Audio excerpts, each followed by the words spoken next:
All right, let the record reflect that we have been rejoined by all the members of our jury panel. Good morning, ladies and gentlemen. All right, the people may call their next witness. Thank you. The people call Andrea Mazzola to the stand.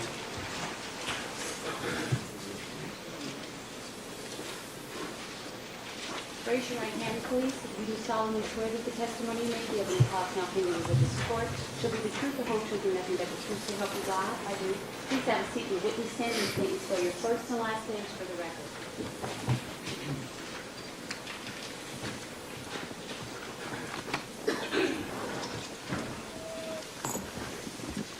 Andrea Mazzola, Andrea Mazzola.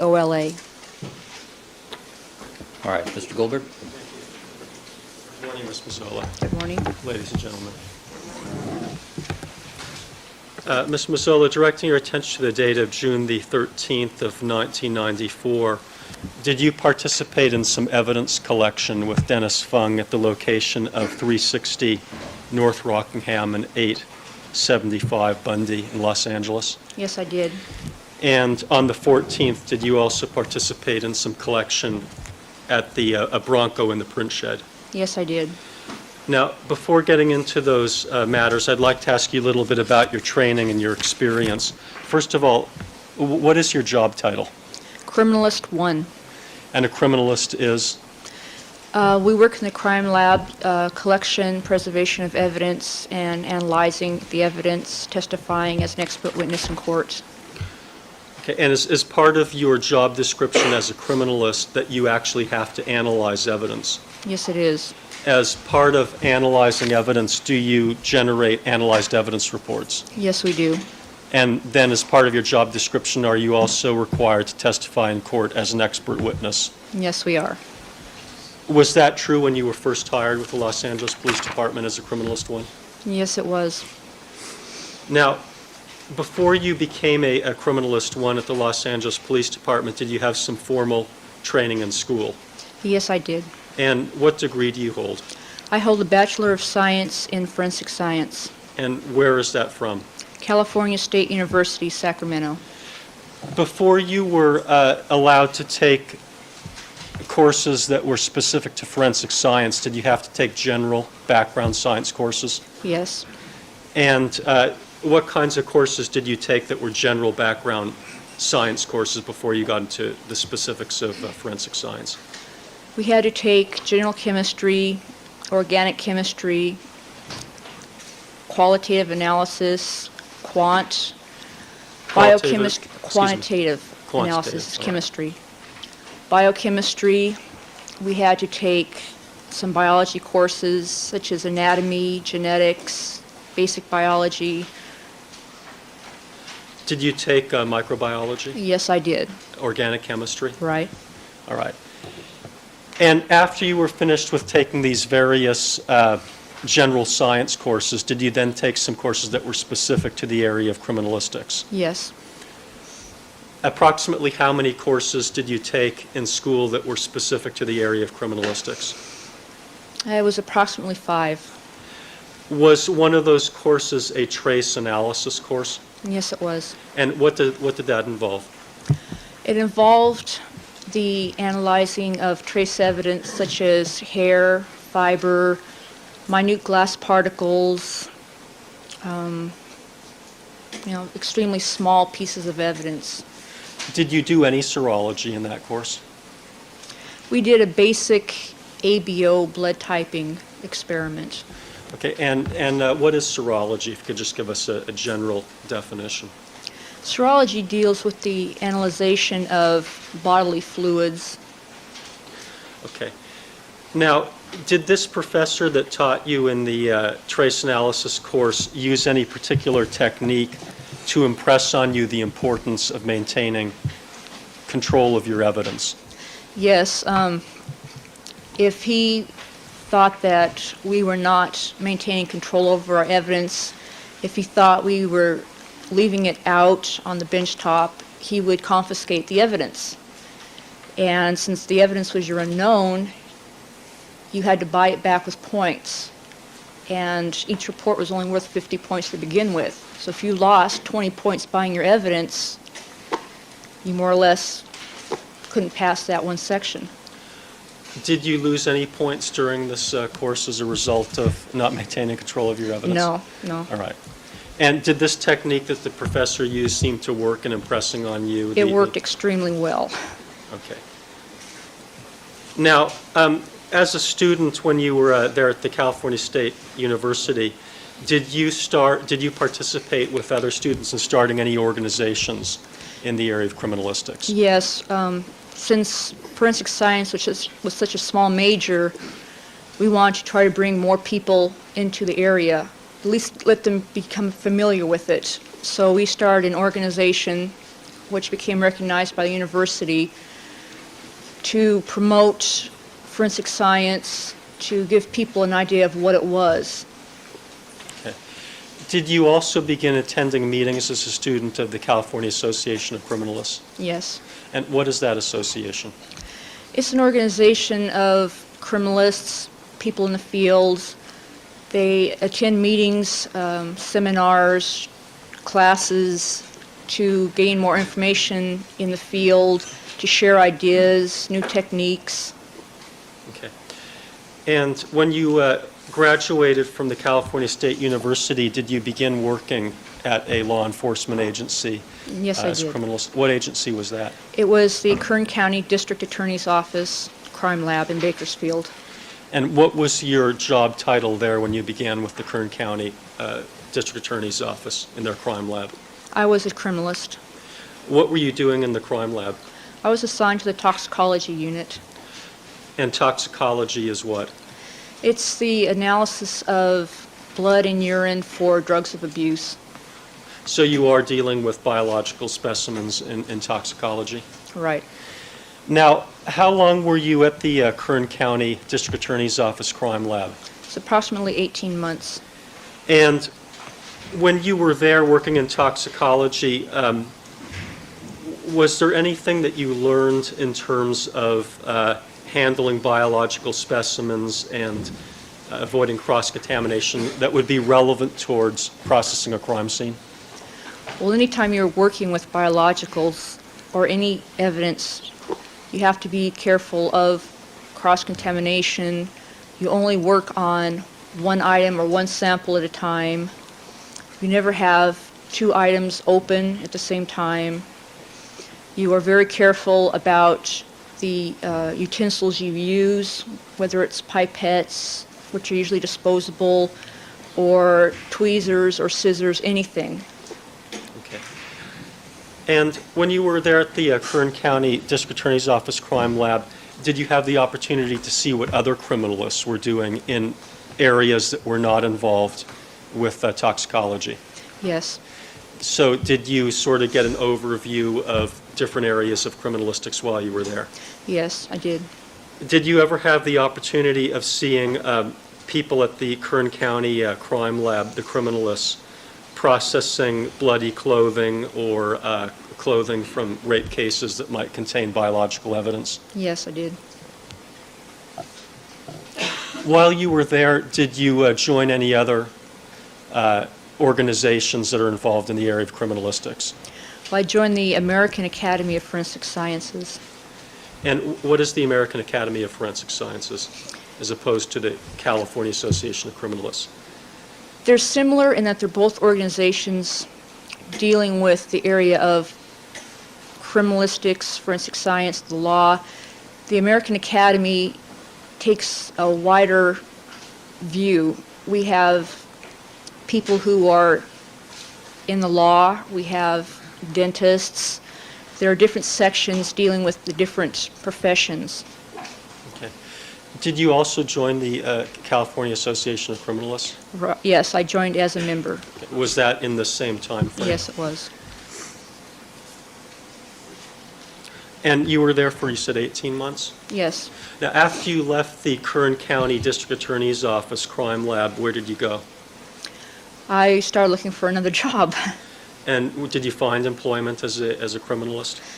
I found employment as a toxicologist in a private lab. And what was that lab? Valley Toxicology. So as a toxicologist, were you doing the same thing that you were doing when you were working in the Kern County toxicology section? Yes. And you were doing the actual, what, is it a chemical analysis or a physical analysis of the biological specimens? It's more of a chemical analysis. Okay. Are you testing for anything other than drugs? No, just drugs. Okay. When were you at this toxicology, Valley Toxicology? What were the dates that you were there? Oh, let's see. Let me check my...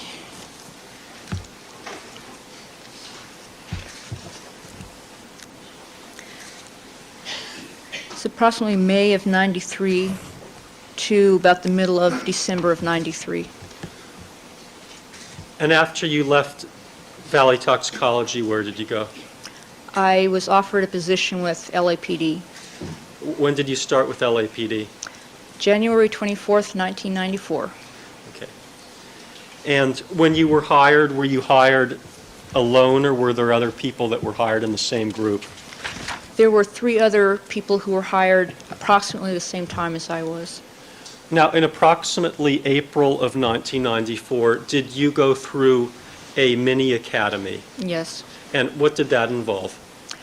It involved showing us the way that the LAPD crime lab collects their evidence, the different sections, what they had to offer us, what they had available to help us at a crime scene, or analyzing the evidence once we got back to the lab. Did they teach you how to physically pick up evidence and collect evidence at a crime scene? Yes. Did they teach you how to collect bodily fluids? Yes, they did. And how was that done? Was that a theoretical instruction or a practical, or a combination? It was a combination. They first told us why they do it this way, why they need to pick up, be it blood or whatever. Then we had practical hands-on, where we would actually pick up the blood from different substrates, concrete, carpet, stone. So were these mock crime scenes, or what were they when you were picking up this blood in the mini academy? It really wasn't like a mock crime scene. They just had the blood on the different substrates that we would tend to run into out in the real world. So we would have hands-on experience on how to manipulate the stain, how to collect it, preserve it, to learn, to be careful about contamination. Did they also teach you other techniques such as tool marks, dust prints, shoe prints, and the Right. like? Right. Now, how difficult was it for you to learn how to pick up blood, biological evidence? It's not hard at all. Okay. And as a criminalist, when you start as a criminalist 1, are you expected to go out to crime scenes and pick up evidence? We are expected to accompany the more experienced criminalists when we can. We watch them, the way they process scenes. We are allowed to pick up evidence under their supervision. It gives us more training under supervision. How long are you a criminalist 1 before you can become a criminalist 2? We're criminalist 1 for a year and a half. Now, is there some aspect in which, even though you're a criminalist 1 and you've been taught how to do how to physically collect the evidence, is there some aspect in which you're still being trained in crime scene investigation during that 18 months? In that period, it's more like we were being trained in the discretionary area, to go to a crime scene, to look at it, to decide what is evidence, what we can pick up that would be of value, what can be analyzed back at the lab. That's the part that we were being trained in as criminalist 1s. Well, are you still being trained in the physical part of how you actually physically pick up a shoe print or how you physically pick up a piece of biological evidence? To a certain extent, for the most part, we are trained in the technical area. It's the discretionary area, making the decisions that we are in the process of learning. And what all does this discretionary area involve in terms of being a criminalist? Is it just what to pick up and what not to pick up? Well, also it involves dealing with the people you'll find at the scene, the detectives, the coroner's people, determining what is viable evidence versus what is really not part of the scene.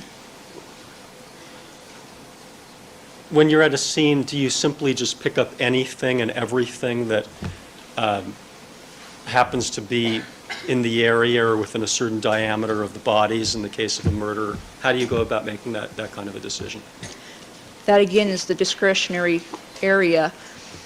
You have to look at the whole scene, try to get an idea of what could have happened, and start looking for items that could be connected.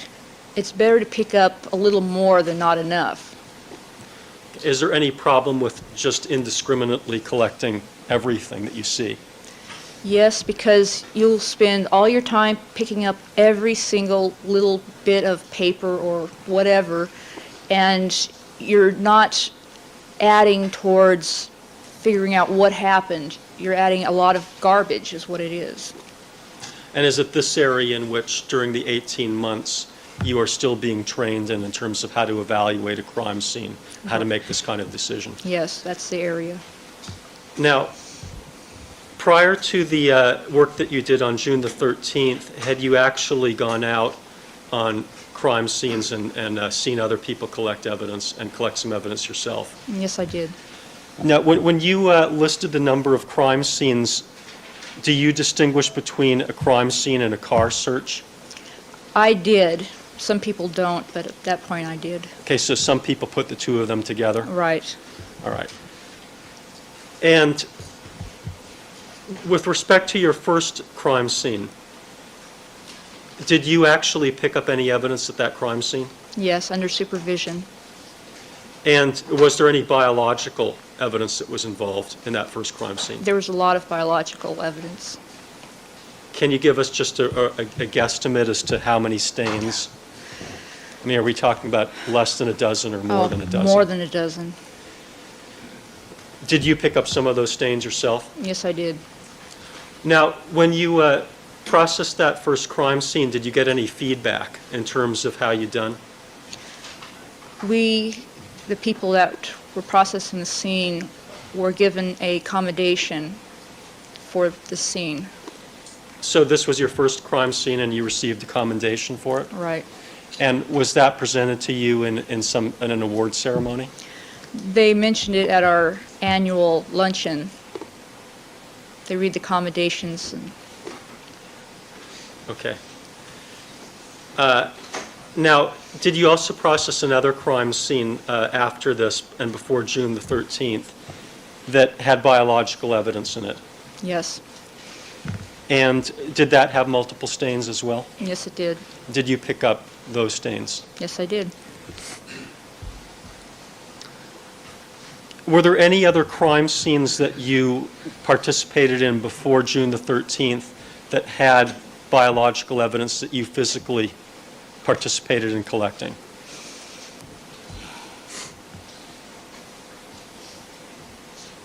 There was one that had biological evidence, but the collection procedure was not the procedures used on the other scenes. Okay, now was that a car search or? Right, this was a car search. Okay, and you said that you do make a distinction between those? I do. But there was one car search that you were involved in that also had biological evidence? Correct. Now, after June the 13th, did you, and before today's date, did you participate in any more crime scenes that had biological evidence that needed to be collected? Yes. And can you give us an approximate number? Of scenes? Yeah. And include car searches. in it. Oh, okay. For biologicals, there were 2 actual scenes. Okay. Seems.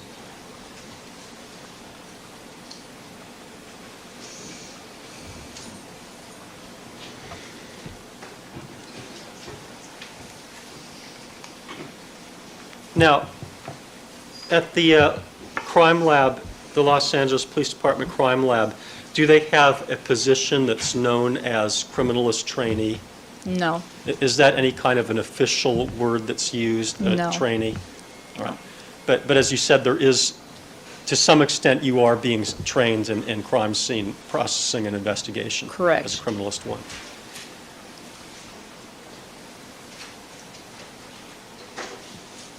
At the crime scenes the crime scenes that you participated in June the 13th and also on the 14th in the Bronco, if we divide the work of a criminalist up the way that you've suggested into the mental and discretionary type components and the physical collection components, Objection, I don't think you ever used the word mental. Overruled. who was responsible for the mental or the discretionary type components? that is the criminalist 3 area. Okay.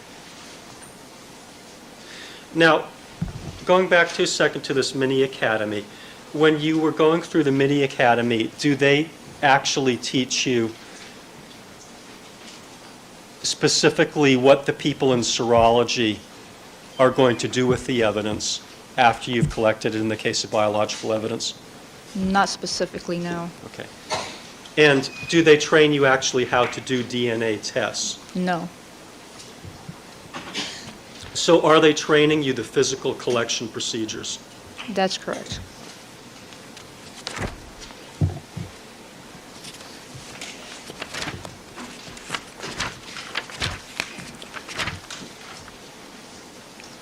Now, I'd like to direct your attention back to the date of June the 13th of 1994. At some point in the early morning, did you receive a telephone call that awakened you? I was already awake, Okay. but I did get the call. And what time was that? It was approximately 5:25 in the morning. All right. And did that call notify you that you were to respond to a crime scene? Yes. Now, are all criminalists at the laboratory expected to respond to crime scenes? We are all put on a rotation, And how often are you on this rotation, approximately? approximately 3 months. Every 3 months we come up. And for what length of a period of time are you on call? Every 3 months? Sometimes we are on call for a week. We take the evening calls at night. Sometimes we are assigned to the weekend, and that's 24 hours a day. So on this particular occasion on June 13th, did this simply happen to be the occasion that you were on call? Yes, it was. What did you have to do after you got this call notifying you that you needed to respond to a crime scene? I called my criminalist 3, Mr. Fung, and informed him that we had a scene and we were to meet at the laboratory. And was he also on call? Yes. For what purpose did you need to meet at the laboratory? We needed to meet there to pick up the crime scene truck. And did you do so? Yes. And did you then drive in the truck to the location, to the Rockingham location? Yes. Now, while you were going to the Rockingham location in the truck, was there any conversation with respect to filling out the crime scene identification checklist, the officer in charge? Yes. Your Honor, at this time, I'd like to take a look at People's 161 for identification. One, please. Your name on it?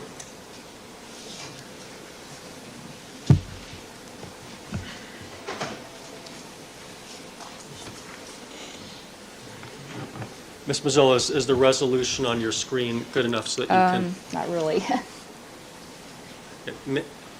Maybe we can just focus in on the area that says OIC name. Okay. Now you need to pull the paper a little bit over to the right.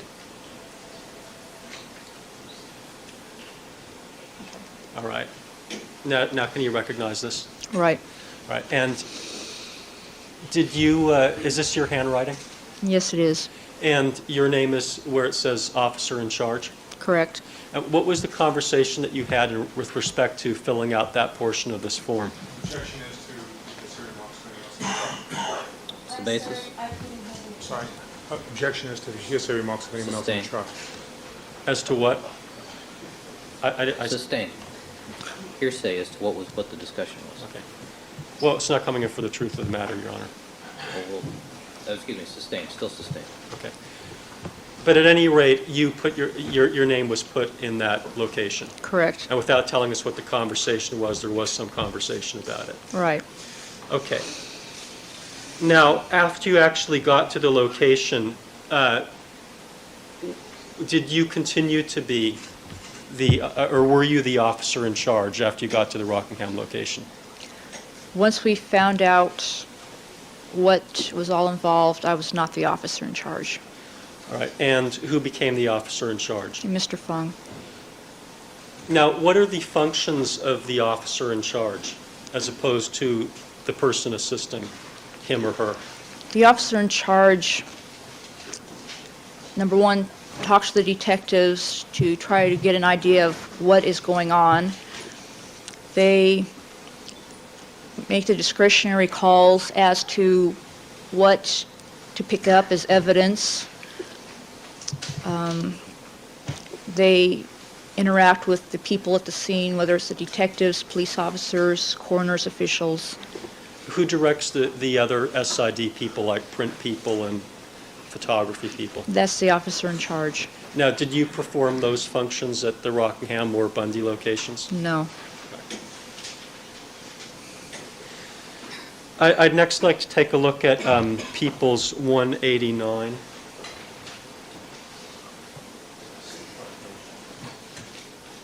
For identification.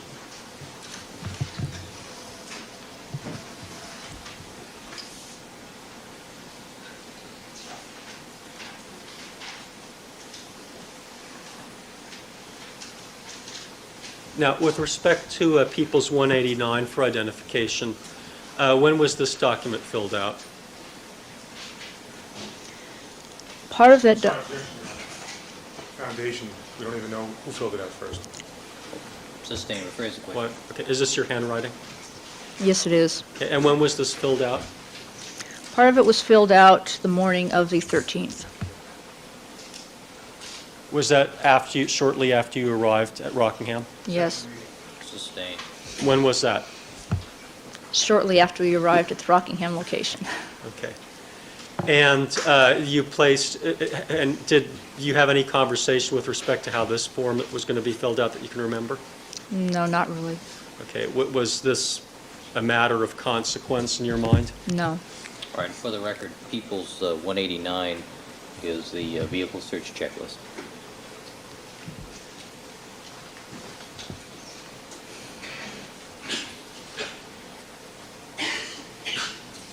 Now, thank you, that's fine. Please. By the way, did you do any searching of the interior of the Bronco at any time on the 13th, or was that done at some later time? That was done at a later time. Now, shortly after you arrived at the Rockingham location, did you have any conversations with any detectives who gave you a walkthrough of the location? I personally did not talk to any of the detectives. Were you present when that happened? Yes. And without telling us what was said, what happened? They showed us some things that they were interested in, they want us to take a look at. Was that just a general walkthrough?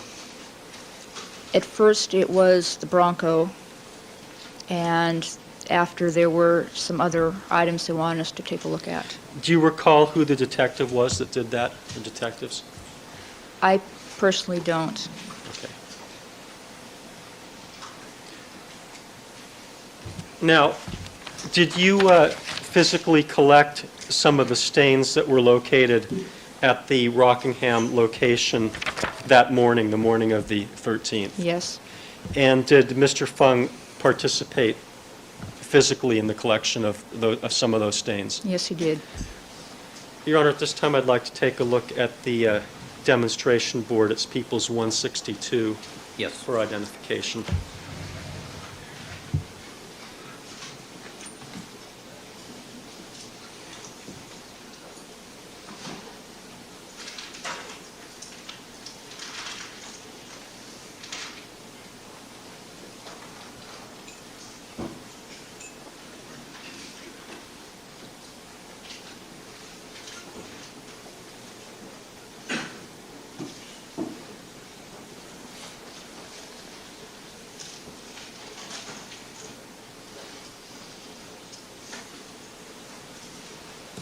I don't know whether you can see this, Ms. Mazzola. I have an idea what's on it. Okay. Using this demonstration board, can you describe for us, starting with the first cell on People's 162, Excuse me a second. the steps that are involved in collecting a stain? I mean, my, Yeah, maybe we can see can we see that cell?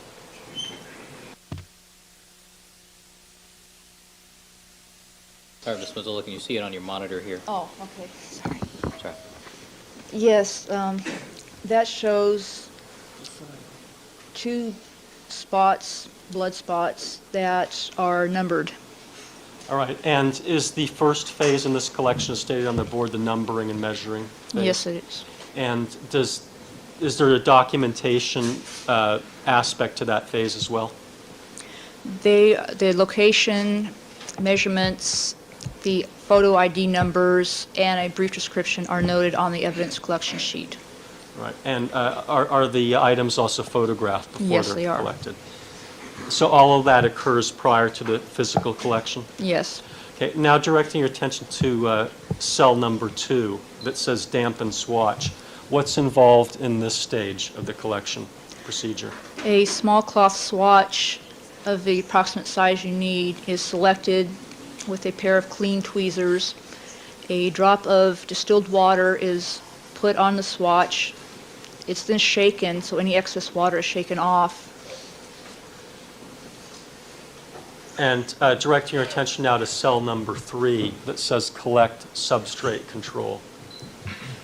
What is done in this phase of the collection procedure?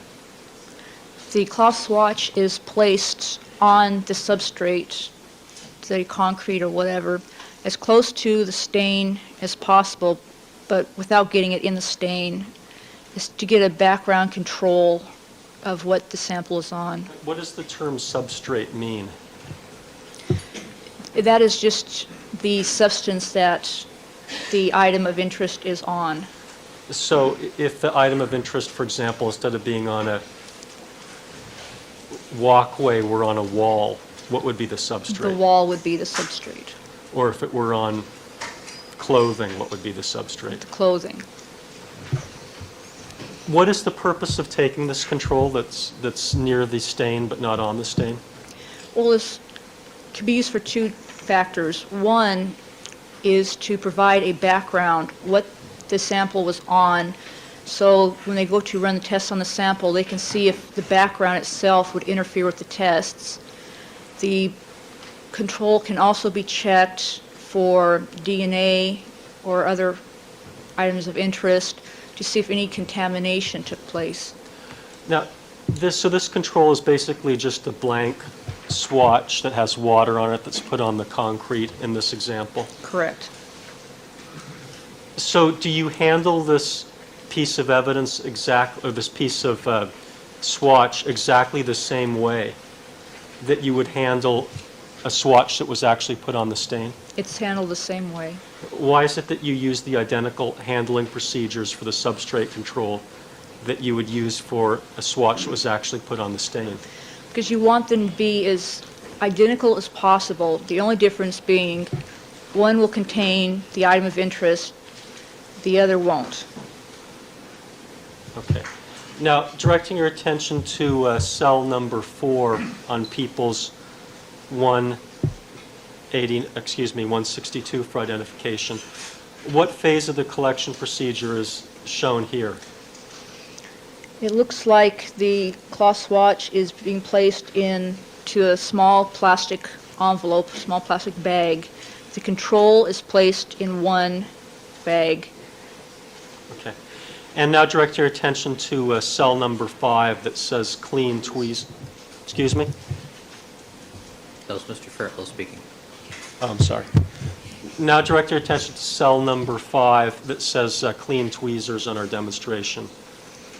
Yes, after the control is taken, the tweezers are cleaned with distilled water and a Chem wipe, which is like a laboratory Kleenex. Okay. And now directing your attention to cell number 6, which states on our board, take new swatch, then dampen it.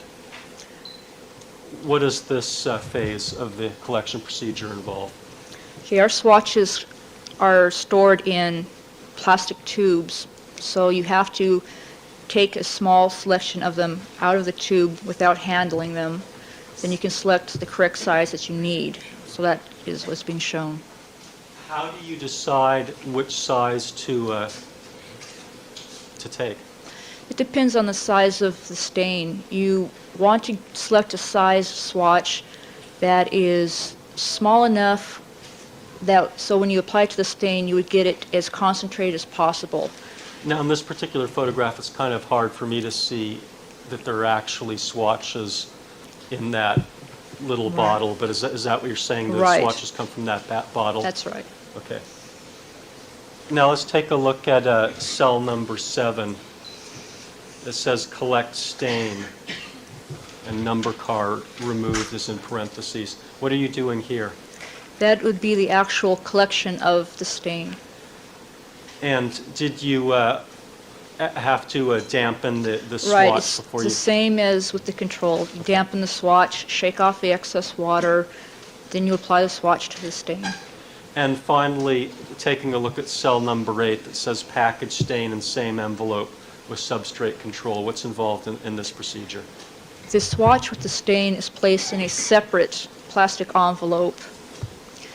Both the control and the swatch with the item you're interested in are placed in the same coin envelope with the item number written on the outside. All right. Now, when you're... thank you.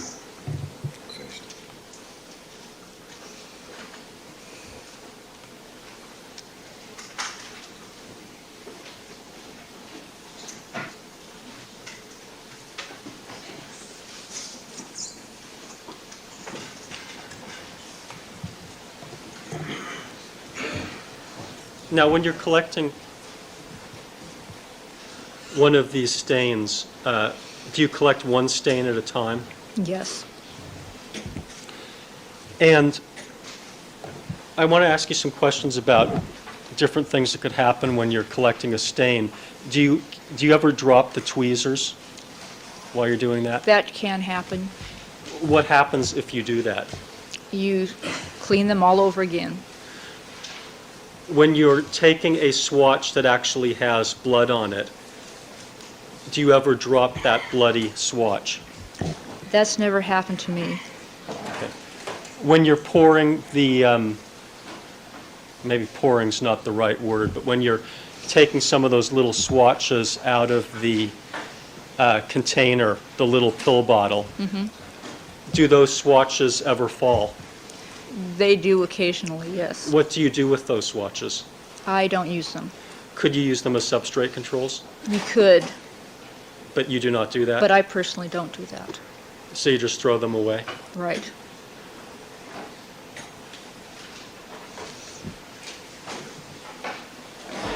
When you're picking up a swatch, do any of the swatches ever stick together? That happens sometimes. Okay, what do you do in that kind of instance? If you're taking either the control or the actual item, you can use both swatches.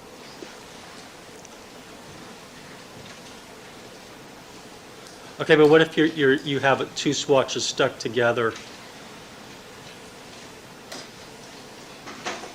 Do you try to separate them, or is it possible that you could apply both of them to the stain at the same time without knowing it? You can tell if two of them are stuck together. You separate them and you use one swatch at a time, either to pick up the control or to pick up the stain itself.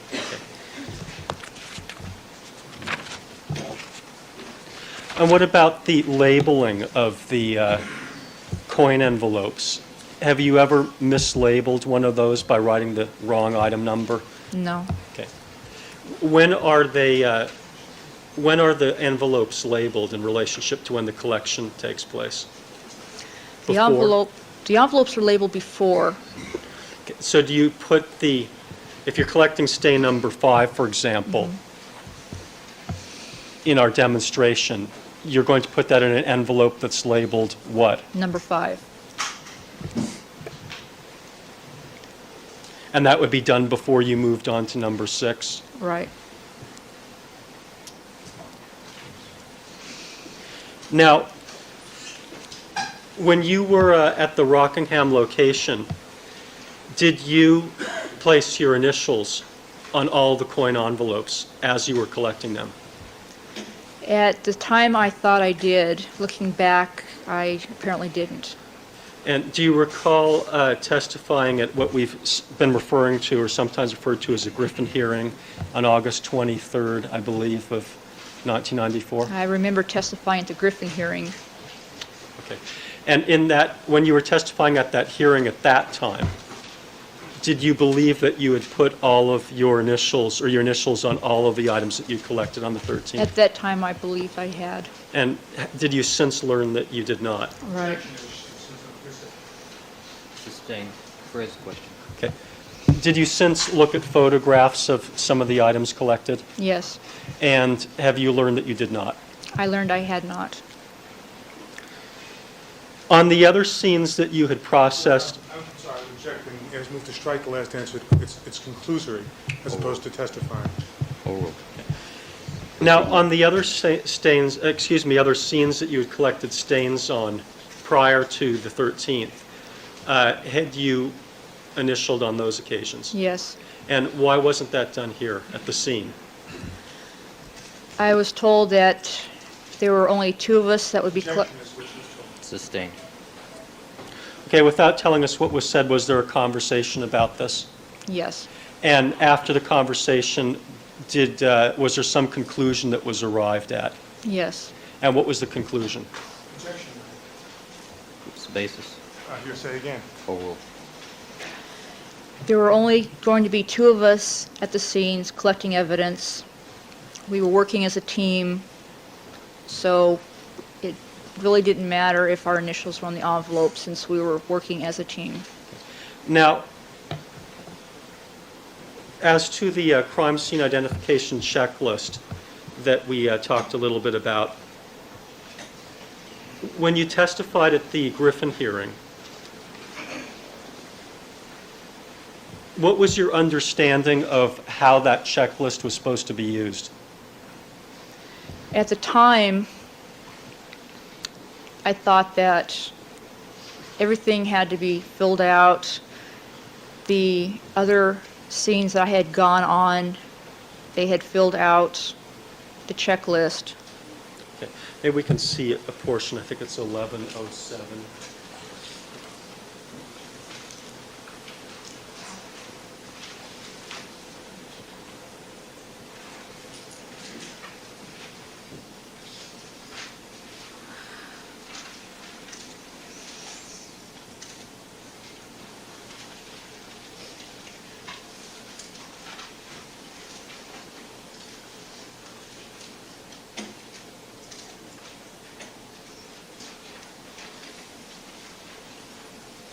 Let's just take a look at the last page of the exhibit. It's 1107 for identification. All right, Mr. Farrell, what page number is that? They're numbered at the top. This is at page 202. I don't think it has a number. It's the one that has 17, 18, and 19, All right. or 18, 17, and 19. Please. Any moment?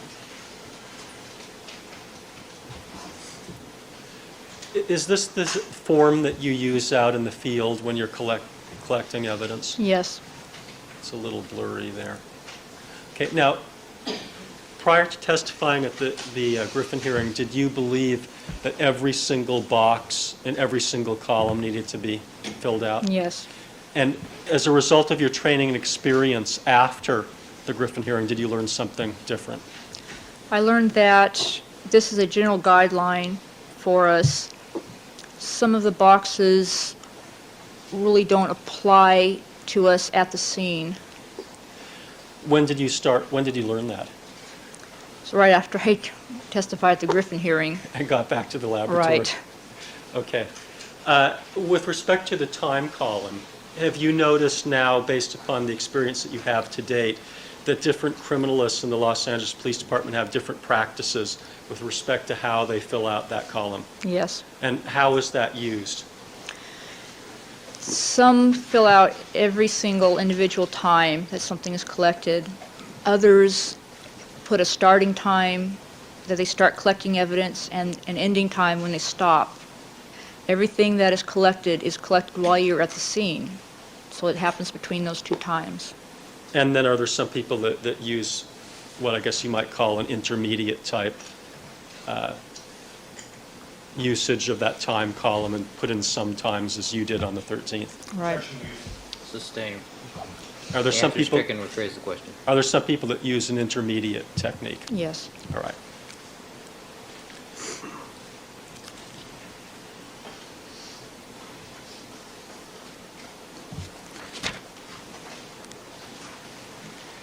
Now, getting back to the collection of the evidence at Rockingham, perhaps we can take a look at People's 120 for identification. It's the board of Rockingham, the outside stains.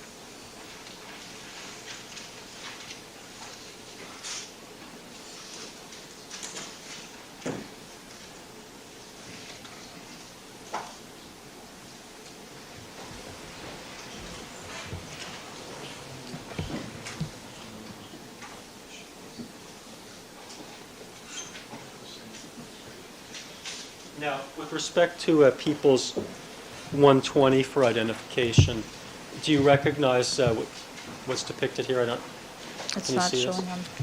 Well, it's not going to be on the monitor. Oh. Maybe you can just step down for a moment and take a look at this.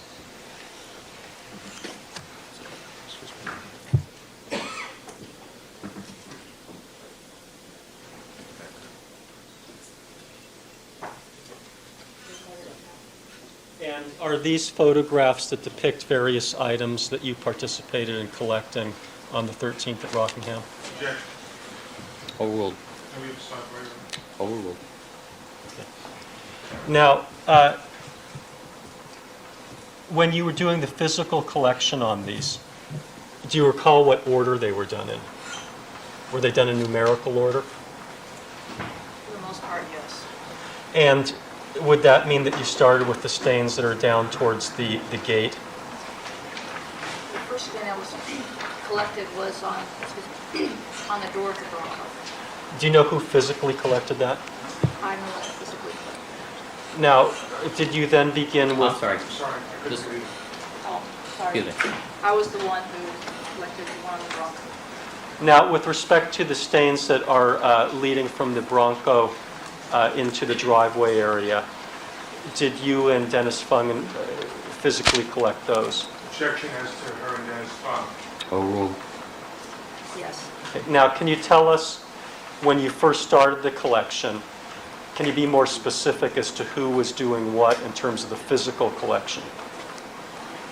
As I said, I was the one that collected the stain off the Bronco, and Mr. Fung collected the stain on the street. When we got to the driveway, he did, I believe it was like the first two stains, and I took over from there and was the one physically collecting the rest.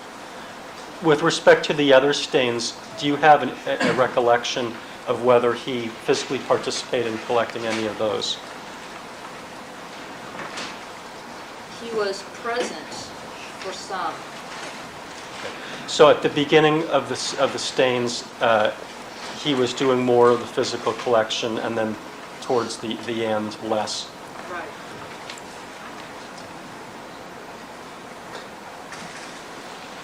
And with respect to the first phase of the collection procedure, the documentation, the numbering, and the measuring phase, how did the two of you work together to accomplish that? We worked as a team. Now, with respect to the stains at the end of the outdoor area, stain number 7 and stain number 8, do you recall where Dennis Fung was around the time that those were collected? At first, he was not present, but as I kept working, he came home. Do you recall whether anyone else was present at the time those stains were collected in the Yes. immediate area? There was someone in the immediate area. Who was that? Mr. Steve Johnson. Who's he? He is the assistant lab director. Do you know where Dennis Fung was at the time that he was not present, No, I or don't. where he went? But he went somewhere and then at some point came back. Correct. Now, with respect to the stains at the Rockingham location, was every single last stain collected, or were there some that were not collected? There were some that were not collected. And what is your training with respect to the need to collect every stain as opposed to less than all the stains? Well, on a trail, you want to get a representative sample. You want to get the first few stains. You want to pick up the last few stains. The ones in between, as long as they appear to be going in the general direction, there was nothing out of the ordinary with them. Not every single stain has to be collected. And is that the technique that you and Mr. Fung used with respect to collecting these stains? All right. You can, I want to ask you some questions that you may have to refer to your crime scene identification checklist for, so you can resume the stand. All right, Mr. Goldberg, are you going to refer back to this exhibit, People's 120 again? I was going to talk about stains, so I thought it might be useful for it to be here, unless logistically we just can't do that. Oh, if you're going to be referring to it, proceed.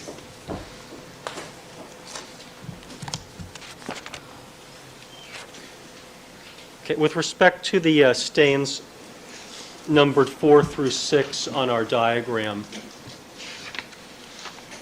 with the photo ID numbers 4 through 6, down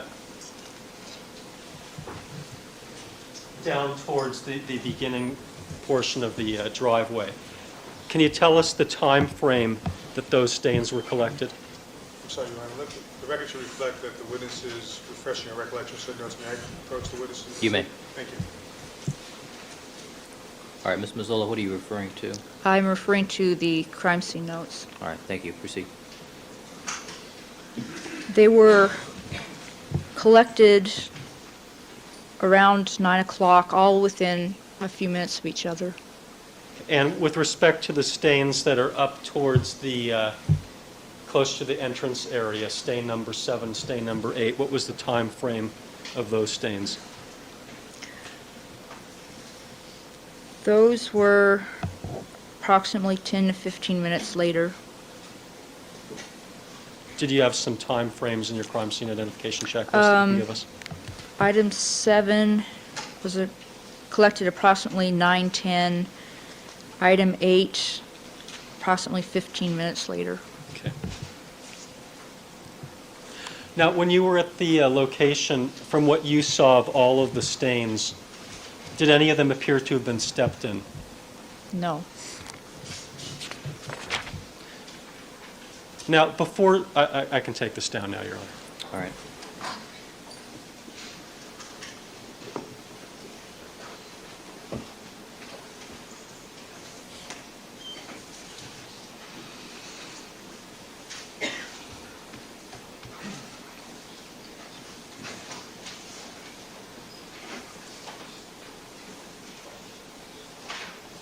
Mr. Fairlow, why don't you swing that around?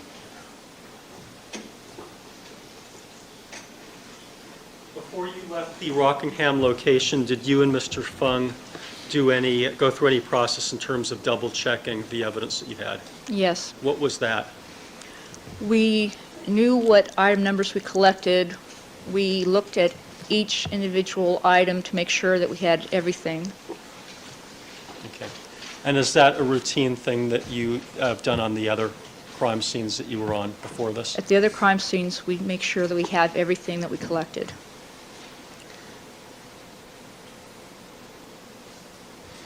What did you do with the various coin envelopes that you had with the biological evidence of them in them? They were put in a small paper bag, Do you recall whether they were lying down or standing up? and they were standing up. And what was done with the paper bag? The paper bag was put into the back of the crime scene truck Was the crime scene truck locked?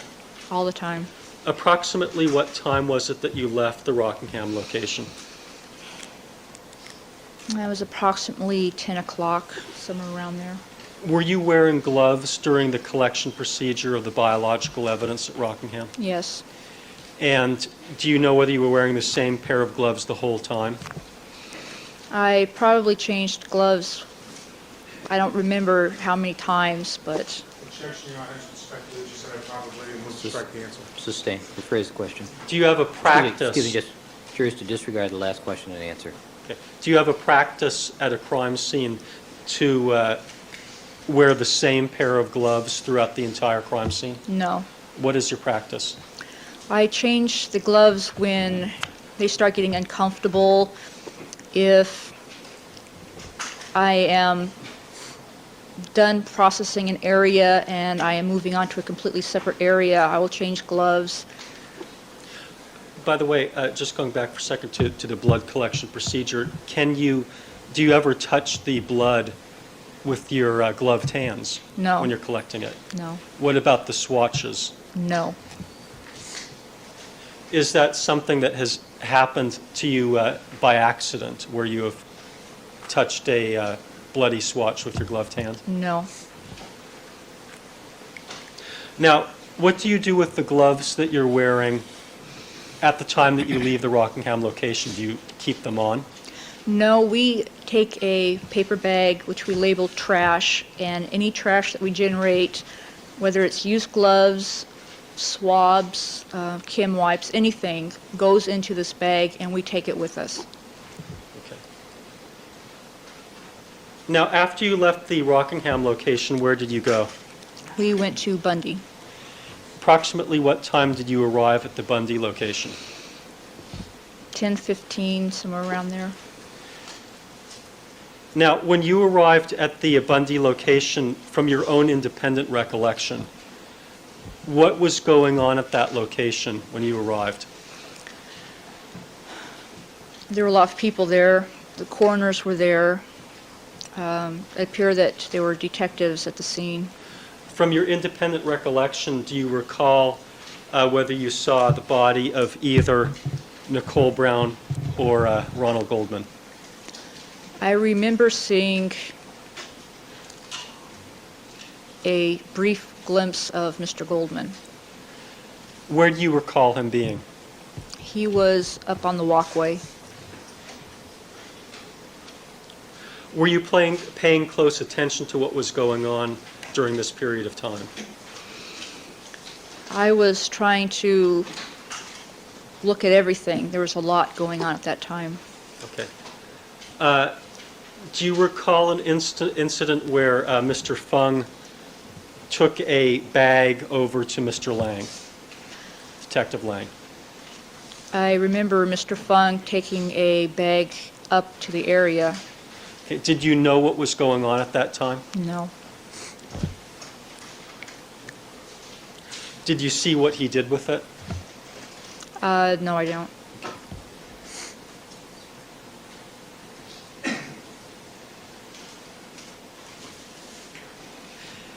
Did you ever, from your own independent recollection, recall seeing Nicole Brown at the location with any blanket over her? I don't recall seeing Nicole Brown. Do you remember anything about a blanket? I remember seeing a white blanket there. And where do you remember seeing it the first time that you can recall seeing it? It was up on the walkway near the steps. And did you see how it got there? No. Now, I'd like to direct your attention to People's 165 for identification, the board showing the Bundy biological evidence.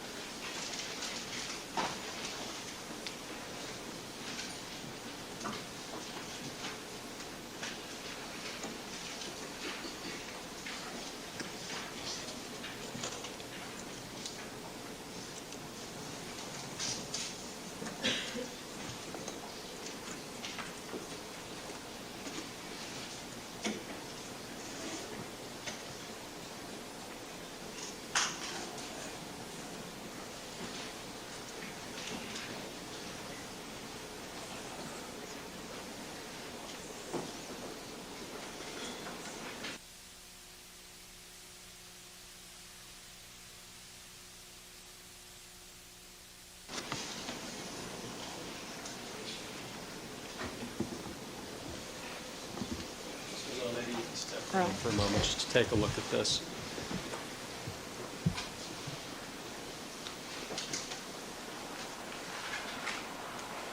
Okay, does this diagram appear to depict the Bundy location? Yes, it does. And do the photographs appear to depict various items of biological evidence that you and Mr. Fung collected on the 13th? Yes. Now, with respect to this diagram, I don't think it's on here, but do you recall the first item of evidence biological evidence rather, that you collected, the first stain? I believe it was on a tree stump. I don't see it on the list. Okay, it's the photographs isn't there. Right. And for what purpose was that collected? That was collected as a reference sample from Mr. Goldman. With respect to the biological evidence in the caged-off area, can you describe for us in the physical collection procedure how you and Mr. Fung worked together in collecting that evidence? He was supervising, he was watching me after we had marked the numbers, had been photographed, measured, sketched. He watched as I collected the biological. Okay. And do you recall whether he did any of the physical collection with respect to those items in the caged-off area? I believe there were a couple of items that he personally collected. From your independent recollection today, do you know which ones those are? No, I don't. All right. And did you then begin, which did you do first, the caged-off area or what we referred to as the trail in terms of collecting biological evidence? The caged-off area. Right. And at some later point, you began working on the trail? That's correct. Do you recall who did most of the physical swatching on the items on the trail? I did the swatching. Okay, now, Majority.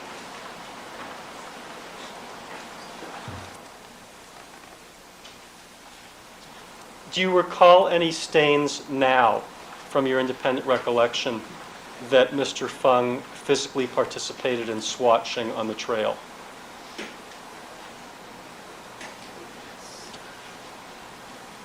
Item 112, he picked up a little more blood off of that item than I had picked up, and there was one other item farther down the trail that he picked up. I can't remember which one. Okay, now when you said item number 112, were you looking at the photograph that has item number 47? That's correct. Okay, and does the call-out line depict the general area where that was located? Yes. Now, can you specifically tell us in terms of item or photo number where this other item was, or is it just a general recollection? It was just a general recollection. Can you tell us anything that stands out in your mind about that other stain, or the circumstances surrounding collecting that stain? I remember that Mr. Fung knelt down and became a little upset because there were several purple berries in an area, and he had knelt down on one and had stained his pants. So he was a little upset about that. Is that how you remember that item? That's how I remember that he had picked up one farther down the trail. Okay. Excuse me, Counsel, Ms. Mazzola, if you would, over the last several questions and answers, you've talked over each other. Ms. Mazzola, let Mr. Goldberg finish asking the question. Mr. Goldberg, let her finish answering the question before we start with the next one. Sorry, Your Honor. Thank you. Thank you.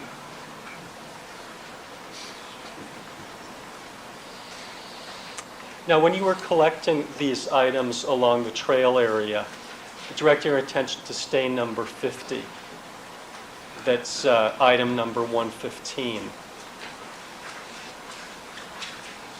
And then stain number 51. It's down here in the lower right-hand corner. That's item number 116. Do you recall specifically why they were numbered in that order? I do not recall why they were numbered in order. Okay. Do you, when you were at a scene, when you were at this scene, did you make it a practice to number them in some sort of sequence based on the geography of the location, or? Yes.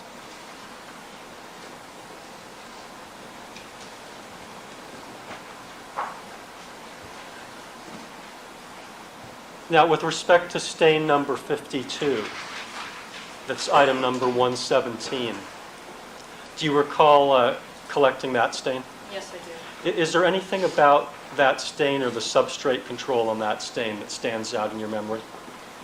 It stands out in my memory because I went to take the control, a red color, the pigment came up on the swatch, and that's the first time that's happened to me. So, and it's about the same color as the driveway, so that's why it stands out. Other than that, do you recall anything particularly coming up on the control swatches on the other items in the trail? Other than maybe a little dirt, thing spectacular. But nothing that stood out in your mind? Do you recall one way or the other? I mean, was it something you took a note of? No. So the only one that stood out in your mind in terms of coming up with something on the control was number 52? Correct.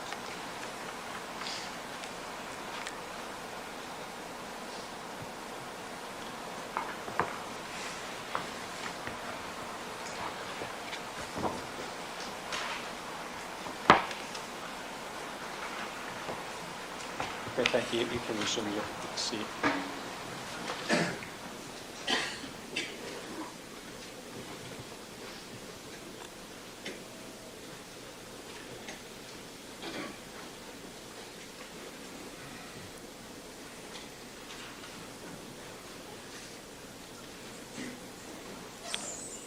All right, Mr. Goldberg, I'd like to take our recess at this point. Okay. All right, ladies and gentlemen, we're going to take our first recess for the morning. Please remember all of my admonitions to you. Do not discuss the case amongst yourselves. Don't form any opinions about the case. Don't discuss the matter with anybody else. Do not conduct any deliberations till the matter has been submitted to you. We'll stand in recess until 10:30. Ms. Mazzola, you may step down. You're ordered to return at 10:30. All right, thank you.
Let the record reflect that we've now been rejoined by all the members of our jury panel.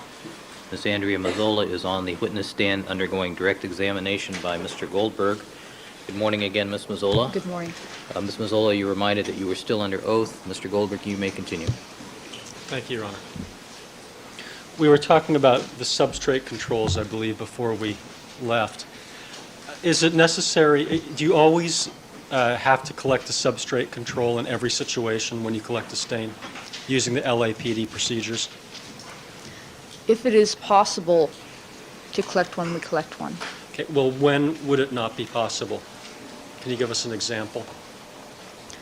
If, say, the blood covers the entire area, if it's a small piece of stone or wood or whatever, then there would be no surface area to collect a control off of.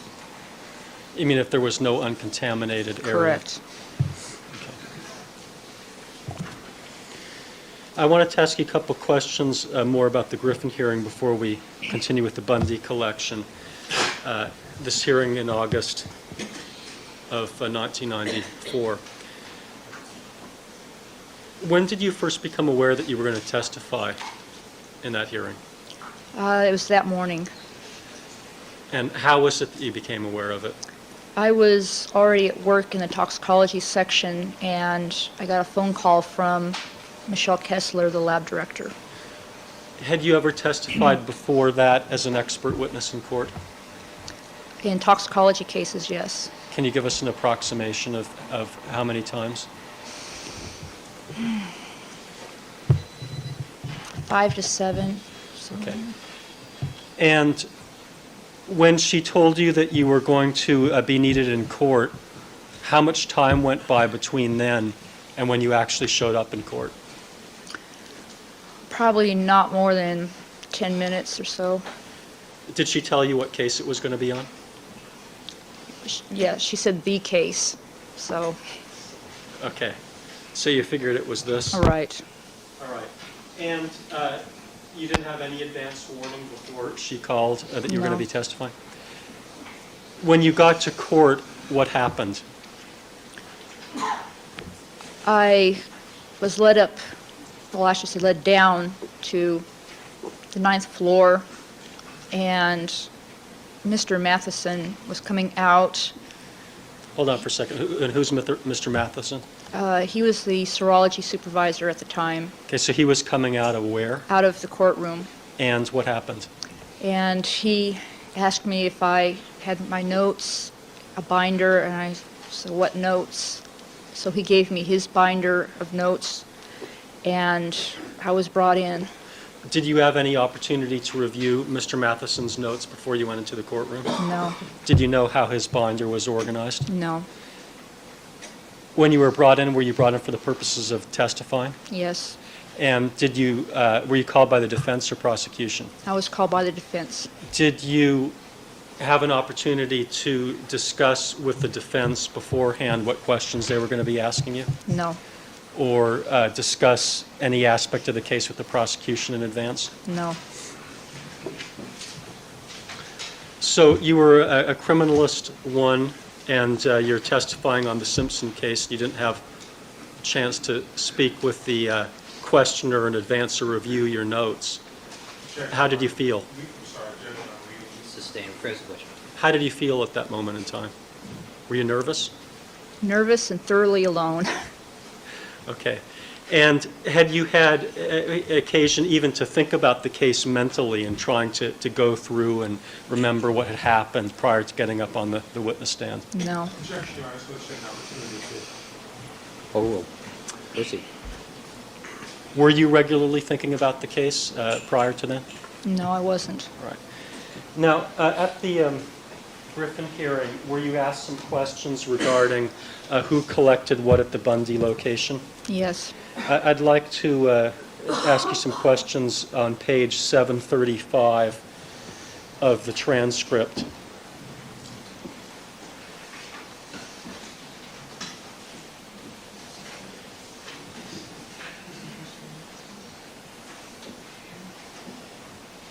Lines 12 through lines 26. Just one moment.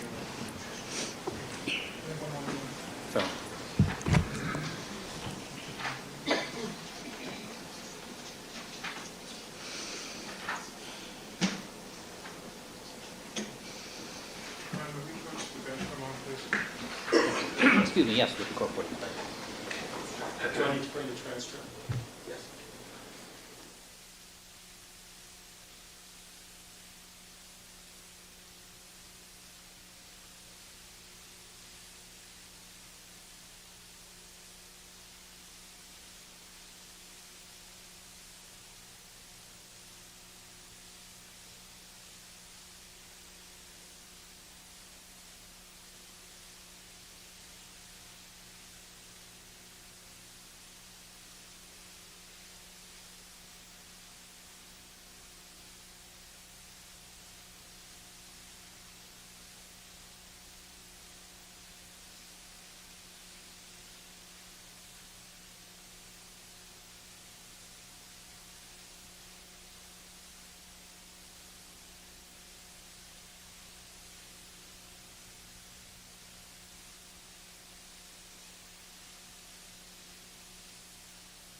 All right, thank you, counsel. Proceed.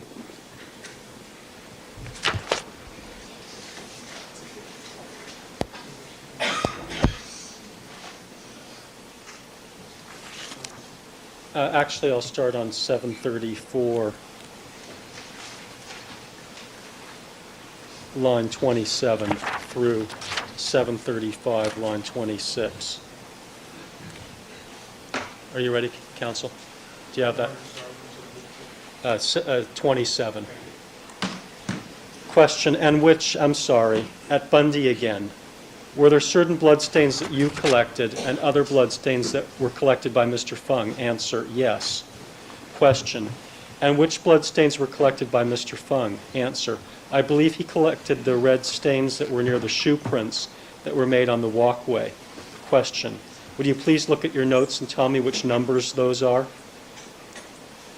Question, and when you say that, you say he collected the actual foot shoe prints, or he collected alleged drops that were near the shoe prints?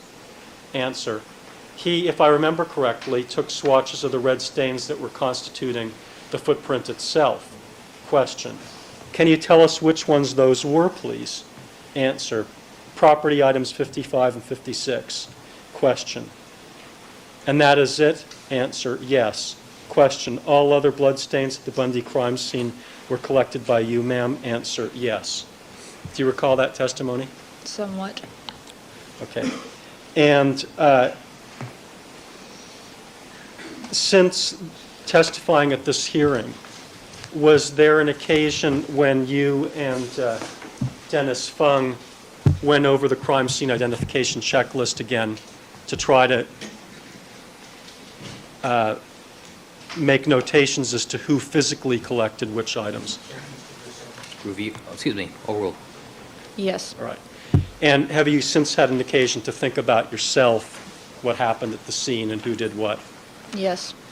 And did you in fact do, other than on stain 55 and 56, the shoe prints, most of the physical swatching on the other stains?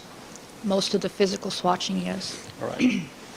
And since then, have you come up with the two recollections that you've testified to on stain 47 and the item with the berry? Yes.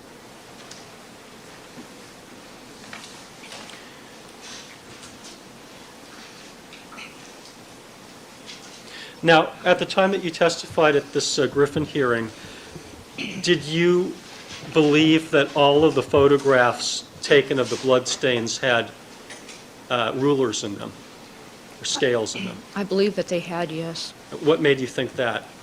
So I had seen the photographer lay down a scale on one of the drops, so I assumed that he was going to do it for all of them. Did you since look at the crime, have you since had an opportunity to review the crime scene photographs? Yes. Had you had an opportunity to review the crime scene photographs before testifying at the Griffin hearing? No. And in reviewing the crime scene photographs, did you see a scale on every single one of the photographs? No, I did not. All right.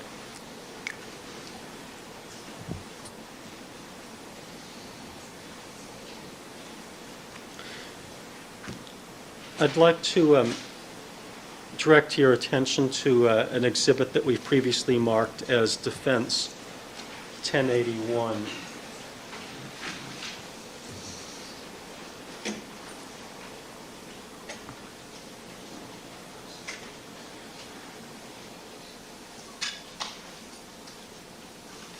And it's page 2. This is the crime scene identification checklist, Your Honor. Bundy.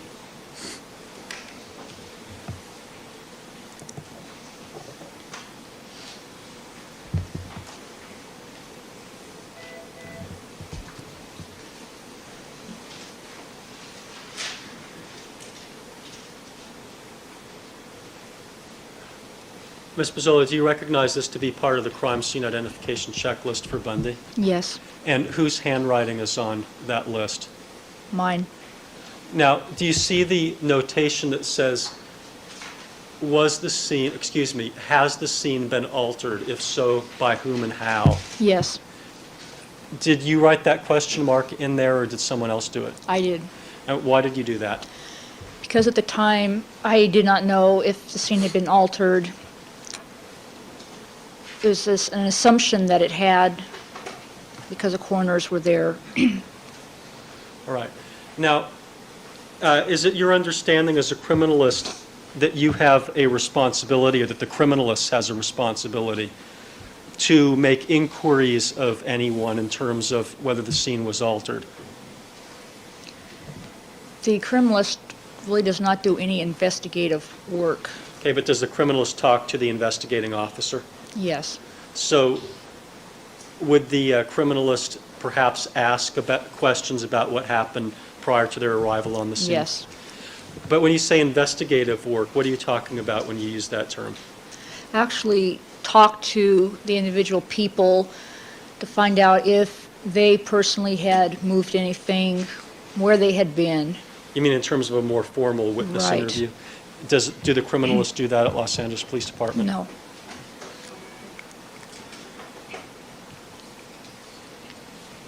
Thank you.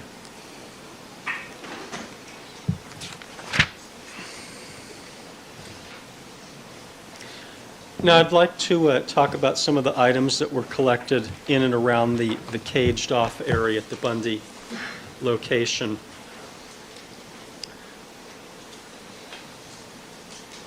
And first, the glove. I think it's People's 164.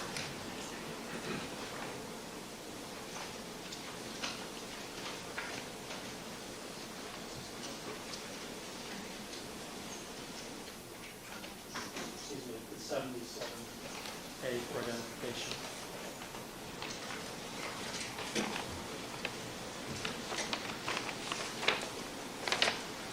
Your Honor, maybe I could just put a piece of butcher paper down on the little table over there so we can take this out.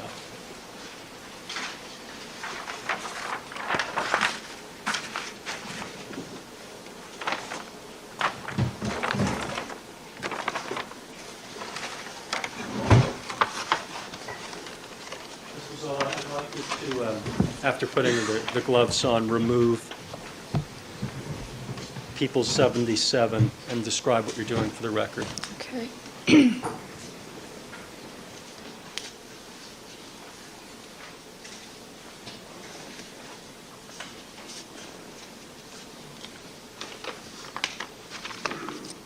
you have a knife or? Do you have a preference? No.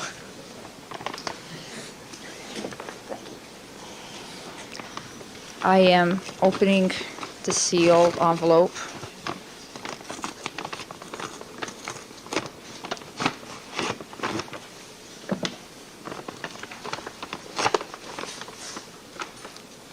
I am removing the paper bag. And I'm opening the bag and removing the glove.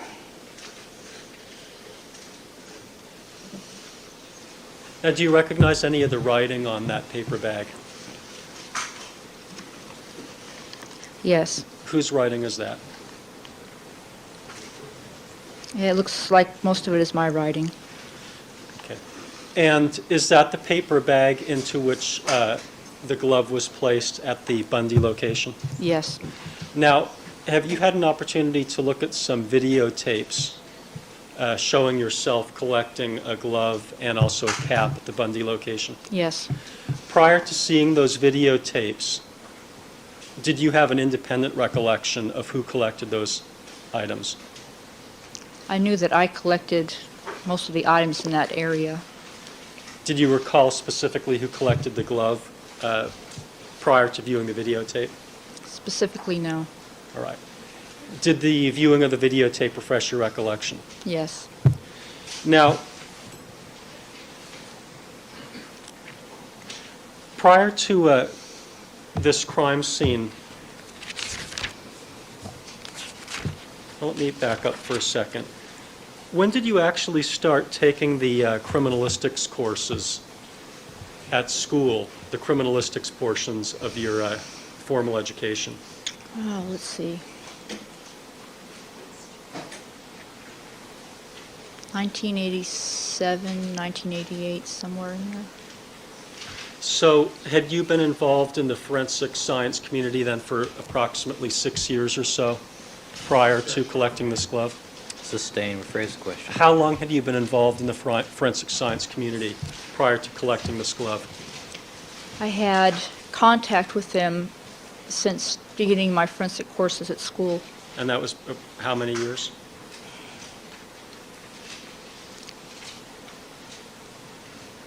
6, 7, somewhere in there. I would object to move to strike. It's totally irrelevant whether you had contact. All right. And can you show us now the technique that is used to collect a piece of evidence such as this glove by placing it back in the bag? I know it's sort of wrinkled, but maybe you can just Okay, do it for us. after the photo ID number is written on the bag, corresponding to the number given the glove, the bag is opened, and you want to pick up the glove, get a secure grip, but touching as small an area as possible. And just put it in and fold the bag closed securely. And that's it. That's all there is to it. That's all there is to it.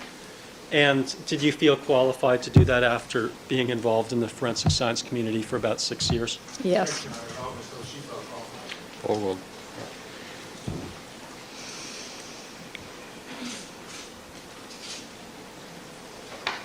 Now, I'd like to show you people's next exhibit.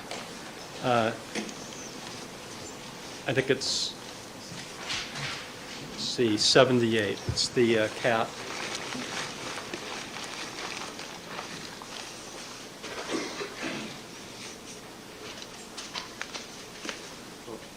Yeah.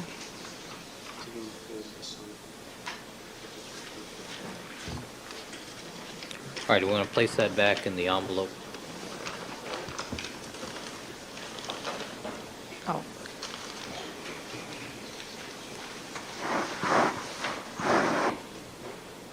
Thank you.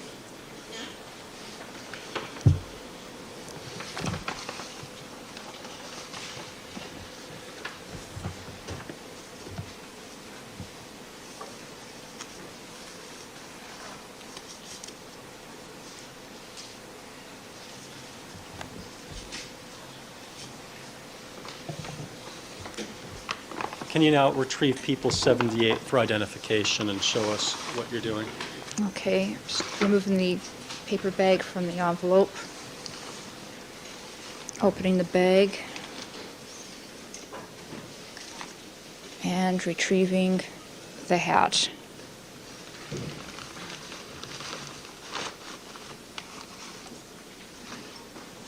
And what is that item? That is a knit watch cap. And who recovered that from the location? I did. Do you recognize the writing that's on the packaging? Yes, Whose is that? and that's my writing. Okay. You can replace that. Describe what you're doing for the record. Thank you.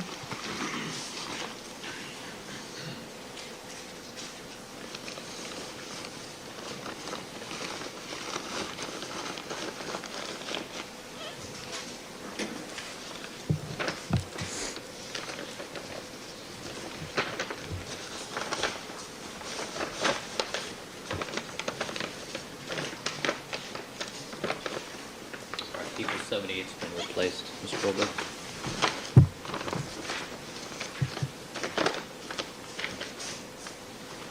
Ms. Mazzillo, does there appear to be any trace evidence or anything that was left on that butcher paper?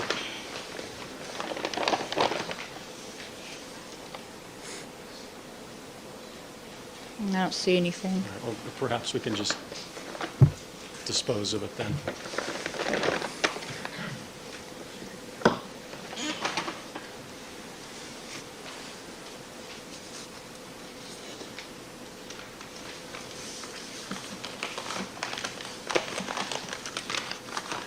There's a trash can right here. Thank you. Mr. Goldberg? Okay. I'd now like to show you a videotape that we've previously marked as Defense 1083 for identification. And then I'll ask you some questions about it.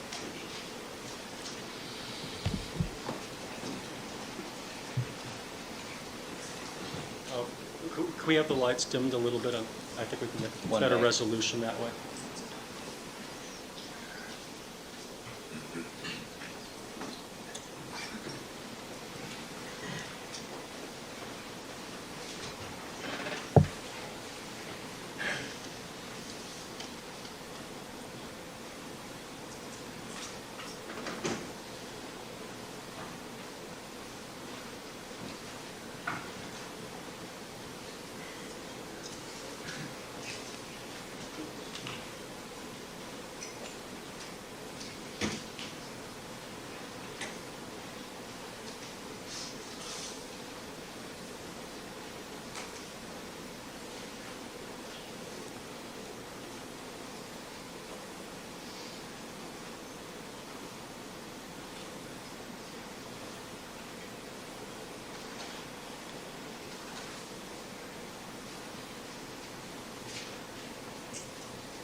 Now, thank you. Ms. Mazzola, did Defense 1083 depict you at the crime scene collecting some evidence? Yes, it does. What were you collecting in that I was tape? collecting the hat and glove at Bundy. Okay, and did you change gloves in between collecting the hat and the glove? No. Why not? The hat and the glove at Bundy were touching each other. They were not in two completely separate areas. They were in physical contact with each other. Okay. And when you were at a crime scene and collecting evidence, is it your habit to, if you see something on your gloves or see some blood or trace on your gloves, to change them? Yes.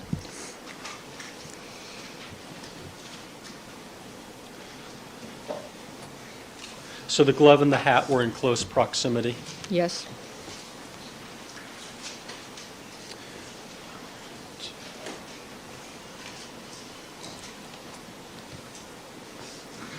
Now, I'd like to show you another exhibit that's been marked as People's 192 for identification, and then I'd like to ask you some questions about that.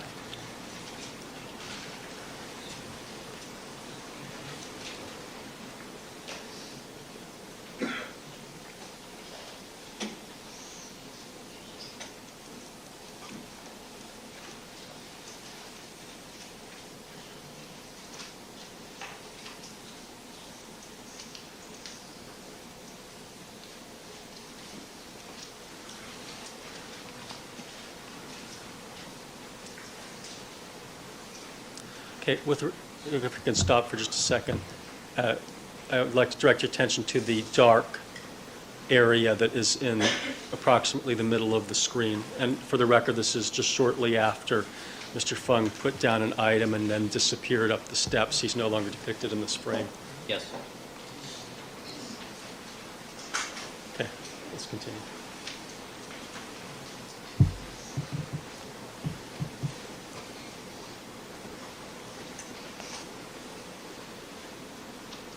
Okay, we can stop for just a second. We've stopped on a card that I think says 103, and it appears to depict part of the glove on the left side of the screen and part of the knit cap on the right side of the screen. Is that correct? That's correct. Is this what you were referring to when you were saying that they were in close proximity? Yes. And why is that significant? Well, any trace that I think would be moved from one to the other if you hadn't changed gloves and they were not in such close proximity, that would be more of a concern than if they're side by side like that. Okay, and is this where they were at the time that you first saw them Yes, and when you collected them? yes. Okay, let's continue.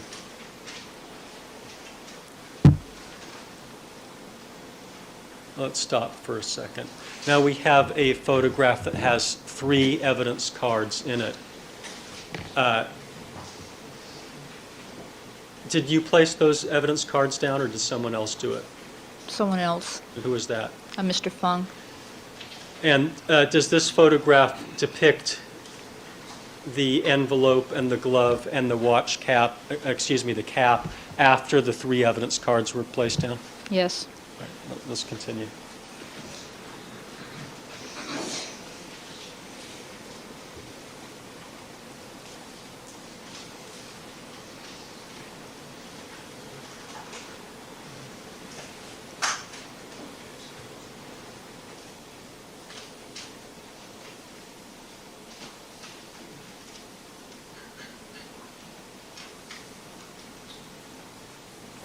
Okay, now if we can stop for just a second. Again, you see that dark area that I directed your attention to on the first frame that we stopped on? Yes. And now, for the record, we're on a frame at the end of this collage that has a crime scene tape across the upper portion of the screen, Your Honor. Yes, appears to be the step area, appears to be Mr. Fung wearing booties on the second and third steps. Thank you.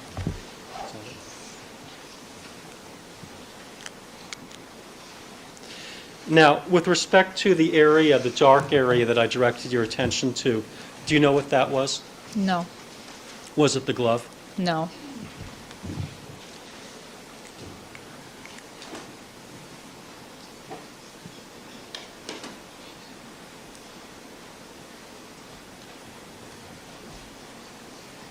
Did you ever see the glove in any location while you were at the scene, other than as depicted in the still photography that we No. saw?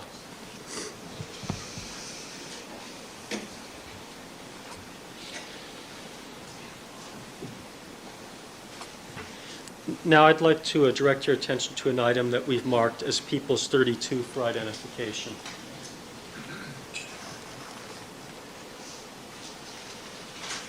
And also 191 for identification. May I approach the witness? You may. I'm showing you People's 32 for identification. Do you recognize what is in this envelope, or this plastic baggie, rather? Yes. What is that? That appears to be the envelope that was found at Bundy. Do you recognize any of the writing on the packaging? Yes. Whose is that? Some of it is mine. Who wrote item number 39 on there? Is that your writing? That appears to be my writing. And what about 104? And that's mine. Is 104 the photo? Yes. And directing your attention to People's 191 for identification, is this the same type of bag that was used in the Scientific Investigations Division? Yes. All right. Now, Did you package at the scene the eyeglass envelope, the bloody envelope, into the packaging material, the paper bag that has the photo ID and item number ID on it? Yes. How did you do that? I picked up the envelope wearing gloves in a small, relatively clean area and placed it in the bag, folded down the top. Okay. And is the bag that it's placed in appear to be the same type as the one that I've just given you, the fresh one? Just, yeah, brown paper bag. All right. Now, perhaps we can see the clip of tape that's previously been marked as Defense 1082.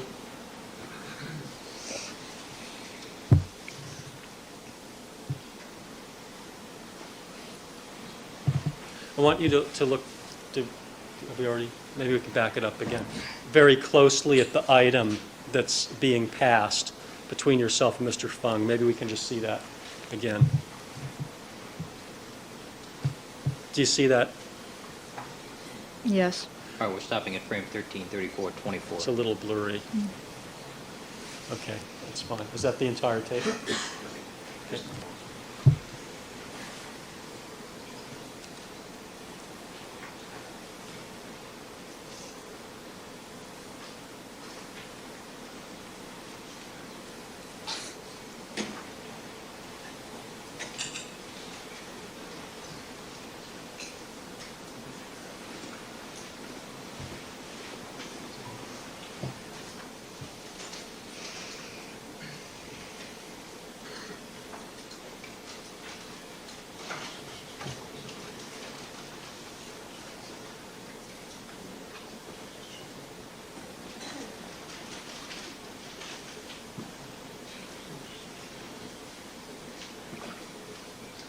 Did you get a chance to take another look at that?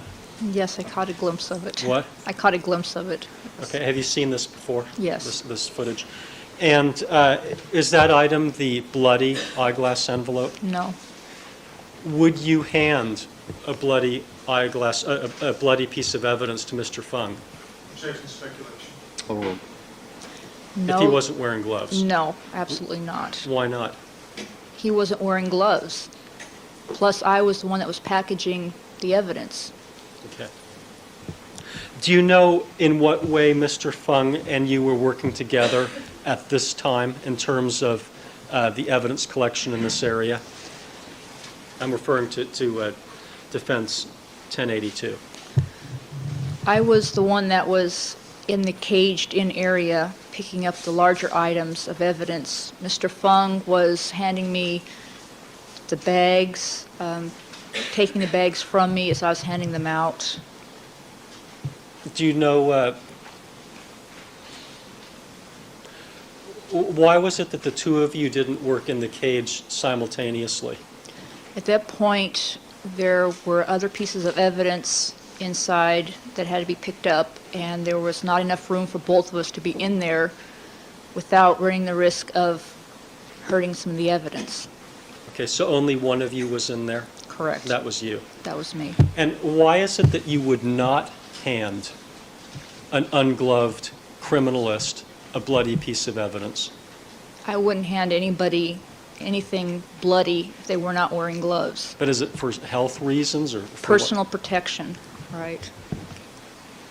What kinds of problems are you now concerned about as a criminalist in terms of dealing with biological evidence at a crime scene?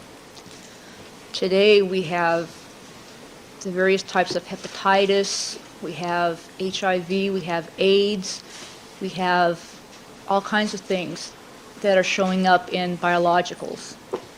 Are criminalists in general pretty sensitive about the health issues that are involved in collecting biological evidence? Very, very mindful of it. Thank you.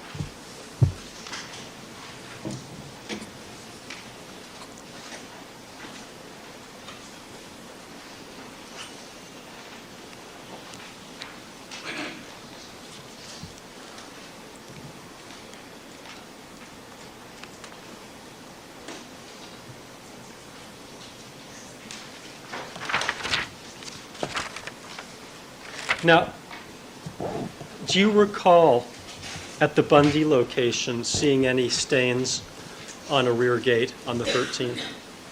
I honestly don't even remember a rear gate. Okay. Do you remember having a walkthrough with a detective at the beginning of your collection procedure? I remember starting on a walkthrough, yes. Do you know whether you went all the way back well, do you know where the rear gate is now? Now I do, yes. How? From photographs, video, Okay. When you went through the walkthrough, did you go back as far as the rear gate? no. Did Mr. Fung continue on with the walkthrough? Yes, he without you? did. Okay. And at the Bundy location, did any of the blood drops on the area that we referred to as the trail appear to have been stepped in? No. Approximately what time did you leave the Bundy location?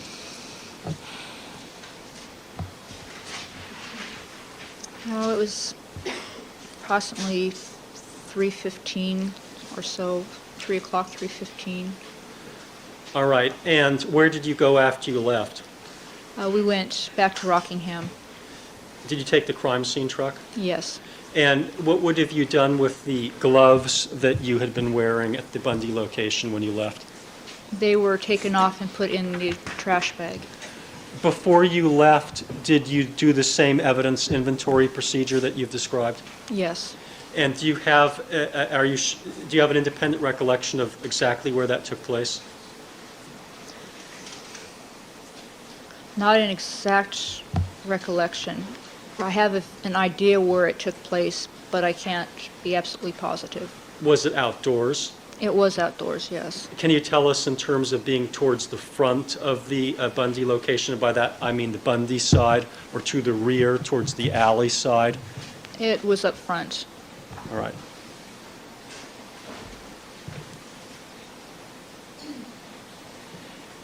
What time did you return to the Rockingham location?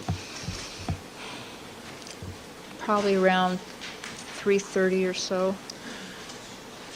Do you have any notes with you that you can use to give us the time that you collected the first item of evidence once you returned to Rockingham in the afternoon? Yes, I do. Can you tell us? Do you have it memorized, or do you need to I don't refer- have it memorized Right. now. Please tell us what you're referring to in order to give us that Okay, I'm information. referring to the evidence collection sheet. Your Honor, I would object. I would say that there must be a proper foundation laid first before she can refresh her recollection as to whether she has independent recollection. Well,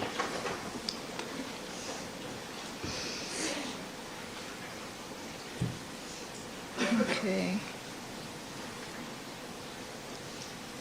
It says 1540, so that's 3:40. 340. Was the notation as to the time in your handwriting or Mr. Fung's? My handwriting.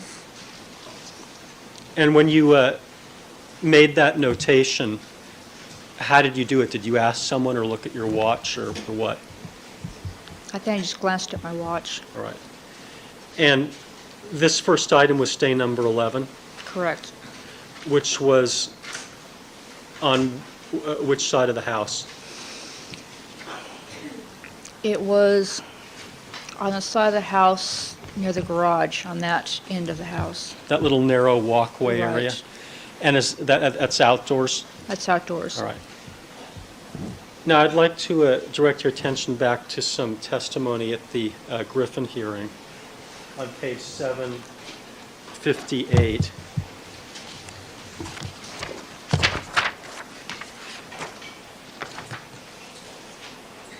Well, actually, 757, line 25 through 758, line 4.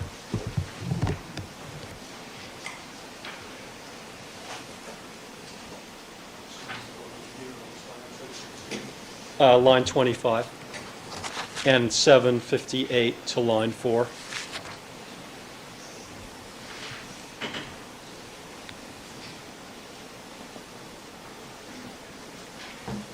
Do you have that, Mr. Newfeld? All right, thank you. Thank you. Proceed.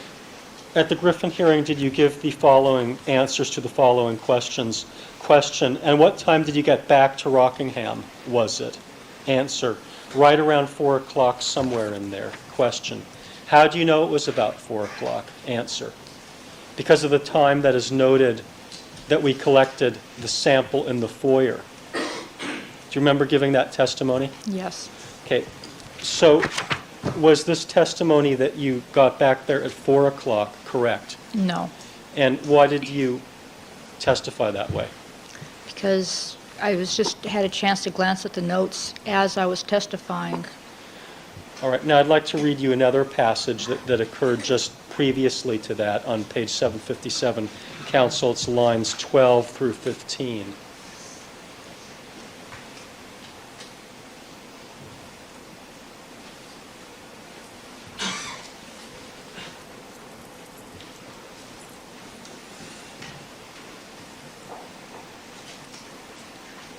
(757), 12 through 15. Proceed. Just previously to that, did you give the following answer to this question? Question, so as soon as you got back to Rockingham, the first thing that you did was walk inside and lift item number 12, answer, after it was photographed. Do you recall that? Yes.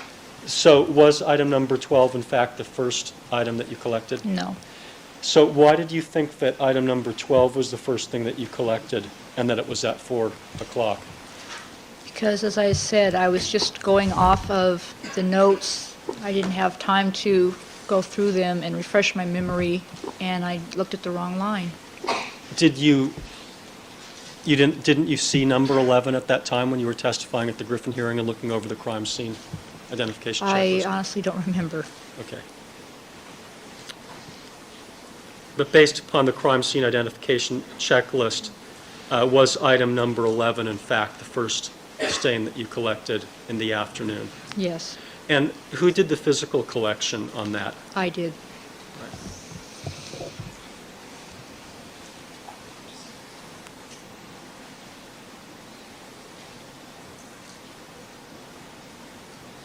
Now, did you in fact collect a stain number 12 in the foyer area of Rockingham?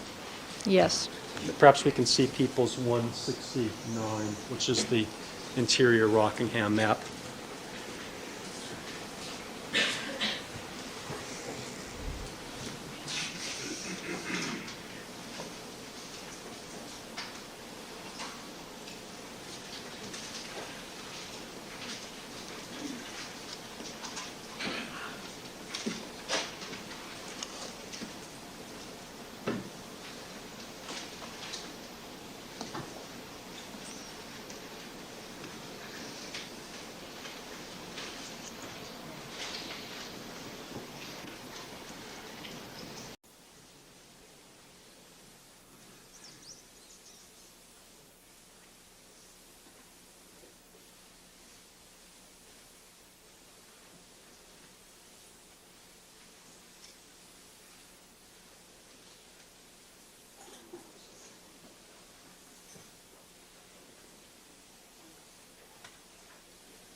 Okay, direct your attention to the photographs on this exhibit that are labeled with photograph numbers, photograph number 12, and the call-out line. Do those depict where this item was collected?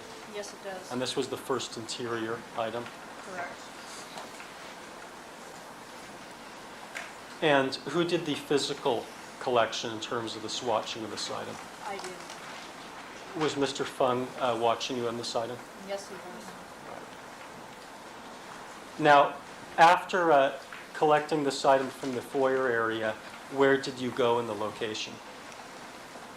We started making our way upstairs, looking as we were going for any items of evidence. So you collected downstairs first before going upstairs? Correct. And when you got upstairs, did you go to the master bedroom area of the house? We did go there. Did you see the item that's contained in photographs 13? Yes, I did. And where were they? They were at the foot of the master bedroom bed. All right. And did you also see the item that's depicted in the photographs that are labeled 14? Yes, I did. And what are you doing in this photograph? Photograph that shows you holding a Q-tip. That is a simple presumptive test for blood. Is that the phenolphthalein test? Now, if you look closely at that photograph in the upper right-hand corner, you can see that there's some clothing on the ground. Can you see that? It's right behind the shower door. No, the one that has you doing the presumptive Yes, test. sorry. The one that has photograph number 14. Yes. Do you recall how that clothing got there? One of the detectives was looking through the clothing. Was that while you and criminalist Fung were in this master bathroom, master bedroom area? Yes, it was. And prior to this detective looking at this item, where was the clothing? Clothing was in a clothes hamper. Yeah, let me see that picture. Okay. That's fine. You can resume the witness stand.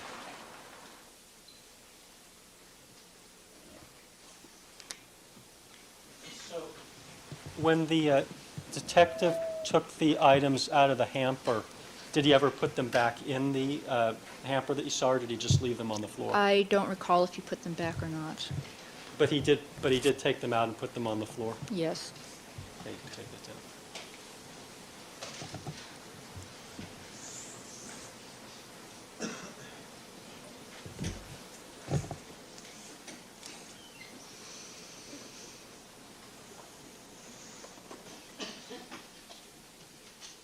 Do you know how the towels got on the floor? No, I don't. Okay. Now, after collecting item number 12, what was the next item number that you collected, or that was collected in your presence? May I check my Yes. notes?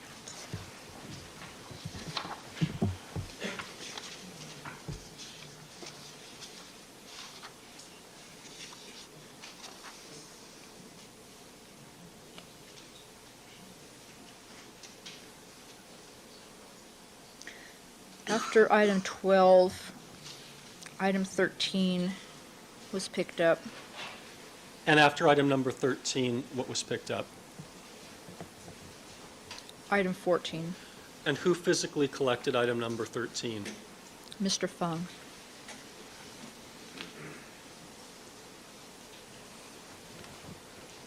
What time was item number 14 collected?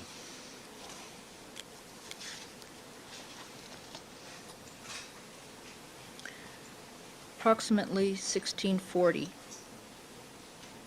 And the record should reflect that Ms. Mazzola is referring to her notes. Okay, yes. And were you referring to the crime scene identification Yes, I checklist? was. Now, is there a time for 13 on that list, or is it just 12 and 14? Just 12 and 14.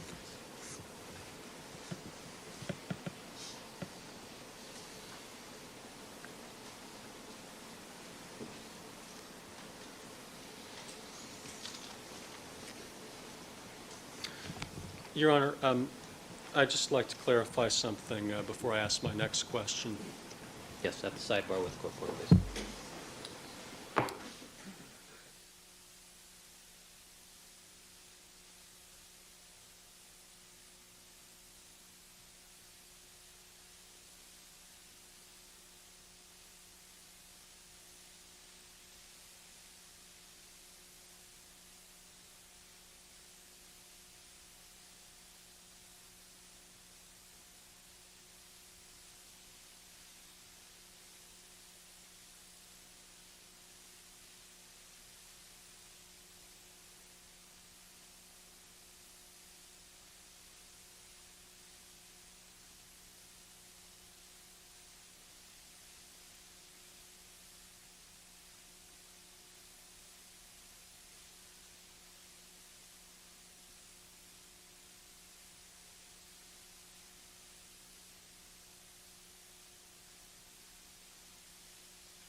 easily the most educational sidebar so far.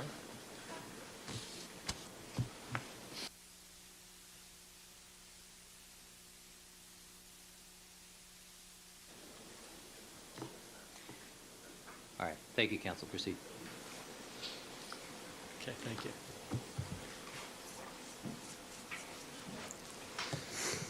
All right, and was there an item number 15 and an item number 16 that were collected? You just answer that, yes or no. Yes. All right, and what time were those items collected?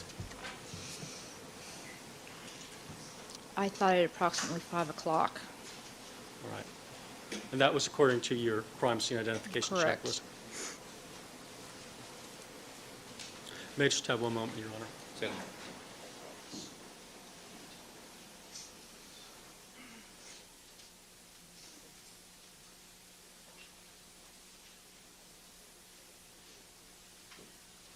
And can you tell us the location of where, using your crime scene identification checklist, these two items were located? Just the location, Correct. first of 15, then of 16. 15 was collected in a downstairs bathroom trash can. 16 was collected from a bench outside the front door. Okay. Now, I'd like to show you another tape that we've marked as People's 186, and then I'm going to ask you some questions about it if you take a look at it. Is this from Rockingham? Yeah, it's the beta tape from Rockingham.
If we could just stop for 1 second.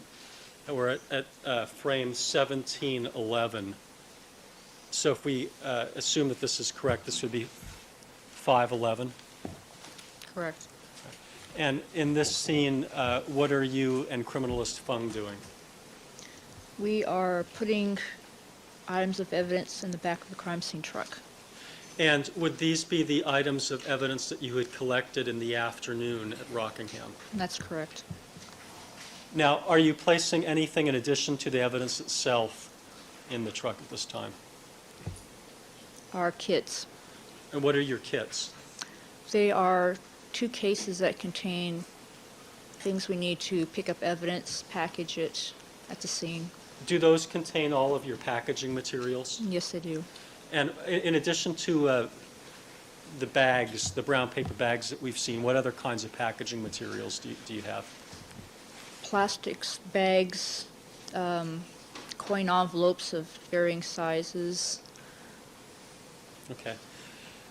So at this point in time, those items are being placed in the rear of the crime scene truck? That's correct. And would have this been after you did the inventory for the afternoon items? Yes.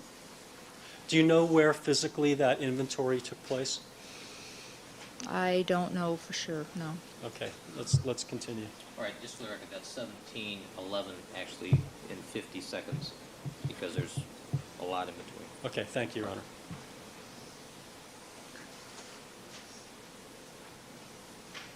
I can just stop for another second. So this is 17:11:57:02 that we're looking at. Did you just lock the crime scene truck? Yes. So at this time, Where is all of the evidence that was collected from the morning at Rockingham? In the back of the truck. And all of the evidence that was collected at Bundy? In the back of the truck. And what about the evidence that was collected in the afternoon? In the back of the truck. Okay, let's continue.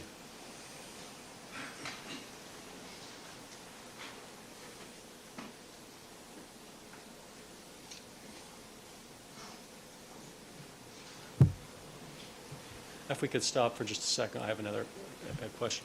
And the crime scene identification checklist that we've been referring to, where is that at this time as you and Mr. Fung are walking away from the... That also is in the contract? back of the truck. Okay, let's continue.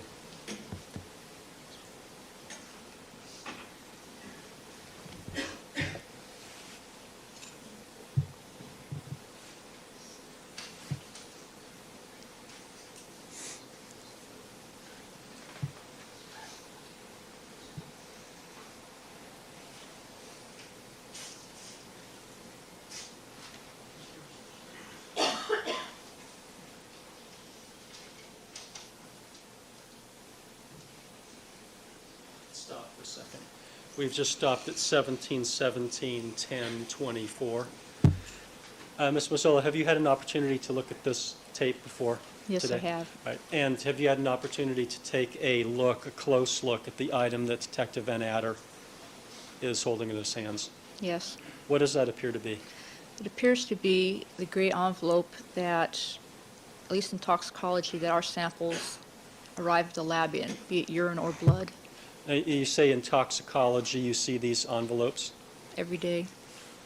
I'd just like to show you what we've marked previously as People's 163H for identification. I may approach. Yes. Can you show us hold up the envelope of the type that you work with every day in serology? Excuse me, in the toxicology. It's this one. She's referring to the darker of the gray envelopes. Yes.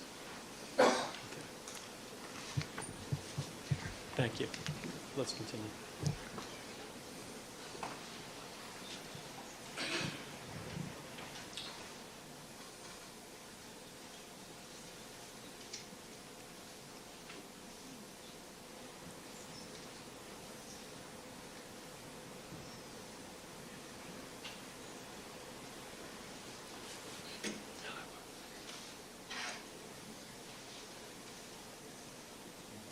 Let's just stop for a moment. Now, when you're working with these envelopes in toxicology every day, are these the kinds of envelopes that are used to contain suspect's blood Yes, or urine? that's correct. All right. Let's continue.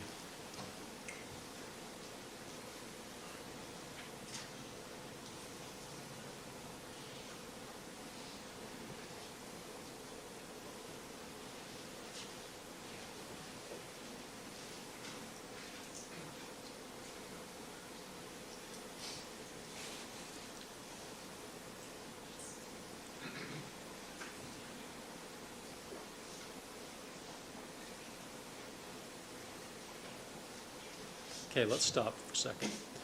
We've just stopped at 17:20:57:02. Now, before we stopped, did you see two shots or two segments showing some activity in the foyer area of Yes. the Rockingham location? Do you know where you were when that was occurring? I was in the living room sitting down. Okay. And what was it that appeared to be in Mr. Fung's hands in this videotape? It appeared to be, Objection, Your Honor, to what her opinion of what appears in the videotape, and she's not even present, and her opinion is no better than the jury's. it appears to be an envelope similar to the gray envelope.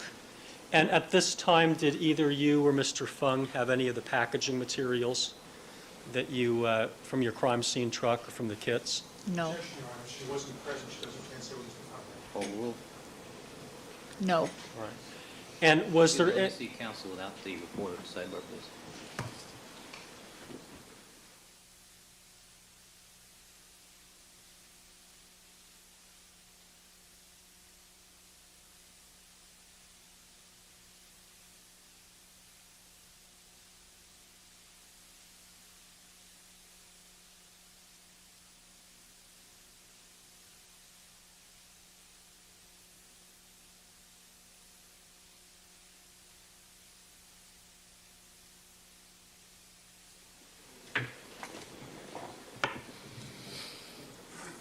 Thank you, counsel. Proceed.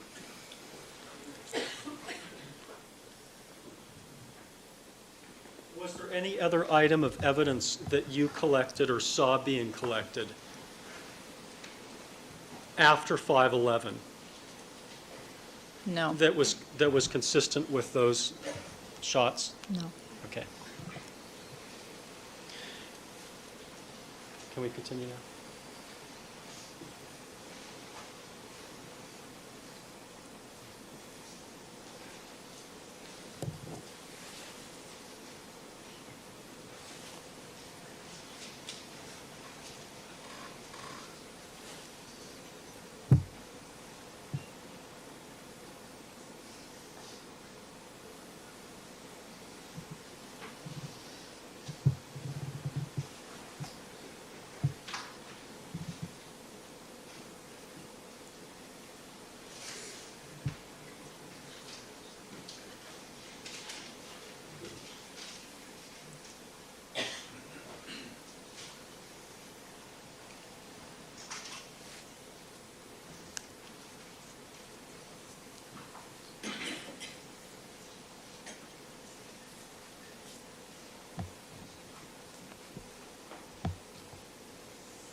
Let's just stop for a second.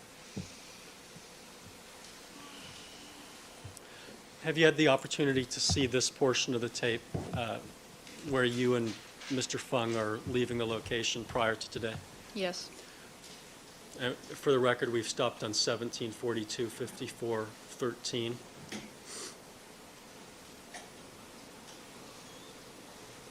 Now, did you have opportunity when you looked at this tape to look at the amount of heft or size of whatever is in the plastic bag?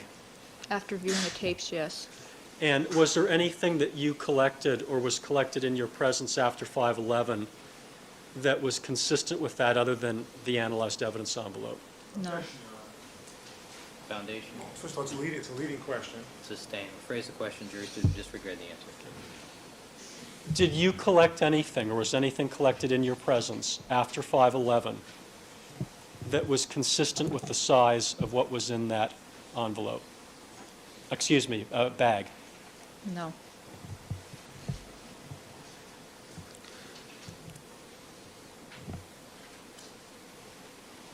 And when you were carrying the bag out, I'll strike that.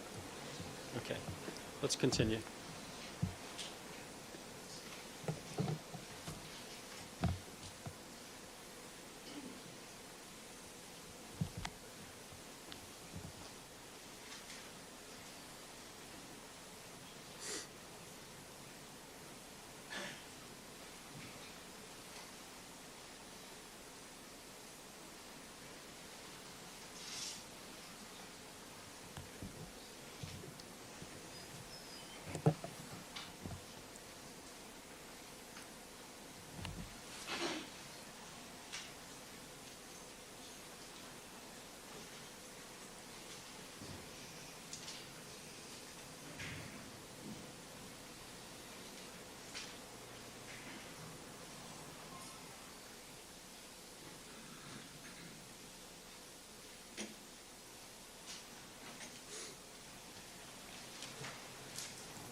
Now, you said that after the Griffin hearing, you had a conversation with Mr. Fung where you went over who collected.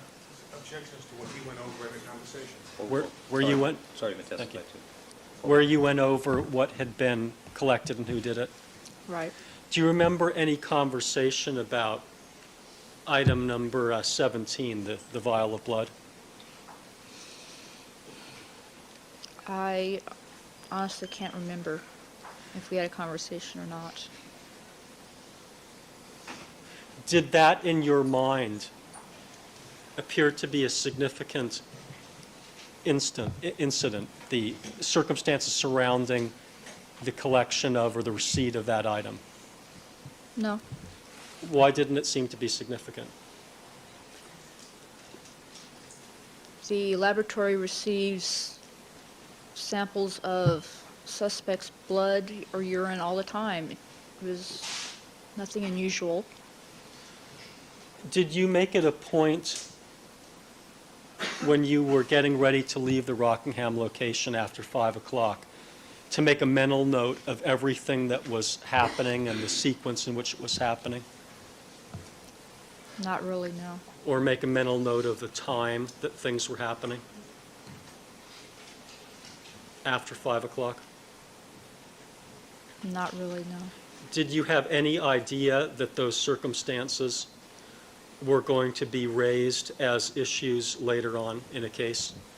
No.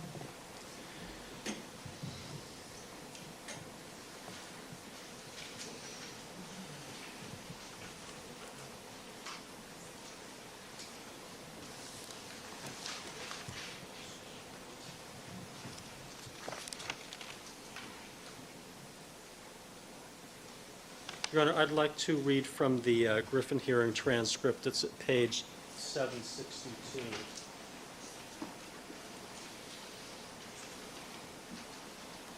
At what line?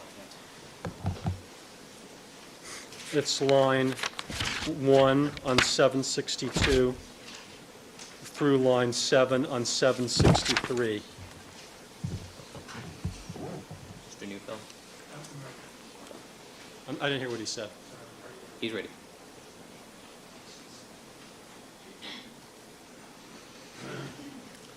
I want to ask you whether at the Griffin hearing you gave the following answers to the following questions. Question.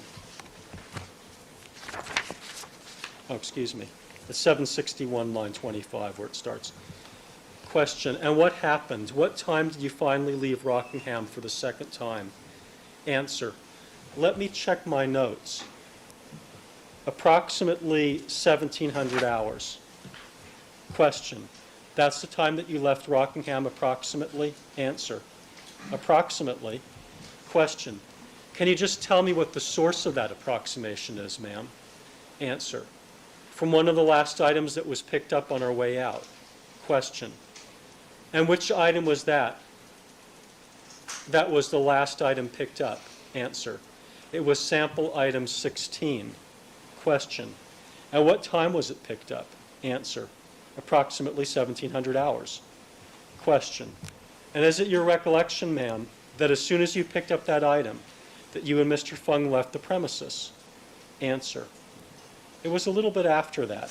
Question. When you say a little bit after, do you mean 5 minutes, or are we talking about as much as half an hour? Answer.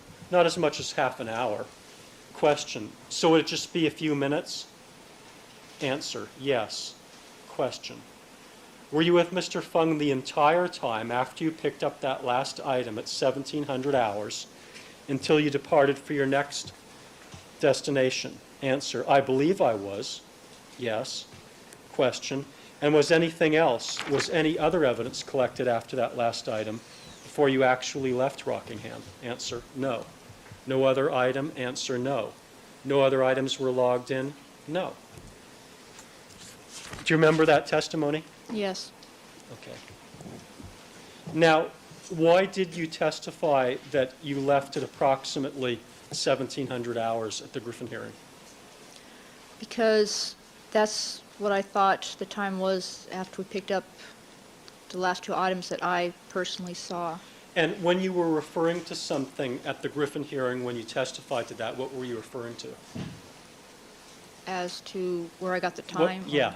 The crime scene checklist. Okay. And did you look on the crime scene checklist? Perhaps we can have that item. I think it's 1007, 1107 rather.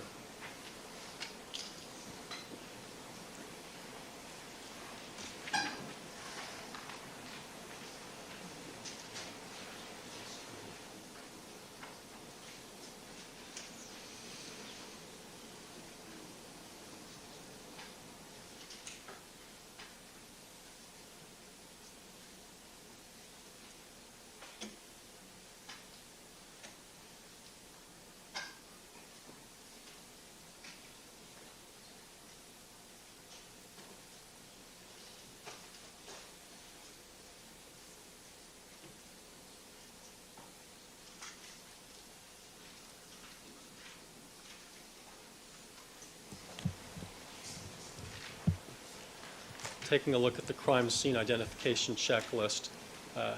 It's 1107. Do you recognize this document? Yes, Now, when was this created? Was this created on the 13th or after the 13th? after the 13th. Okay. When you were answering the questions at the Griffin hearing as to when you left, did you look at this page? No,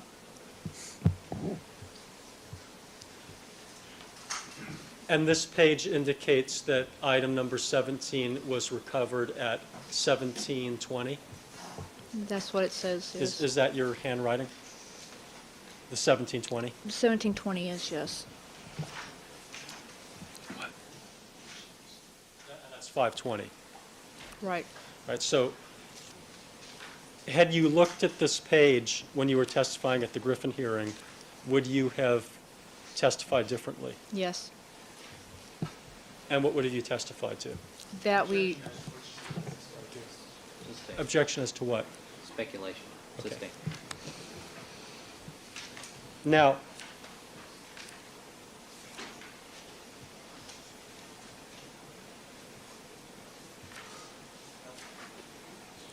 Now, as to the question that you were asked at the Griffin hearing about your recollection, thank you, that as soon as you picked up that item, that you and Mr. Fung left the premises, when you said you think it was a little bit after that, what was that recollection based on? which item are you, You were asked whether you left after you collected 15 and 16, and you said it was a little bit after that. Right. What was that recollection based on? the fact that Mr. Fung spent some time talking to the detectives, so it would have been after that.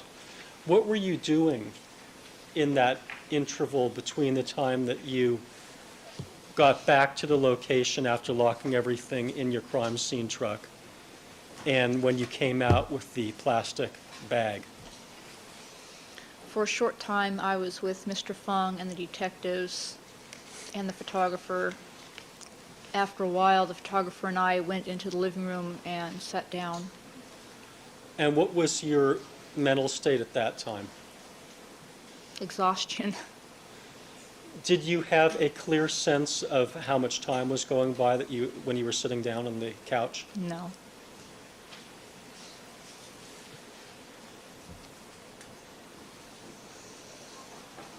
And when you testified that you believed, when you were asked whether you were with Mr. Fung the entire time between 1700 hours until you departed, and you said that you believed that you were, what was the basis of that belief? It just felt like a few minutes. Didn't feel like a long time at all. Now, were any other items logged in on the 13th after 15 and 16? As to having been received on the 13th? In other words, on the 13th, did you or Mr. Fung in your presence make any paperwork on the crime scene identification checklist logging in any item after 16? No.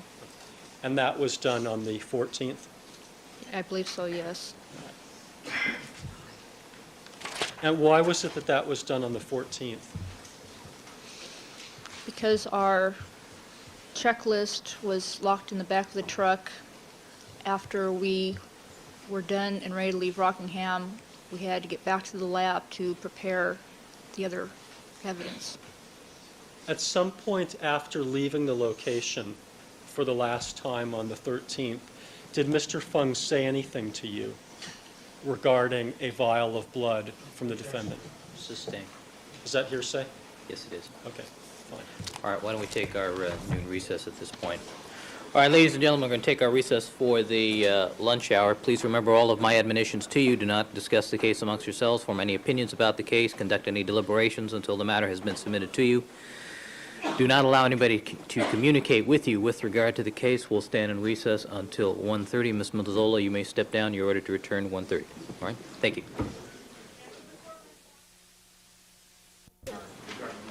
Yes, sir. Are we going to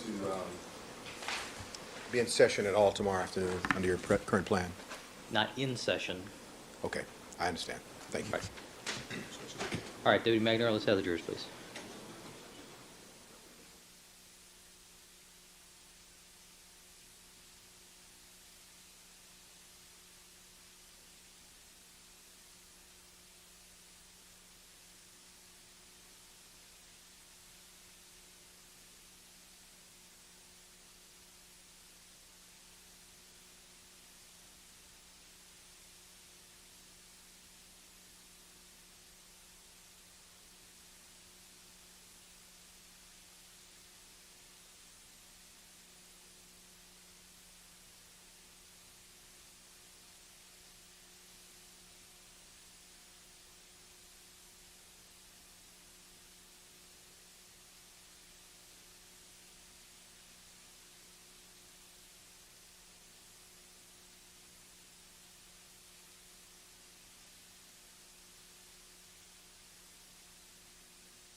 The witness stand.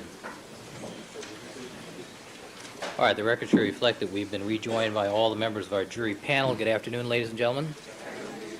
Ms. Andrea Mazzola is again on the witness stand on direct examination by Mr. Goldberg.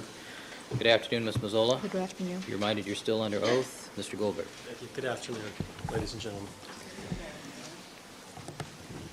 We were talking about when you left the Rockingham location, and you were explaining why it was that when you went into the vehicle, you didn't continue filling out the crime scene identification checklist, and I was unclear on that. What was the reason?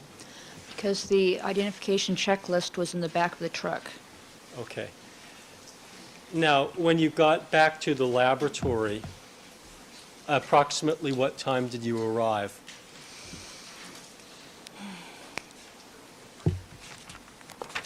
Approximately 6:30 or so, somewhere in there, quarter Okay. after 6. And did you fill out or continue filling out the crime scene identification checklist then? No. What was your priority when you were back at the laboratory? The main priority was to get the swatches which were collected at the scenes to be drying. All right. Now, I'll get into that in just a second, but I wanted to ask a few clarifying questions. When you were sitting on the couch at the Rockingham location before you left, I guess this would have been after 5/11, were your eyes open or closed? I believe they were closed. At what point did you close your eyes? Probably the second I sat down. Do you, did you fall asleep? No, I wasn't asleep. And did you lose track of time when you were sitting on the couch? Yes. Were you tired at that point in time? Yes, I was. Why was that? Because we had been up on our feet working constantly for 12 solid hours. Okay. Now, you said on direct examination, when I was asking you about collecting the glove and the watch cap, the cap, that they were in close proximity or touching. Which was it? Reviewing photographs, they were in very close proximity to each other. Okay, and what was the significance, again, of them being in close proximity? Well, since they were so close, chances are that any trace evidence would have been on one, on the other. They were not separated by any great distance to preserve trace evidence, just located on one and not the other. Were they close enough so that you could not foreclose the possibility that at some point they'd come into contact? They were that close. And when two items come into contact, is that typically how transfers of trace evidence occur? Yes. Now,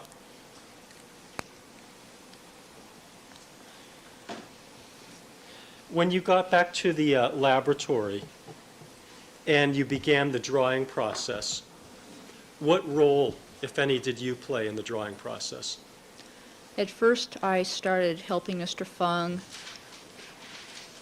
by preparing a few of the items for drying, taking them out and putting them in the labeled test tubes.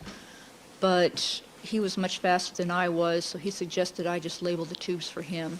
Are you familiar with the technique that Mr. Fung uses to remove the swatches from the plastic baggies and put them into the test tubes? I know which method he uses. And what is that? He places the test tube near the opening of the mouth of the bag and uses the bag to push the swatches into the test tube. By manipulating from the outside of the bag? Right. Now, do you use the same technique? No, I was not that good. I would use disposable pipettes, glass pipettes, and I would put the pipette into the bag and bring the swatches into the test tube and throw away the pipette. Did you throw away the pipette for each sample? Yes. Do you know whether you did more than one this way? I think I did more than one, yes.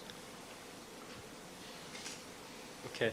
And if you're using the glass pipette on the sample and you then go to the control, do you use the same glass pipette? No, So you use a different glass pipette for the sample and then a different glass pipette for the control? correct. All right. Do you recall exactly how many you did before you stopped No, I doing them don't. on this? No, I don't. Okay, but you think it may have been more than one? More than one, yes. And what did you do after you stopped actually helping out in the drying process by putting the items in the test tubes? I started labeling the test tubes for Mr. Fung. And was he then doing the physical manipulations of getting the swatches from the plastic baggies into the test tubes? Yes, he was. When you and Mr. Fung were working together in this process, did you do it in an assembly line fashion with all of the items laid out, or was it one at a time? One item was worked on at a time.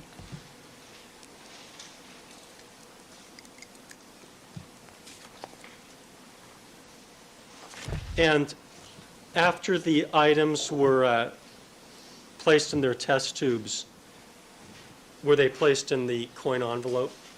Yes, the test tubes were placed back in the coin envelope. And then where did they go? I mean, after this whole process is over, where do they go? Okay, they were placed in a cardboard box lid, lying down, single layer. The box lids were then placed in a cabinet, which we used just for drying the cloth swatches. And approximately what time would you say you left that evening, if you know? Offhand, I don't know. All right.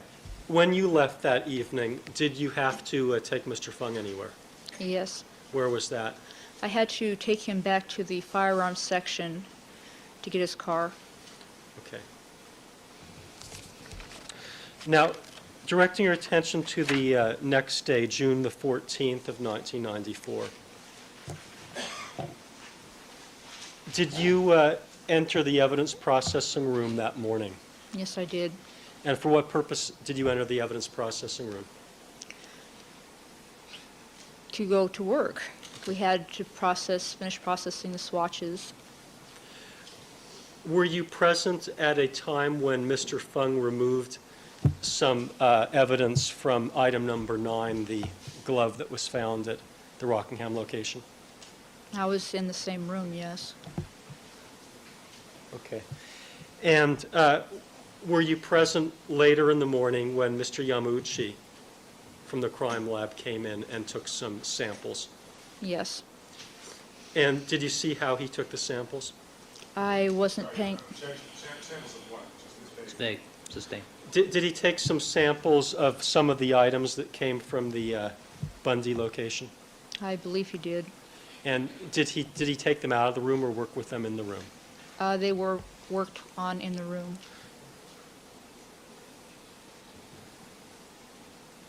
Now, that morning, did you continue filling out the documentation, specifically the crime scene identification checklist? Yes. I'd like to take another look back at 1107 for identification.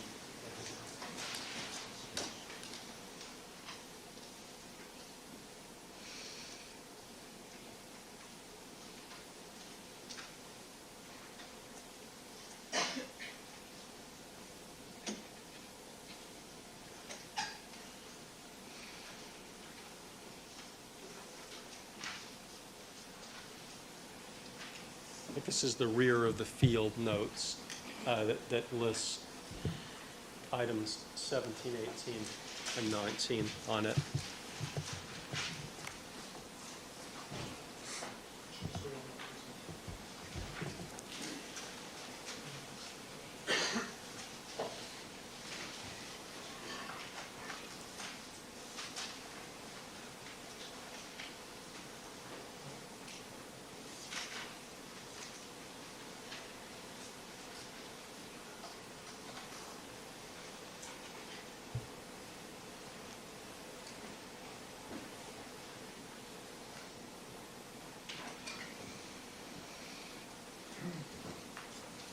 Did you find it? Ms. Mazzola, direct your attention to this page of the exhibit that's been marked 1107 for identification. Do you recognize that? Yes. What is it?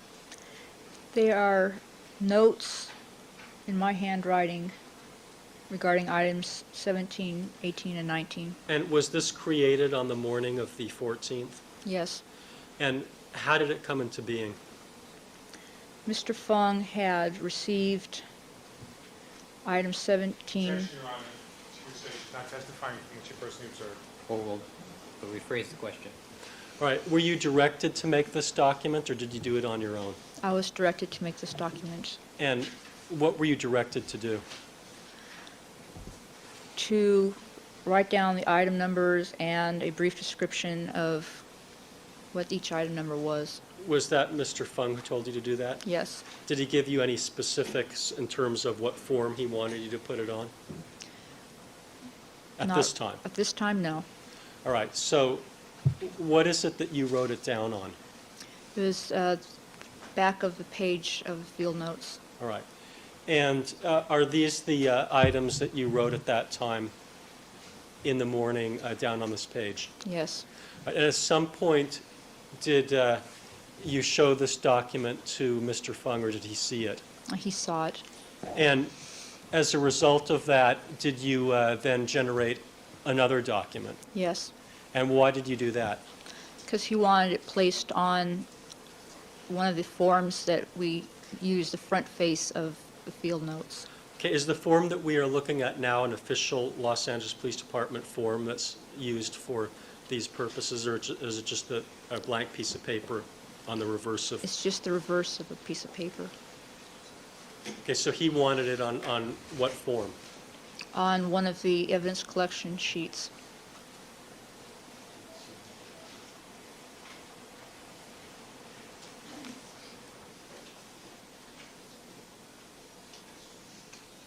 I'd now like to take a look at also 1107, and it has sample item 18, 17, and 19.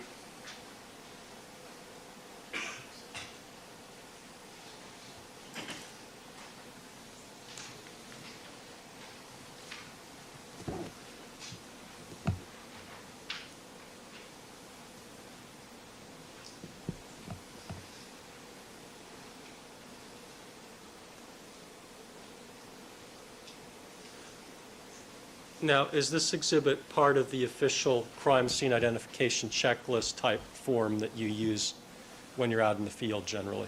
Yes. Right. And did you create parts of this exhibit? Yes, I did. Can you distinguish between the different kinds of handwriting on there and tell us which is yours and which isn't? The sample item number 18, 17, 19 are mine. The received in serology under 18 is mine.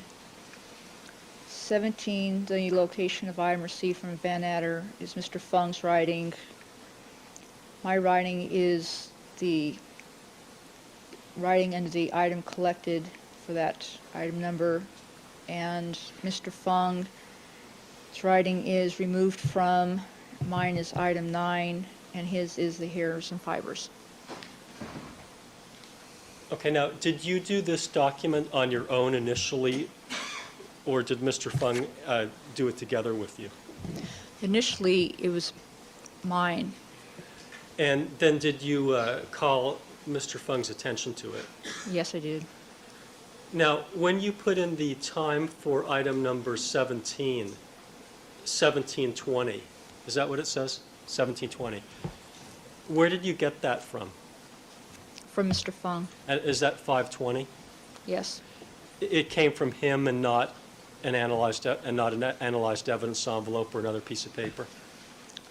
He told me, I don't, Okay. so- And where did you get the time, 9 o'clock, for the removed from item 9, 19? That I just glanced at the clock while he was working on it. And what about the 8:30 time for the received, for item number 18? That was from Mr. Fung. Okay. Were you present when any pair of sneakers was handed over? No. So after you created this document and then brought it to Mr. Fung's attention, what happened? He wanted the numbers, sample item numbers changed. And why was that? He wanted to keep the items in chronological order as they had been received. And based upon your own experience as a criminalist, is there any advantage to doing that in terms of other reports that need to be done, such as property reports? Well, when they're kept in chronological order as to the day they were received, on the property reports, you can put all of the items received on the same day on the property report. If they were out of order, you'd have to generate a new property report for each item. Okay. So was this done in order to cut down on the number of property reports that would be necessary? Yes.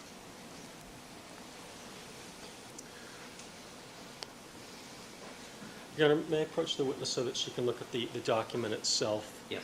Thank you. Either counsel, when they're examining or being available for cross-examination, may approach without permission of the court.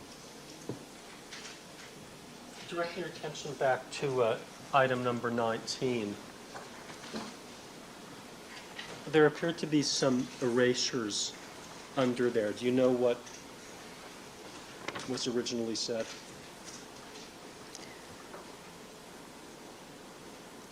Let's see. Looks like it's hairs and fibers, and then found on item number 9. And now it says removed Removed from from. item number 9. Correct. Okay. And the printing that says removed from item number 9, well, excuse me, the removed from, whose printing is that? The removed from is Mr. Fung. And the item number 9? That's mine. Right. Now, what about where it says on item number 17, received from Van Adder? That's Mr. Fung's printing? That's Mr. Fung. And did it appear that there were some erasures there and that there was something else at one time underneath that item? Looks like serology SID. Okay. Do you have any recollection of why that was erased and the other, and received from Van Adder put in there?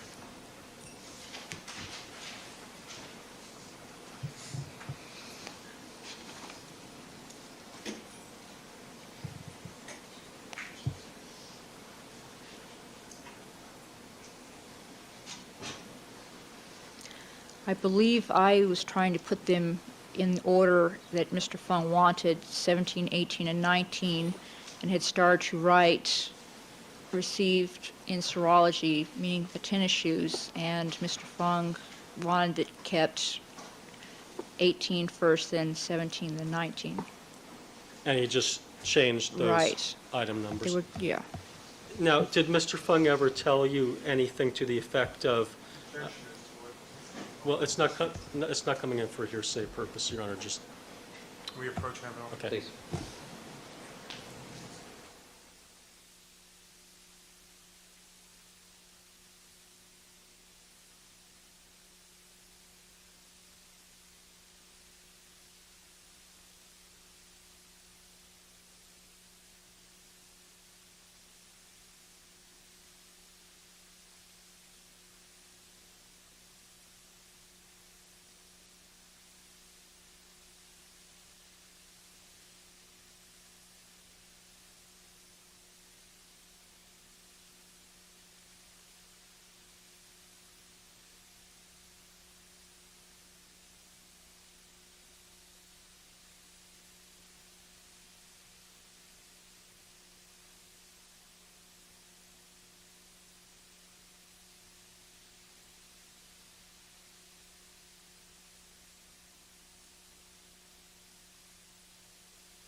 Thank you, counsel. Proceed. Thank you.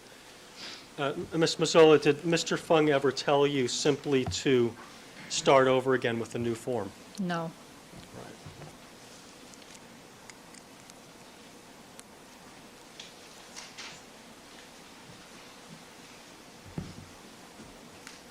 Now, later in the morning, did you and Mr. Fung go to another location to collect additional evidence?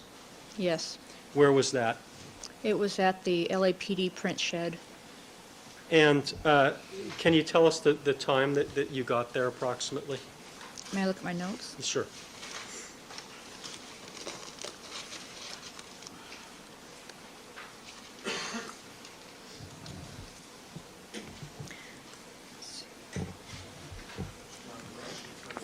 Refreshing your recollection by the reader notes right now. Yes. Ms. Thank you. Mazzola, which form are you looking at? I am looking at the vehicle search checklist. Right. It was approximately 10:30. And when you arrived at the print shed, did you see the Bronco that had been earlier parked in front of the Rockingham location? Yes. Did you see how the Bronco was opened? Yes, I did. How was that? The Bronco had to be opened by 2 detectives Where did they come from? from the burglary auto detail. And how did they do it? They had to use a, I believe they're called a Slim Jim, to pop the lock. Okay. And after that was done, did you and Mr. Fung then begin collecting evidence from the Bronco? Yes. What role did you play in the evidence collection procedure in terms of the Bronco? I was holding the flashlight, making the sketch, passing him the supplies that he needed. When you say supplies, what are you talking about? Coin envelopes, plastic bags, labeling with the item numbers. Okay. Perhaps at this point I could bring up People's 172 for identification.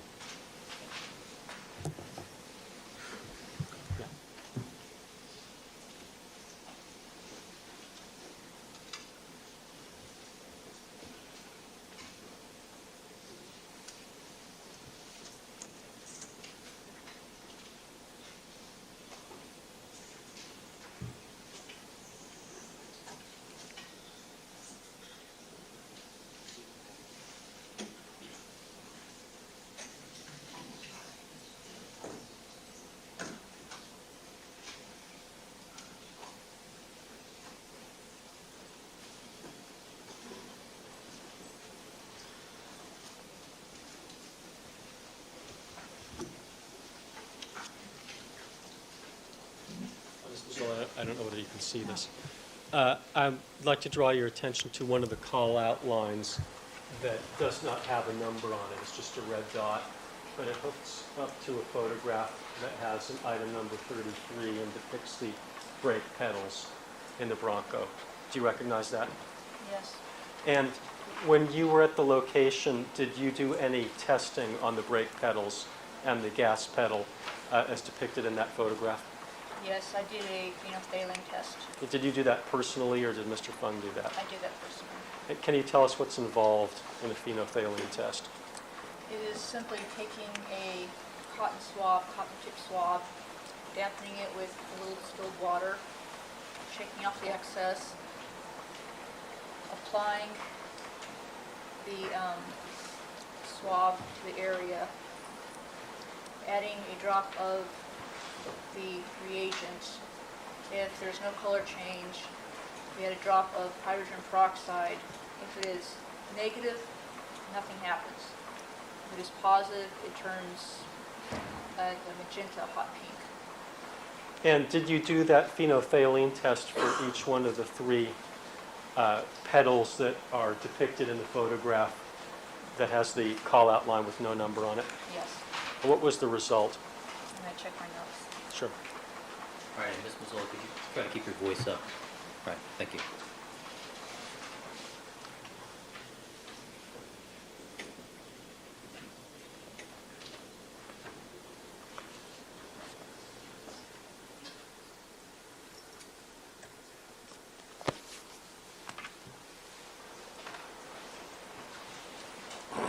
neutrino scaling tests were positive. Did you collect any stains from that location, No, those 3 petals? no, And did Mr. Fung collect any stains? no. Right. Now, with respect to the stains that are on this Bronco board, were there additional stains on the Bronco that are not depicted here? If you want to, you can look back on your notes.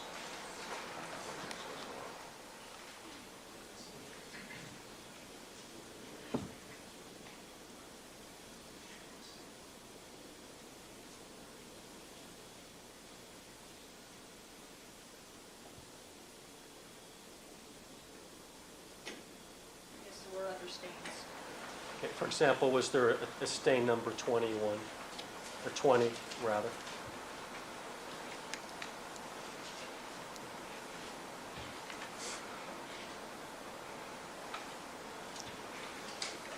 Yes, there was. Where was that located?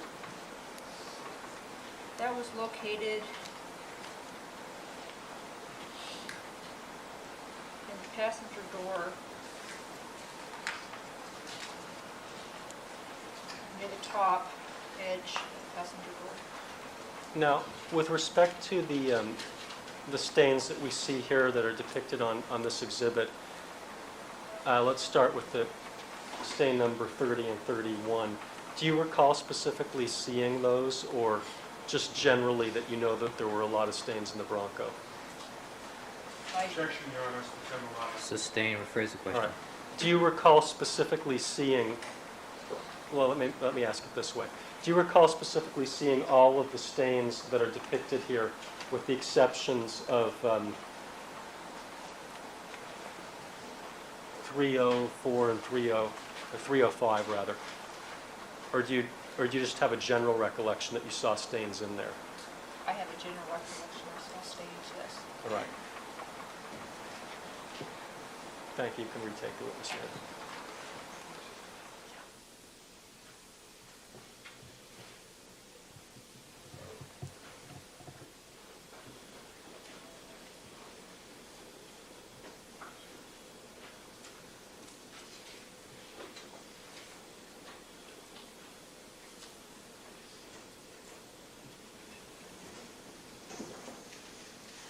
I'd like to show you the vehicle search checklist that's previously been marked as People's 189 identification. Do you recognize that?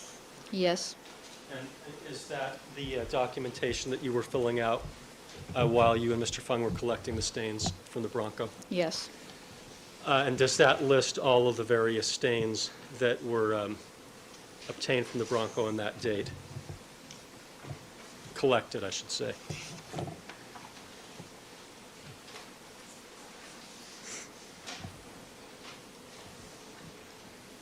yes, Now, when you're collecting stains from a vehicle such as this, do you collect every single drop of every single stain in the vehicle?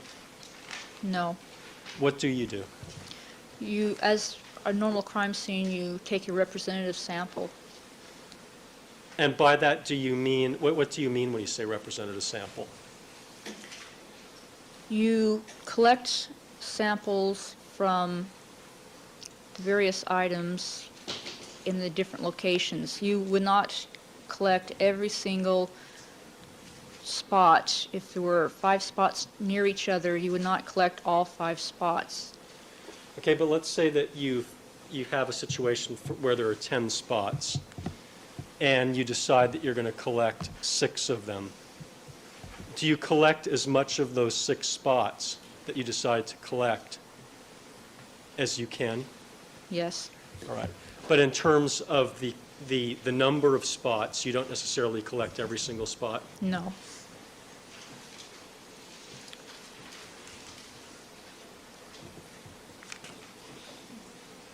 Now, when you were watching Mr. Fung doing the collection, did you form any opinion as to whether he was collecting enough of the stains?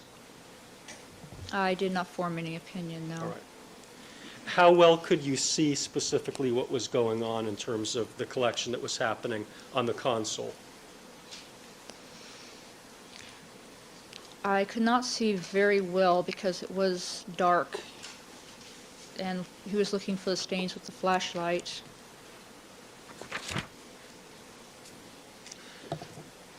Now, when you collected these stains in the Bronco with Mr. Fung and they were packaged, did you follow the same procedure that you've described before in terms of the inventory before you're finished? Yes, And what did you do with these after you'd done the inventory? they were put in paper bags to take with us. Where did you take them? We took them to the lab. And when you got back to the lab, did you go through the drying process with these Yes. stains? Yes. Now, at this drying process, was your role different than in the drying process that occurred on the evening of the 13th? Yes. How did it differ? I was more involved with putting the swatches into the individual test tubes. And what technique were you using to do that? I was using the glass pipettes. And what technique was Mr. Fung using He was manipulating the swatches from the outside. in the way that you previously described? Correct. And were the two of you working on one item simultaneously, or how did that work? We were working on different items, but we were working at separate tables. And again, when you were working on your items, did you do it in an assembly line fashion or one at a time? One at a time.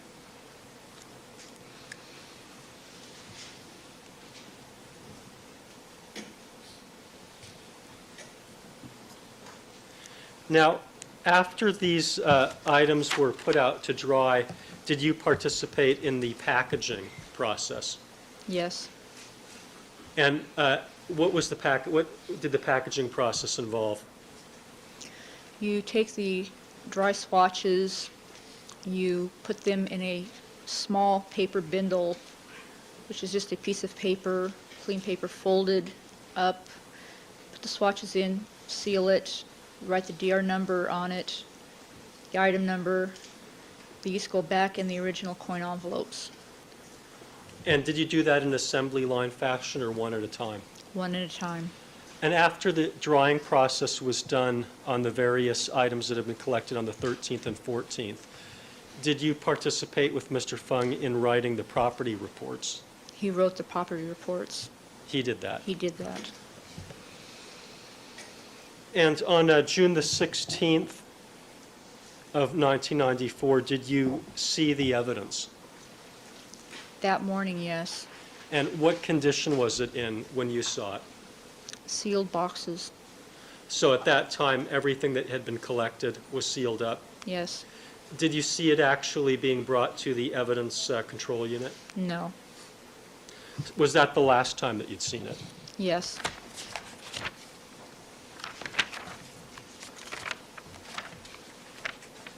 May I just have one moment to look at my notes here?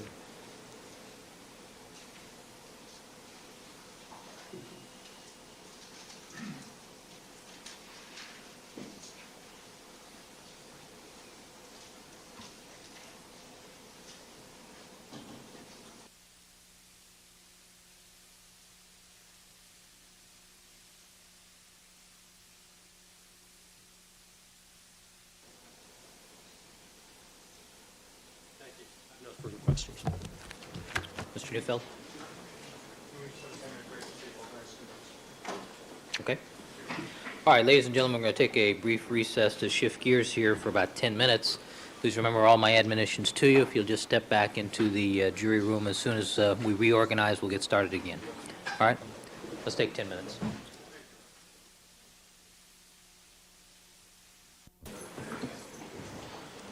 All right, Deputy McNair, let's have the jurors, please.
Let the record reflect that we've been rejoined by all the members of our jury panel. Good afternoon again, ladies and gentlemen.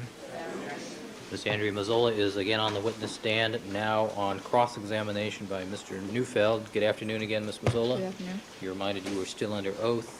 Mr. Neufeld. Your Honor, with the court's permission, it's been a month since Mr. Shapiro introduced me in the courtroom. Certainly. Ladies and gentlemen, good afternoon. My name is Peter Neufeld, and it is my pleasure to be one of the lawyers assisting in the representation of Mr. Simpson.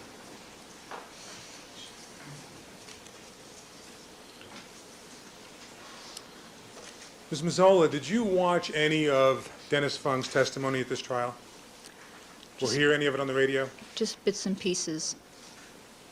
And was that at work or at home? At work, I don't watch it at home. Did you listen to any of it at home? No.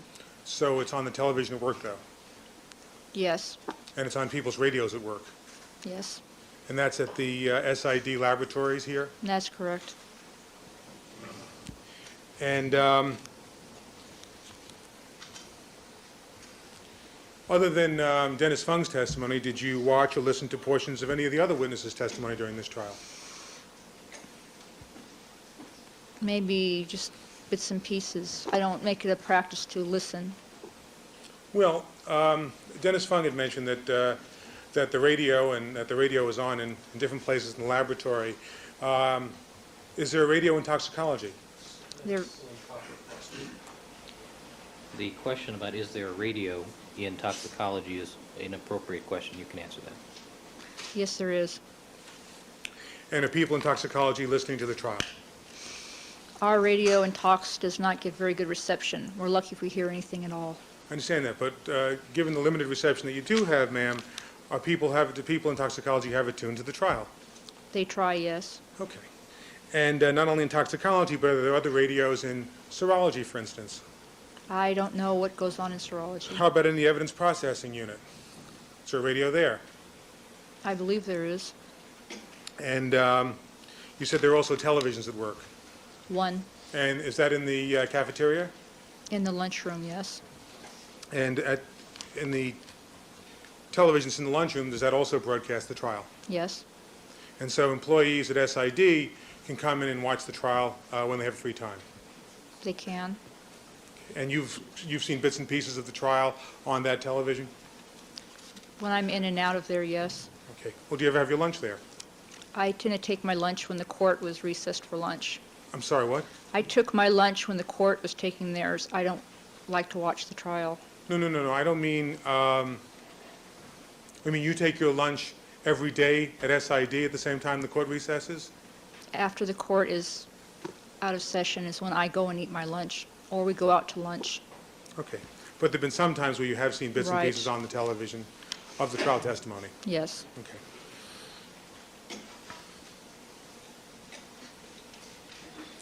Now,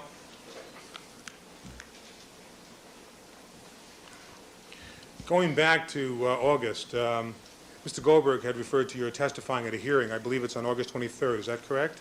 I'm not sure the exact date. All right. Well, the day before you testified, Dennis Fung testified, didn't he? I guess. Well, ma'am, Overruled. No, it'll stand.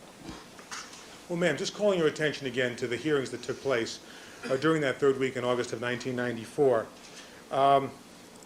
Did you hear on the radio or watch some of those hearings on television? I don't remember if I did or not. Well, Ms. Mazzola, this was a case I think that you referred to on direct examination when you were called to come over here in early August or in late August as the case. Is that correct? It was referred to me as the case. I don't refer to it as that. Fine.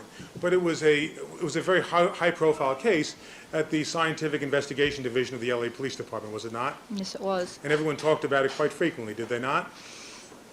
They really did not talk about it frequently because we were told not to talk amongst ourselves. Well, ma'am, let me ask you this. You were one of the only two criminalists who collected the evidence at the two crime scenes at Rockingham and Bundy on those days, right? Right? And you were certainly interested in the way that collection was being depicted or portrayed on television, weren't you? Mildly interested. I'm sorry? A little interested, yes. Okay. And during that time, Would you stipulate that Dennis Fung testified on August 22nd? All right. Well, ma'am, assuming, if you would, that Dennis Fung testified on August 22nd, the day before you did, as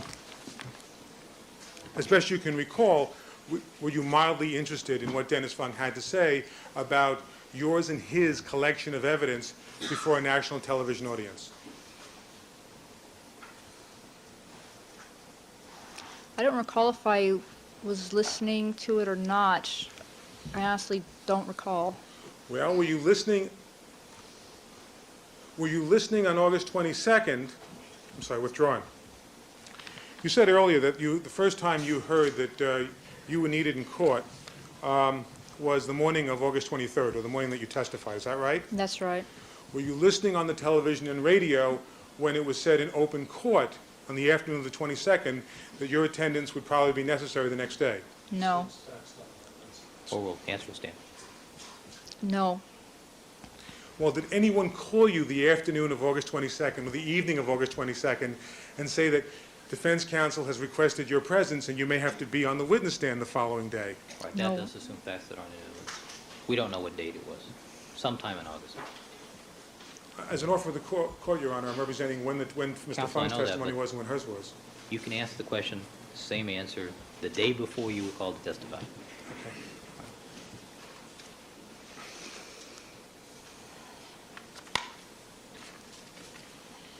Now, in preparation for your testimony today, have you reviewed any notes? Yes. And what notes would those be, ma'am? Crime scene notes. I was able to watch some videos, look at some still photography. Did you review any transcripts? Yes. And which transcripts did you review? I believe it's called a Griffin hearing. Whose testimony? Mine.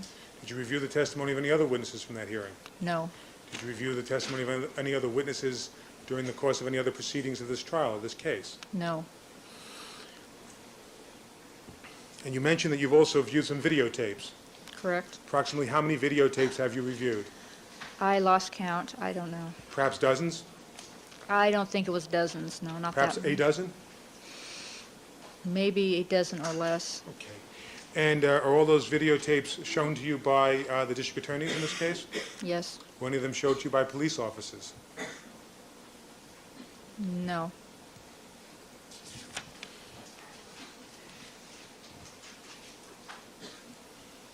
Now, the only time other than a trial where you testified in this case was during that hearing in late August, August 23rd of 1994. Is that correct? Yes. Now, before you testified in that proceeding, had you met with any district attorneys concerning your involvement in this case? No. And prior to August 23rd, when you testified, had you discussed your involvement in this case with any superiors at LAPD? I do not believe so, no. And prior to your testifying and taking the witness stand here on August 23rd, 1994, did you speak to any defense attorney? No. Did any defense attorney suggest to you any answers before you got on the witness stand? No. Did any prosecutor suggest any answers to you before you got on the witness stand on August 23rd? No. Now, since August 23rd, Ms. Mazzola, have you had a number of discussions with employees of the Los Angeles Police Department, including the people at SID? I've talked to people at work, yes. Well, have you had discussions with them about your involvement in this case? Yes. And let's see, have you talked to Michelle Kessler? Yes. And who is Michelle Kessler? She is now the laboratory director. And on how many different occasions have you talked to the laboratory director, Michelle Kessler, about your involvement in this case since August 23rd? A few. And would those different sessions be in her office? Not necessarily. Out in the hall, passing by. Informal. Were they all informal? No, maybe one or two were in her office, but that's Those about would be it. more formal. If you want to call it formal. And during the 1 and 2, no, just unless you do. Well, Okay. We're not very formal there, so. All right, during the one or two sessions that you had with your boss, Ms. Kessler, in her office, were any other people present? Yes. And who were those people who were present? Well, I'm sorry, let's start with the first time that you met with Ms. Kessler since August 23rd and discussed your involvement in this case. Oh, I don't know who was present the first time. Were there other people present, though? I can't remember. I honestly can't Do you know remember. approximately what month it was? No, Was it in the fall? I don't know. Well, how about the second time you met with Ms. Kessler to discuss your involvement in this case since August 23rd? Who else was with her then? I believe Greg Matheson and Colin Yamauchi. And do you remember what month that was in? And that was just this month. It's very recent. And you said there may have been a third time. Was there a third time that you met with Ms. Kessler? I don't know. To the best of your recollection, it was just two occasions Two that I can recollect, yes. in her office, and the other instances where you discussed this case with her were all more casually in the hallway. Is that your testimony? It was more or less passing how I'm doing, are you ready, that sort of thing. Now, aside from Ms. Kessler and Mr. Matheson, on that one occasion, Ms. Kessler's office, have you also discussed your involvement in this case with Mr. Matheson? Separately, not really, no. Have you discussed your involvement in this case since August 23rd with Dennis Fung? We've talked, yes. Well, in fact, after you testified on August 23rd, you and Dennis Fung had a long discussion about who did what with respect to collection in this case, didn't you? Hold. Yes.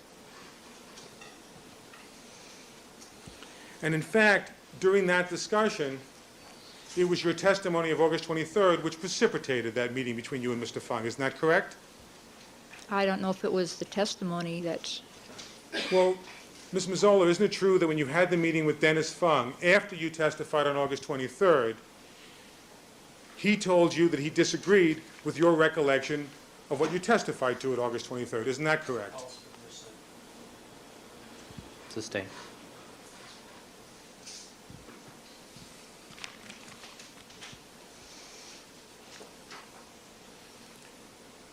How long after the August, I'm sorry, how long after you testified on August 23rd was it that you had this meeting with Dennis Fung?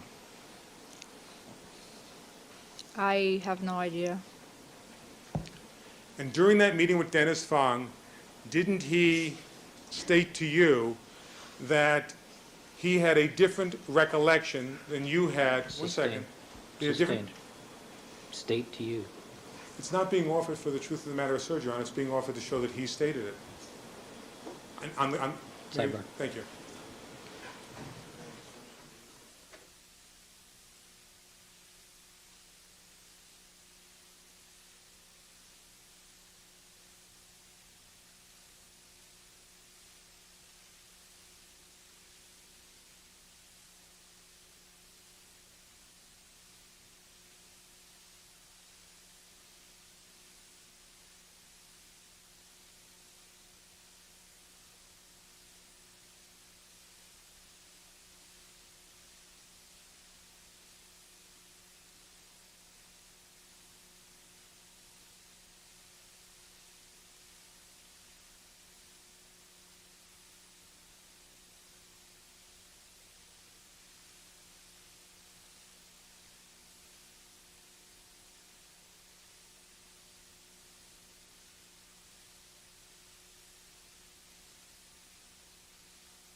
All right, thank you, counsel. You may rephrase the question. Thank you. After you testified under oath on August 23rd, 1994, Ms. Mazzola, when you met with Dennis Fung, didn't he review with you his recollection as to who collected which items at Bundy and Rockingham? Yes, And would you agree, ma'am, that his recollection of who collected which items at Rockingham and Bundy in that meeting were different and contradicted your testimony at August 23rd?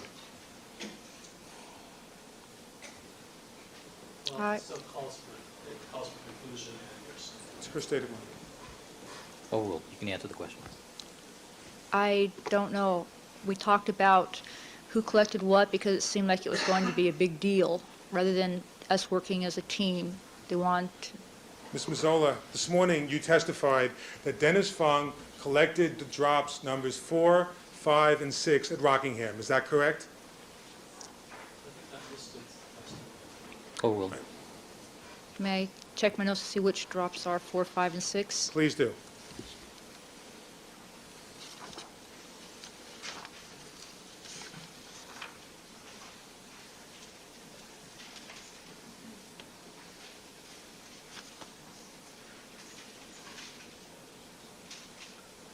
Yes, And isn't it fact, Ms. Mazzola, that when you testified on August 23rd under oath, you testified that you personally collected every drop at Rockingham?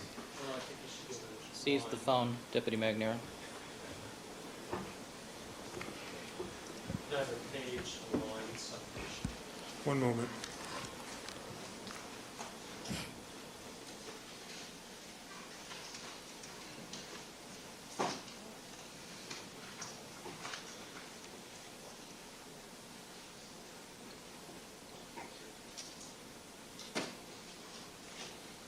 Page 698, beginning at line 22.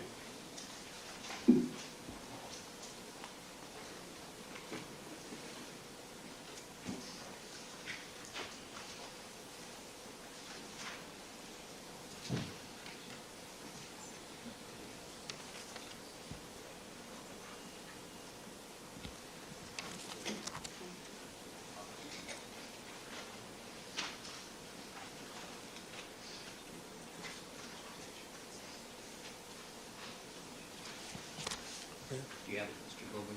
Yes. All right, proceed.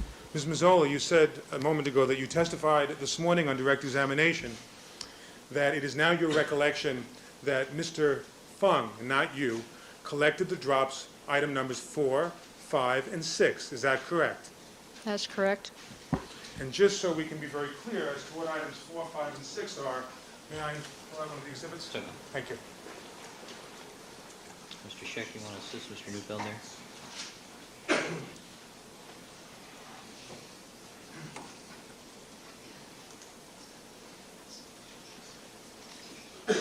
Oop.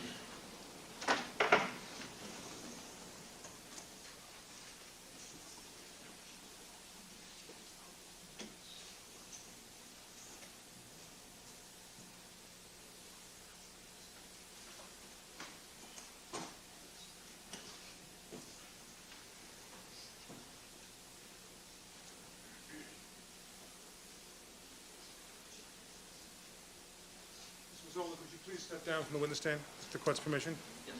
And Ms. Mazzola, would you try to keep your voice up, please? All right, thank you.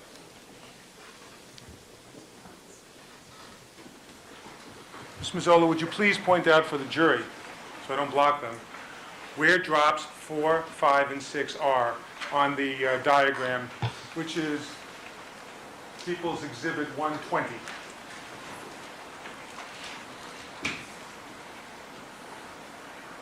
Okay, 4 is right here. I can't hear you. 4 is right here in the street. Indicating in photograph A, almost directly in front of the number 360 on the curb. 5 is right here in the driveway, just outside of the gate. And by the way, Ms. Mazzola, is number 5 also reflected in photograph A on the driveway? Yes. Okay. And could you now tell us where number 6 is, please?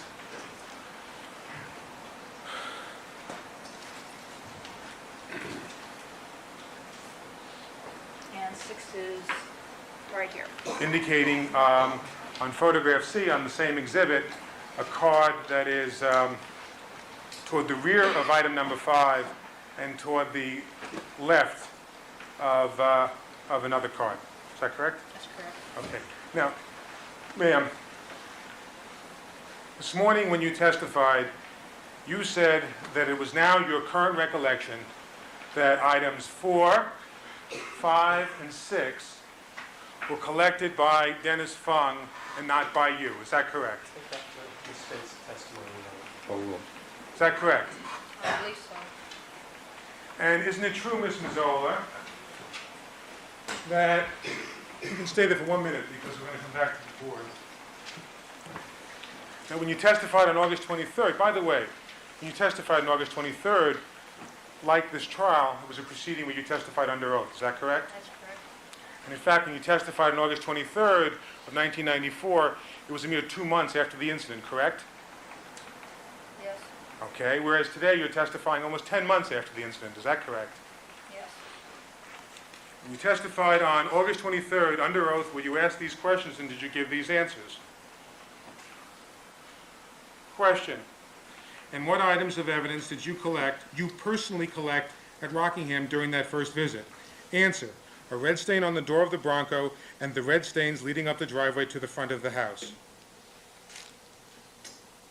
Were you asked that question? Did you give that answer? I believe so. You can sit down now.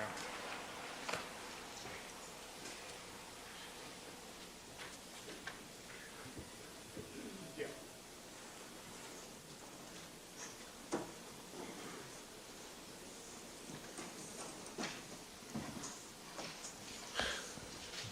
And in fact, Ms. Mazzola, was it during the meeting you had with Dennis Fung, after you testified on August 23rd, where he suggested to you that he had collected some of those stains at Rockingham? Did it happen at that meeting? I don't recall if it did or not. Well, at that meeting that you had with Dennis Fung, didn't you and he then begin to put notations down on a pre-existing field report? We were making notes, yes. Well,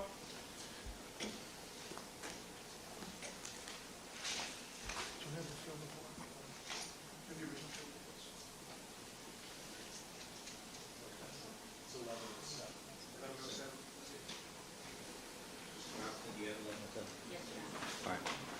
Would you hand that to Mr. Packard, please?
I don't know if the, can we focus it a little bit or not? So, all right.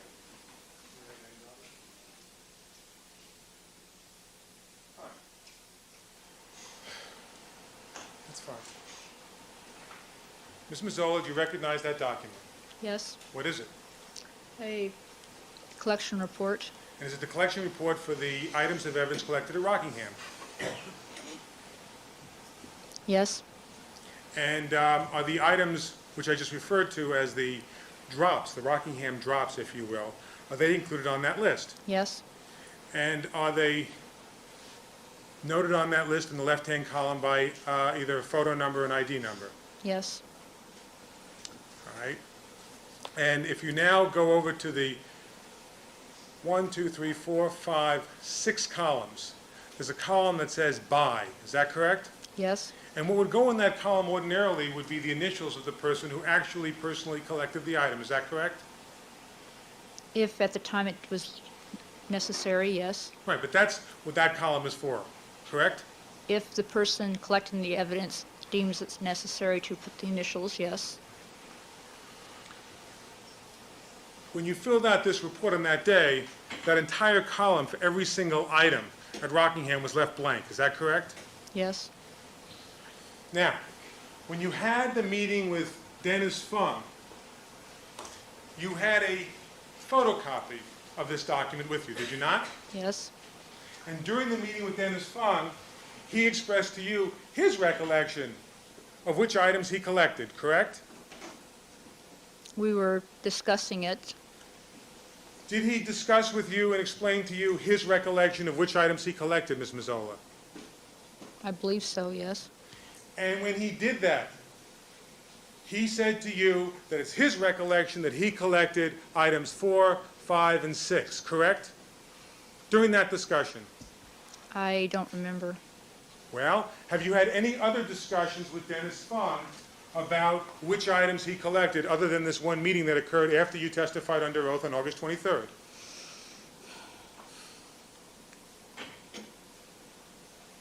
I don't recall. And when you had this meeting with Dennis Fung, you took notes, correct? Yes, And you made entries in that column where it says by, is that correct? yes, And for items number 4, 5, and 6, you put in that column by Fung, did you not? yes,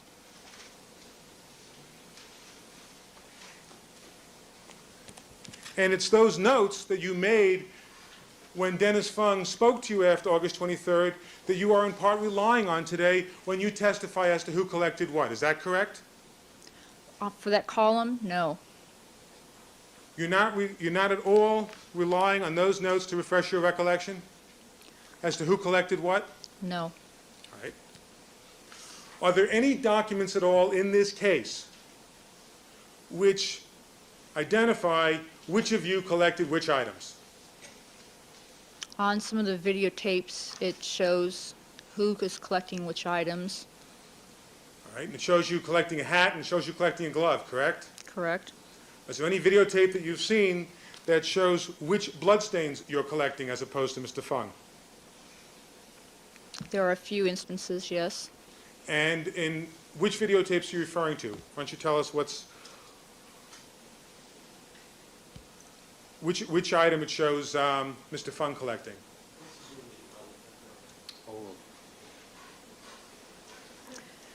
The Bundy scene shows me collecting some of the blood, but I know that Mr. Fung also collected some of the blood at Bundy. Is there any videotape that shows Mr. Fung collecting any blood at Bundy? I don't believe there's any videotape of him personally collecting. Is there any videotape showing Mr. Fung collecting any blood at Rockingham? I don't believe so. All right, so if there's no videotape showing Mr. Fung collecting the blood at Rockingham, are there any reports that were filled out contemporaneous to this incident where it identifies Mr. Fung as the person who collected blood drops at Rockingham? Would you please rephrase the question? Were there any documents filled out contemporaneous to June 13th and June 14th identifying Mr. Fung as the person who was collecting any of the drops at Rockingham? I don't believe so. So when you testified today, ma'am, in the absence of, I'm sorry, one last question. There's no videotapes and there's no documents. Are there any still photographs showing Mr. Fung collecting any of the blood drops at Rockingham? I don't believe so. So in the absence of any videotapes, photographs, or documents, you're testifying today based on your independent recollection of what transpired back on June 13th. Is that correct? The videotapes helped me to remember what happened on that morning. Ma'am, are there any videotapes at all which show Mr. Fung collecting a single blood drop? I believe there's one at Bundy. Where Mr. Fung is collecting the blood drop? Mm-hmm. A moment ago, Excuse me, that yes or no? Yes. All right. A moment ago, you said that there was no videotape of Mr. Fung collecting any blood drops. Is that correct? It shows, Proceed. it shows both of us at the one area where blood was collected. It shows me collecting some, and it shows Mr. Fung collecting some. Shows Mr. Fung actually swatching some at Bundy? Yes. Okay, and which drop is that he's collecting at Bundy? It was, let me refer to On the my- videotape? Right, I need to refer Go to my ahead. notes to find out which Wait, one. wait.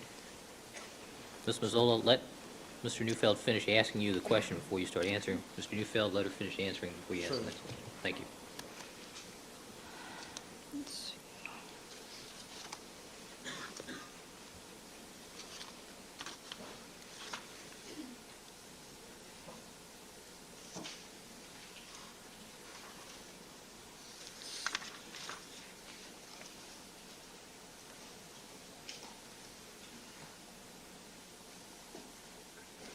It's photo ID number 110. And what are you referring to? I'm referring to the evidence collection sheet.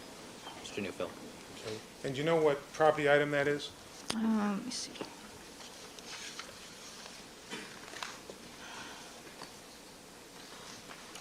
$45. And that's not one of the Bundy blood drops, is it? It is a blood sample taken from Bundy And where is it taken from at Bundy? on a rail. Ma'am, are there any videotapes at all showing Dennis Fung collecting any of the, what has been referred to over and over in this trial as the Bundy blood drops?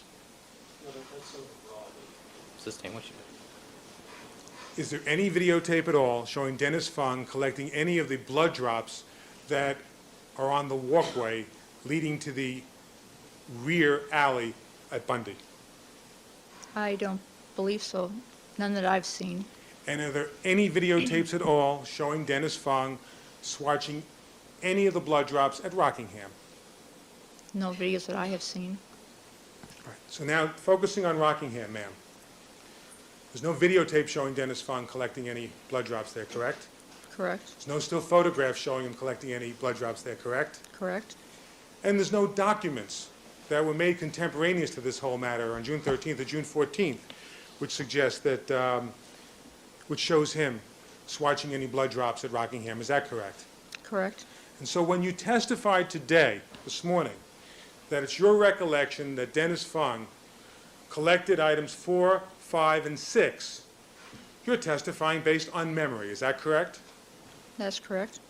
Not based on any document, photograph, or videotape that you have seen showing him actually doing that. Is that correct? That's correct? And that recollection that you now have, ma'am, is in part influenced by the meeting that you had with Dennis Fung after you testified on August 23rd. Isn't that correct? No. At the meeting when you at the meeting you had with Dennis Fung, Ms. Mazzola, you said that Dennis Fung told you that it was his recollection that he collected items 4, 5, and 6, correct?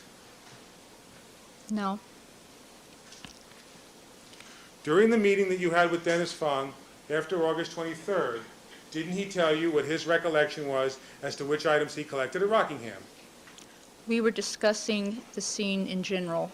Ma'am, during that discussion, did Dennis Fung tell you what his recollection was as to which blood drops he collected at Rockingham?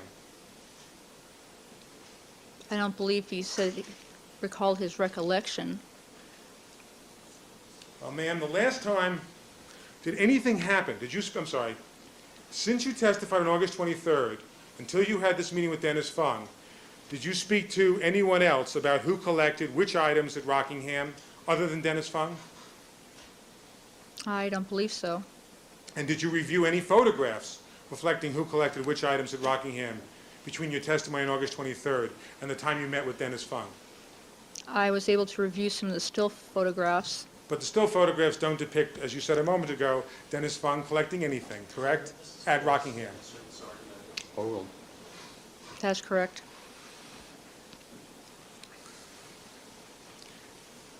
And the last time you were asked to articulate who collected what at Rockingham then was in sworn testimony that you gave in this courtroom on August 23rd, 1994. Is that correct? That's correct. And when you testified in this courtroom on August 23rd, 1994, you said that you personally collected every single one of those blood drops, including the Bronco door and the drops going all the way up the driveway at Rockingham. Isn't that correct? Oh, Isn't that correct, ma'am? I don't know what the testimony was exactly. Did you hear me read the testimony to you just 5 minutes ago, ma'am? sustained.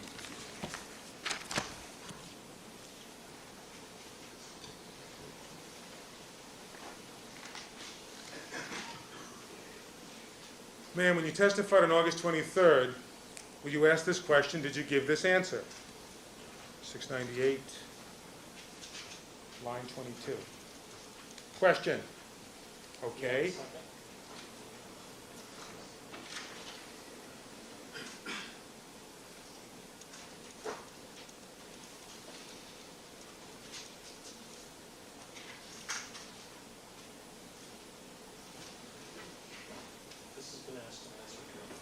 Call roll, proceed. Question. And what items of evidence did you collect, you personally collect, at Rockingham during that first visit? Answer, a red stain on the door of the Bronco and the red stains leading up the driveway to the front of the house. When you asked that question, did you give that answer? Yes. And you knew, ma'am, when I asked you at that time, when I asked you what you personally collected, you took that to mean those stains that you personally, with your own hands, swatched. Is that right? As opposed to someone else doing it? Yes.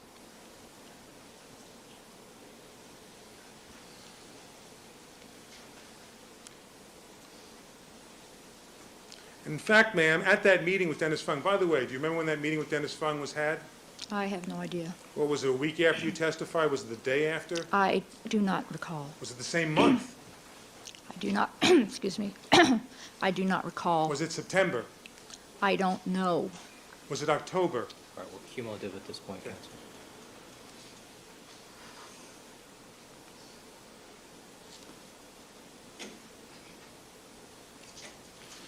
And ma'am, you made entries on that blank sheet during that meeting with Dennis Fung, didn't you? Yes. And the place where you made entries, ma'am, was in the column that said which item was collected by whom, correct? Correct. And have you looked at those notes with those entries that you made at your meeting with Dennis Fung at any time before you took the witness stand today to help you refresh your recollection? By looking at that column, no. Did you ever look at that column at any time prior to your testifying today to help refresh your recollection? Didn't look at it at all? I don't believe so.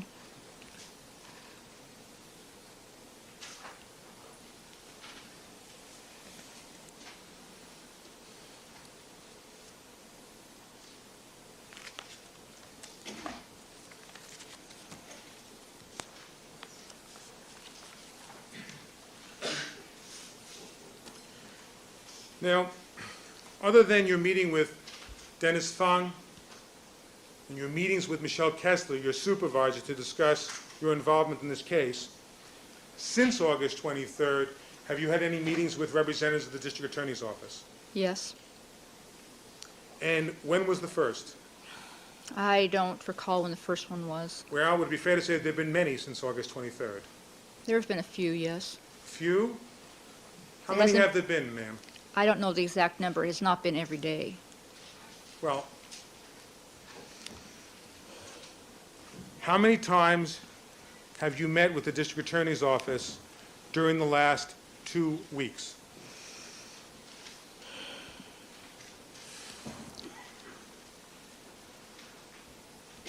Maybe 5 or 6. And during the month of April in total, how many times have you met with the District Attorney's Office? I have no idea. Or would it be perhaps another 5 or 6 times? I don't know. Well, I just want you to approximate, ma'am, as best you can. Might it be an additional 3 or 4? Could be an additional 2 to 4. I honestly don't know. Okay. Now, during the month of March, did you have any meetings with any of the district attorneys? I don't remember. You don't remember whether you met with them or not during the entire month? I had other work to do. I don't remember when I met with them exactly.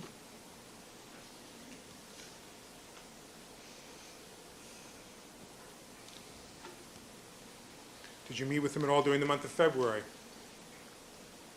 I don't recall. When you say you don't recall, are you saying that you may have met with them, or you just have no recollection of the I encounter? may have met with them. I don't recall. What about in January? I don't recall. Is the same hold true for December? I'm sorry, you have to Yes. answer verbally. Yes, it does. And November? All right, we're getting cumulative at this point again. So would it be fair to say that you may have met with the district attorney's office during the months of November, December, January, and February, but at this point in time, you just can't recall if you did, and if you did, how often? That's correct. However, you know for sure that you met with them many times during the month of April. Is that correct? I met with them sometimes in April, yes. Well, you said, ma'am, just a moment ago that you met with him about 5 or 6 times during the last couple of weeks, right? Some of that was on the phone. Some of it was all for 5 minutes. And you said that you met with them anywhere from 2 to 4 times during the first part of April as well. Is that correct? It's possible, yes. So that could be as many as 10 times, just in the month of April alone. Is that correct? Yes, possible. Now, you mentioned that some of the sessions may have been on the telephone. How long was the longest session at the district attorney's office? I have no idea. Well, did you ever spend an entire day here? Looking at videotapes and talking to the district attorneys about your involvement in this case, The major part of a day. which would be perhaps 8 to 10 hours? No, not that long. Six. Probably 5 to 6. 5 to 6 hours. And how many sessions did you have of that nature? I don't recall, not many. Perhaps 3 or 4? Probably just closer to 3, 2 or 3. 2 or 3 sessions, which lasted about 5 hours. And at Roughly. those sessions, ma'am, which lasted 5 hours, Mr. Neufeld, let her finish the answer. sorry, Your Honor. Go ahead. Go ahead, I can't remember what you asked. And at those sessions, which lasted approximately 5 hours, those 2 or 3 sessions, how many different prosecutors were with you? It wasn't a solid 4 or 5 hours. It was on and off, sometimes watching videos. I don't recall who was with me or how many. Okay, well, I take it if you don't recall how many people were with you, there was at least more than one prosecutor there with you. Sometimes one, sometimes more than one. Well, when there was sometimes more than one, were there as many as 3 or 4? No, So you're saying the most that you ever had at any of these 5-hour sessions was 2 prosecutors? it's on and off. Is Mr. Goldberg one of those 2 prosecutors? Sometimes yes, And sometimes there were other prosecutors there instead of Mr. Goldberg? yes. And who were the other prosecutors who you met with? I don't know their names. Well, were they people who were in this room? I recognize one, And who was that man? the young lady sitting behind the audiovisual table. Indicating Diane Martinez. Okay. Were any of the other district attorneys who you see in this room present during any of those sessions? They might have walked in and then stayed a minute or so and walked out. But you don't have any recollection of any of those assistant district attorneys prepping you for your testimony? No.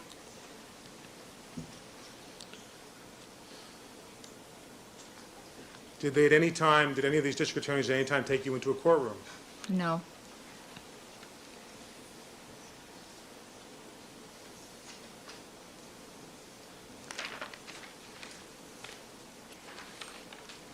Now, ma'am, other than the notes that you described before that were made on June 13th and June 14th that you've reviewed in connection with this case, have you made entries onto any other notes at all, or those notes, to help you testify today?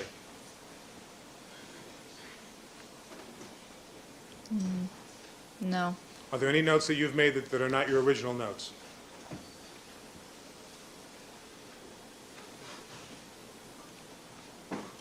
Other than trying to condense some of the information so it'd be easier to find, no.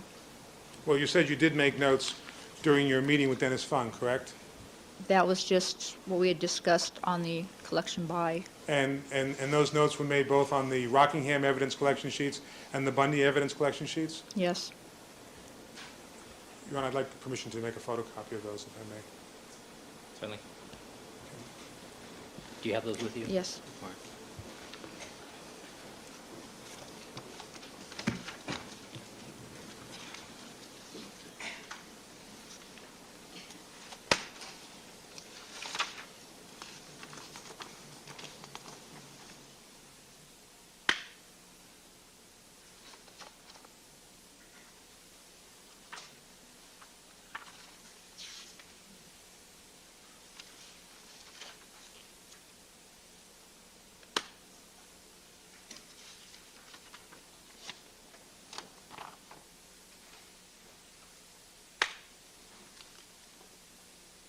Giselle, I want you to hand those to me. There are two groups. Right. All right.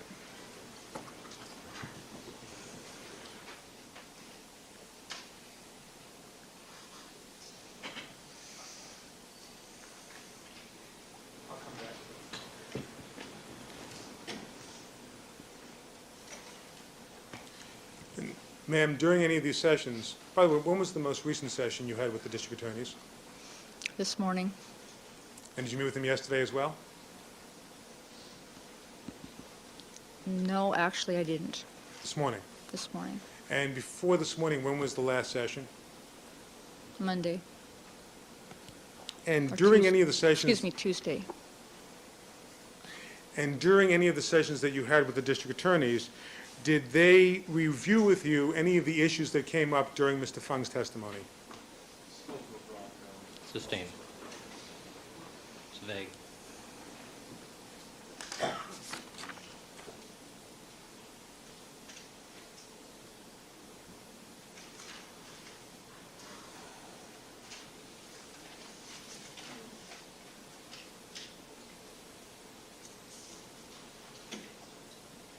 During those meetings with the district attorney's office, did either Mr. Goldberg or anybody else in that office tell you that there were certain problems with Mr. Fung's testimony?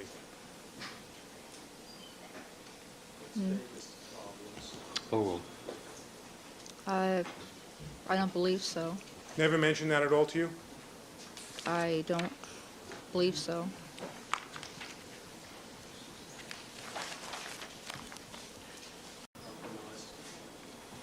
Well, would you It's agree? a combination of terms of critical and integrity. Why don't you have her define those terms? Well, would you agree, ma'am, that part of maintaining that chain of custody and getting it right is to ensure that the item hasn't been tampered with? That is correct. And would you agree, ma'am, that another aspect of that, maintaining the chain of custody, is to ensure that the item hasn't been contaminated? That's Overruled. Overruled. Now,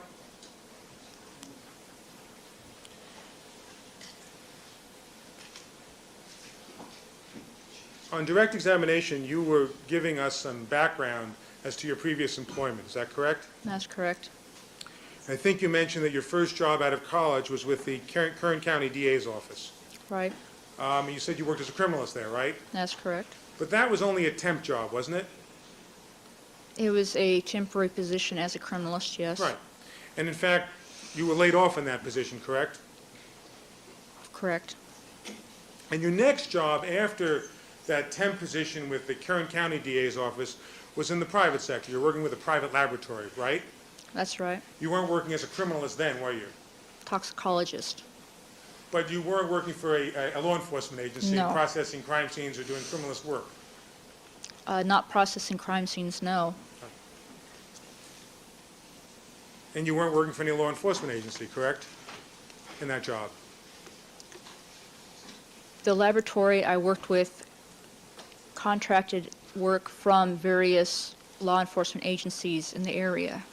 But you were not going out and actually involved in the collection of any evidence when you had that job. No, I wasn't.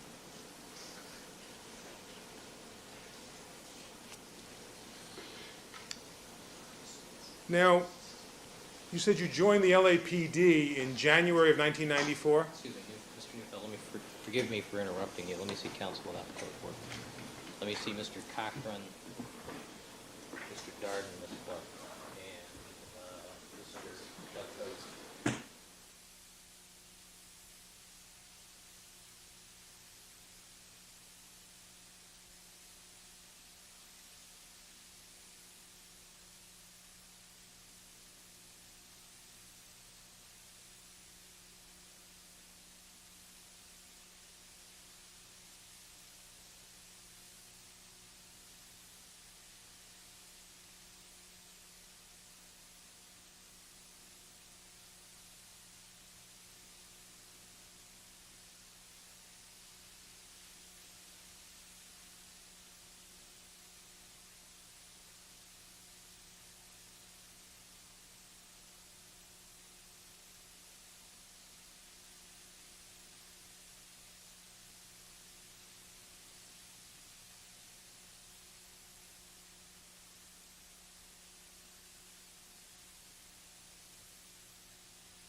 Thank you, counsel. Mr. Neufeld, we're about to get into LAPD employment. Please, thank you. My apologies for interrupting.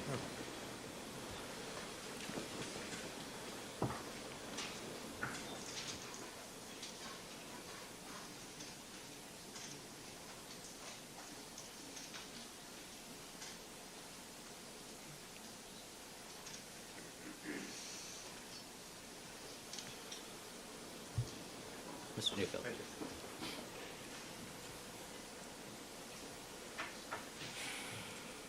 Notwithstanding the fact, ma'am, that when you joined the LAPD in January of 1994 as a criminalist 1, as of June 13th, 1994, you were still a trainee, weren't you?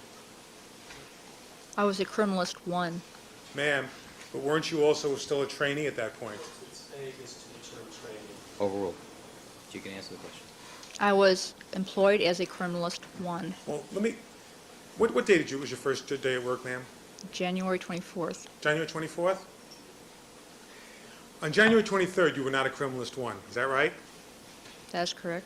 And on January 23rd, you had no prior experience doing crime scene collection, is that right?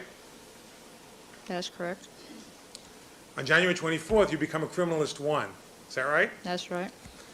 As of January 24th, though, you still had no experience doing any crime scene collection, is that correct? That's correct. So with respect to crime scene collection, even though you are a criminalist 1 as of January 24th, 1994, weren't you in training in crime scene collection as late as June 13th, 1994? It depends on how you use the word training. Well, would you consider yourself a trainee as of June 13th, 1994? It's training in what? Overruled. In a trainee in the technical aspect, no.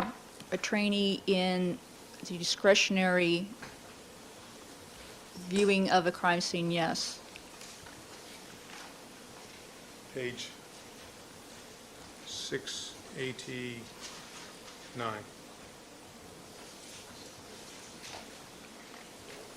Yeah, I'll object to this, Your Honor.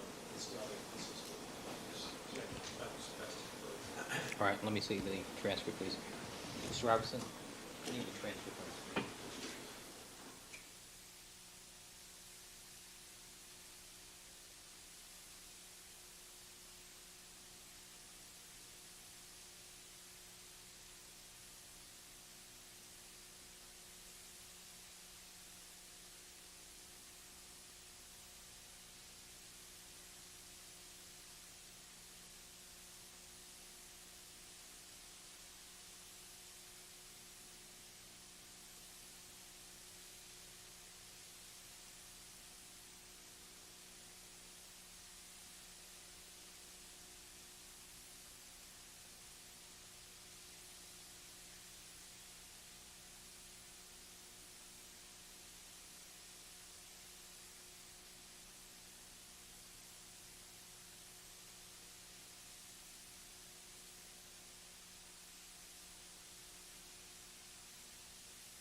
All right, thank you, counsel. Proceed. Ms. I'm Excuse me, sorry. counsel. Counsel. Mr. Neufeld. Ms. Mazzola, does the LAPD, SID Bureau have a probationary period for new employees? Yes, they do. Excuse me? Yes, they do. And how long does it last? Probation is 6 months. And on June 13th, were you still on probation? Yes, So you were a probationary employee as of the time that you did the collection in this case, is that correct? that's correct. It wouldn't be fair to say, ma'am, that as of June 13th, 1994, that one would classify you as a crime scene trainee.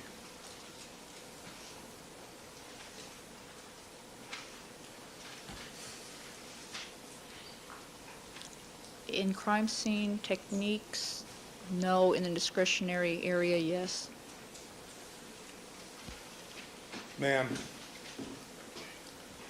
at the hearing on August 23rd, were you asked these questions and did you give these answers?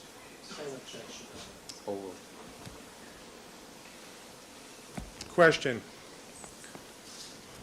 And when did you commence your training in crime scene collection? Answer. Exact date, I'm not sure. Question. Well, the approximate date. Answer. Approximately a month after I began working at the lab. Question. That would be sometime around the beginning of March 1994. Answer. Sometime February, I believe. Question. And what did that training entail? Answer. I went out to the crime scenes with more experienced criminalists and assisted them and also learned the different techniques that they employ. Question. And I take it currently, as of right now, today, you are still a trainee in crime scene collection, is that correct? Answer. I would go out with a criminalist 3 to a crime scene. So yes, I guess you would classify me as a crime scene trainee. Question. And how long will that status continue before you are no longer a trainee? Answer. I believe it is for 1 year. Were you asked those questions and did you give those answers on August 23rd at that hearing? Yes,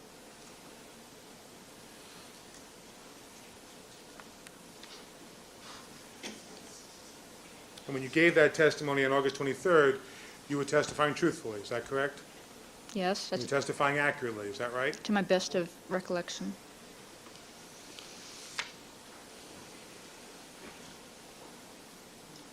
And would you agree that prior to your joining the LAPD, you had absolutely no prior experience with crime scene processing, is that right? Well, they was to direct or That is correct. Hmm? That is correct. And when you joined the LAPD in January of 1994, you were given a full-time assignment to a particular unit, is that correct? That's correct.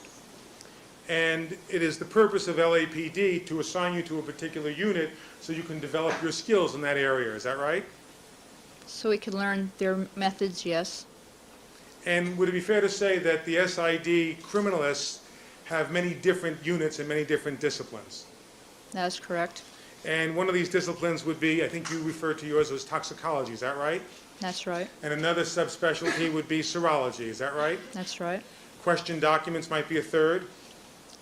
That is not staffed by criminalists. How about trace evidence, Yes, trace evidence. right? And then there's another unit, which is called crime scene processing, is that correct? Yes, Now, you weren't assigned to crime scene processing when you joined the LAPD in January of 1994, isn't that right? I believe, is that the field unit you're talking about? That's what I'm talking about.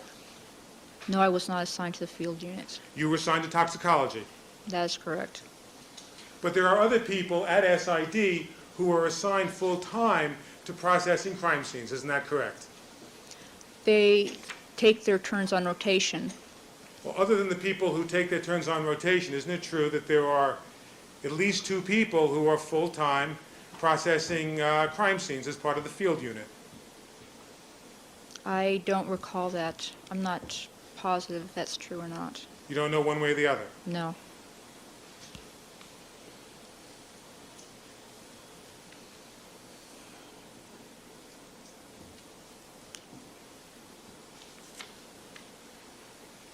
Now, you also mentioned, ma'am, that that you're a member of the California Association of Criminalists. That's correct. And have you ever taken any courses from the California Criminalistics Institute? Yes. But the courses you took were not in crime scene processing, were they? No. You haven't taken any courses in crime scene processing outside the LAPD, have you? Not yet, no.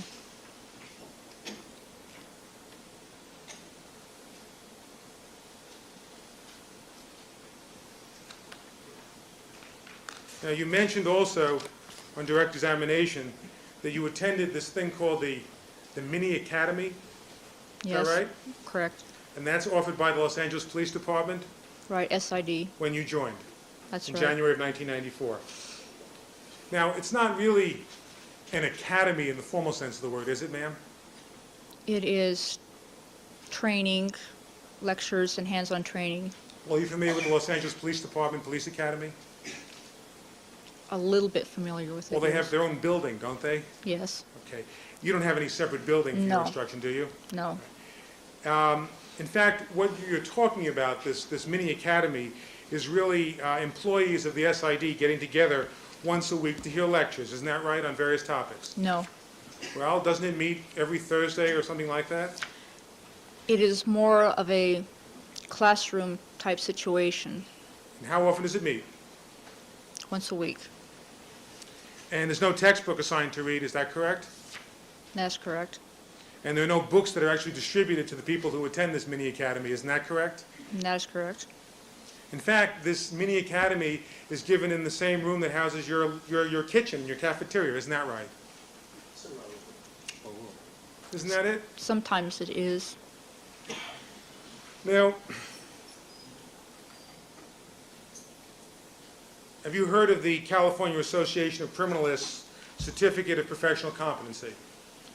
I have not heard of that, no. Well, have you heard of the American Board of Criminalists Certificate of Professional Competency? I don't believe so, no. Have you been awarded a Certificate of Professional Competency as a criminalist by any entity in America? No.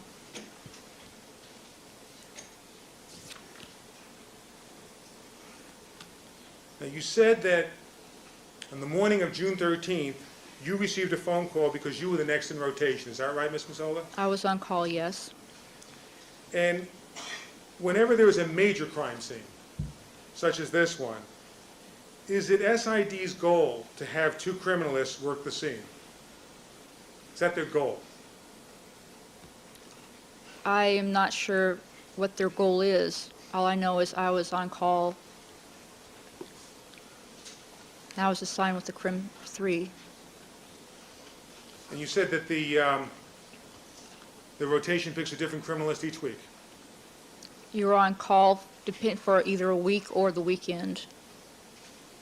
And you said that other than yourself, you're not sure whether there are two full-time criminalists who were assigned to the field unit to handle crime scene processing? During the day is when the field unit takes the calls. The criminalists on rotation are assigned to cover the nights and the weekends. All right. But during the day, even back in June of 1994, there was a special unit, and it was staffed by two full-time criminalists, correct, to handle crime scene processing. Been asked, and that's what's Sustained.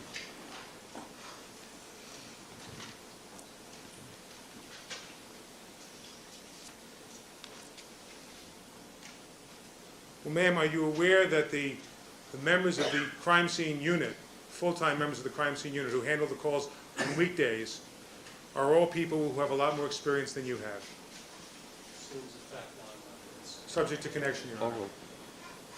You know that? They do have more experience, yes. And are you aware that SID often sends out two experienced criminalists to major homicide crime scenes? No, it's irrelevant. Sustained. The morning of June 13th, 1994, who telephoned you at home? Detective Headquarters Division. And who was the person who actually called you?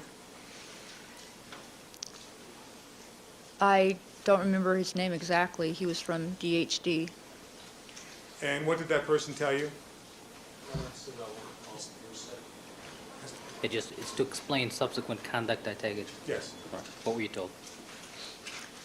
He said that we had a scene.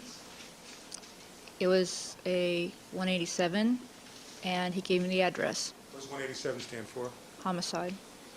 And did he tell you it was a double homicide? I believe so, yes.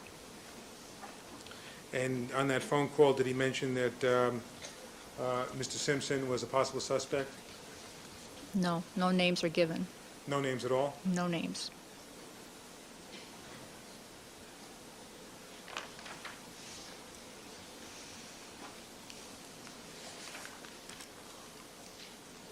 Did he say anything at all, other than it was a crime scene involving a double homicide? This point's irrelevant. Sustained.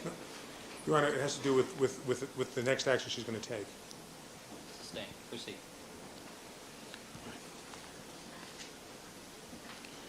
Was any form filled out in the truck on the way to Rockingham? Yes, By the way, before you got to Rockingham, in fact, when you got to SID, did you learn any more information about this crime scene? no, All you knew at that point was it was a crime scene involving a double homicide, nothing more. nothing more. And what document did you fill out in the truck on the way to Rockingham? Start filling out the front of the field notes.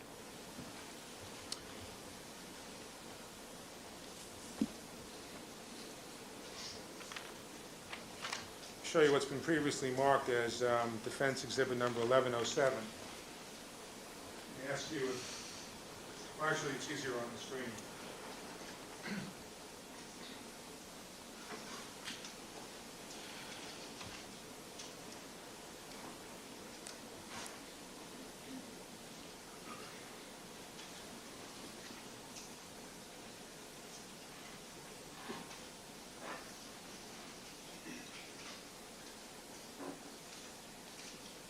Is that the document you filled out? Yes, And on that document, that's where you said that under officer in charge, you put in your name, is that correct? yes, And of course, you did this before you arrived at Rockingham, right?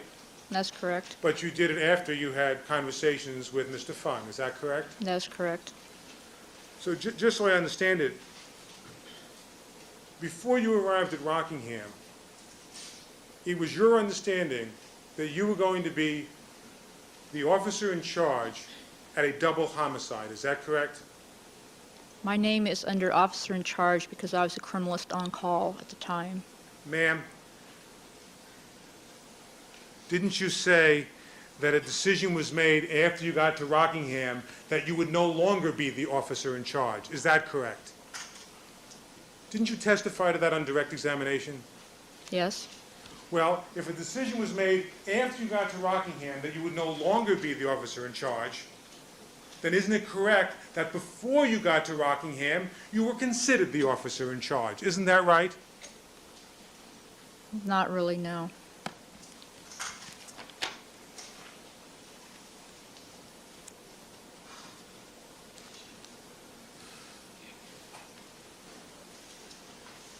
Ma'am, OIC stands for officer in charge, right? That's correct. Doesn't say next on rotation, does it? That's correct. Doesn't say next on call, does it? That's It correct. says who is the officer in charge, and then there's another line that says the name of the assistant, That's correct. and that's who's going to assist the officer in charge. Correct. You didn't like cross out OIC when you were in the van and write in not really or something like that before you put in your name? Sustained. Well, when you wrote in your name next to OIC, you knew that it meant officer in charge, correct? Correct. And you were identifying yourself as the officer in charge on a double homicide. Is that correct? This is argument. Sustained. Counsel, let's move on.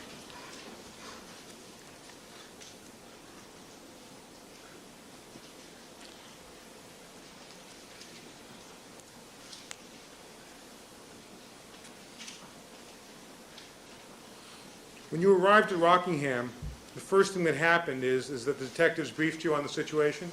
They briefed Mr. Fung. Were you present for that briefing? I was present, yes. Well, you arrived in your truck, You got out, and where was the first place that you went to? Into the front courtyard area. With Mr. Fung, right? Right. And that's where you encountered the detectives. Correct. You say the front courtyard area, you mean immediately in front of Mr. Simpson's front door? On the driveway area in that vicinity. And approximately, the driveway area in front of his front door, though? Yes.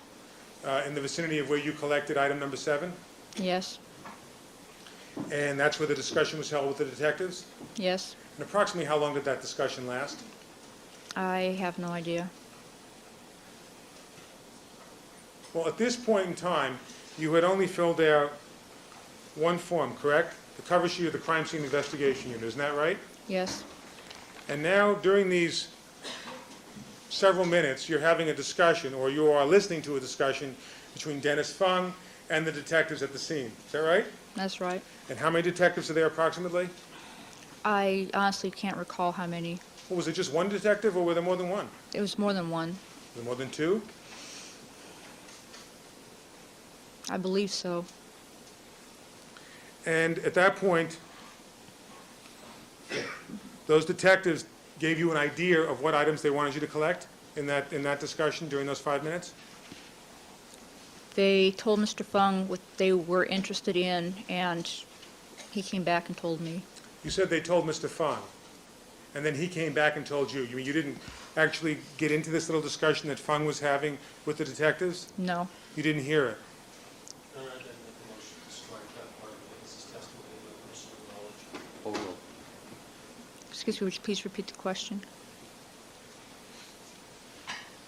Is the reason that you did not participate in that initial discussion with detectives is because you and he already made a decision that he would in fact be the officer in charge now instead of you? That, and he seemed to be able to communicate more with the detectives. I was standing off in the background, sort of listening, but he was the one that was doing the talking with the He was detectives. more assertive with the detectives than you were. Right. And you said in addition to that, at the beginning of this discussion, he informed you of his decision that he would now be the officer in charge instead of you? Yes. That happened right at the beginning of that discussion. More or less, yes. Okay. And how long did you say that discussion lasted with the other detectives? I have no idea. Well, would it be more than a half hour or less than a half hour? Less than a half hour, but beyond that, I have no idea.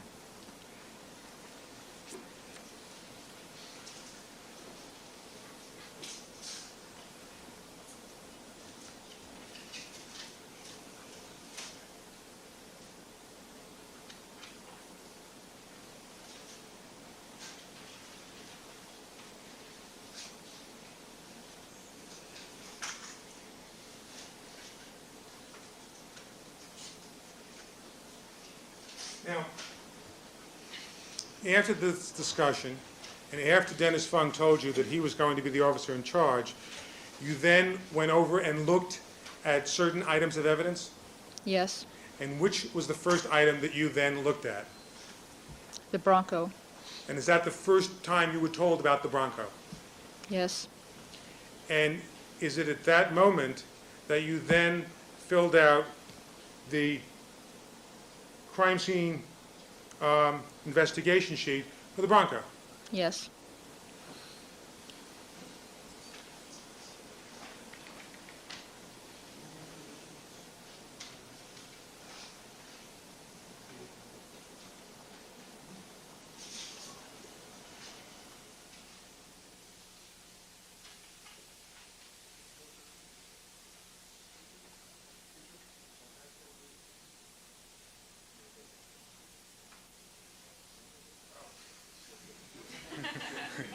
I thought it was item 4:30. They were telling me it's 4:30 p.m. You're having That's why I fun, have huh? clocks all over the courtroom. All right, ladies and gentlemen, we're going to take our recess for the afternoon. Please remember all of my admonitions to you. Do not discuss this case amongst yourselves. Don't form any opinions about the case. Do not conduct any deliberations till the matter has been submitted to you. Do not allow anybody to communicate with you with regard to the case. However, I'm going to ask you to step back into the jury room briefly before we recess as far as the jury is concerned. And Ms. Mazzola, you may step down. You're ordered to return tomorrow morning, 9 o'clock. Don't discuss your testimony with anybody except for the lawyers, please. All right? Thank you very much.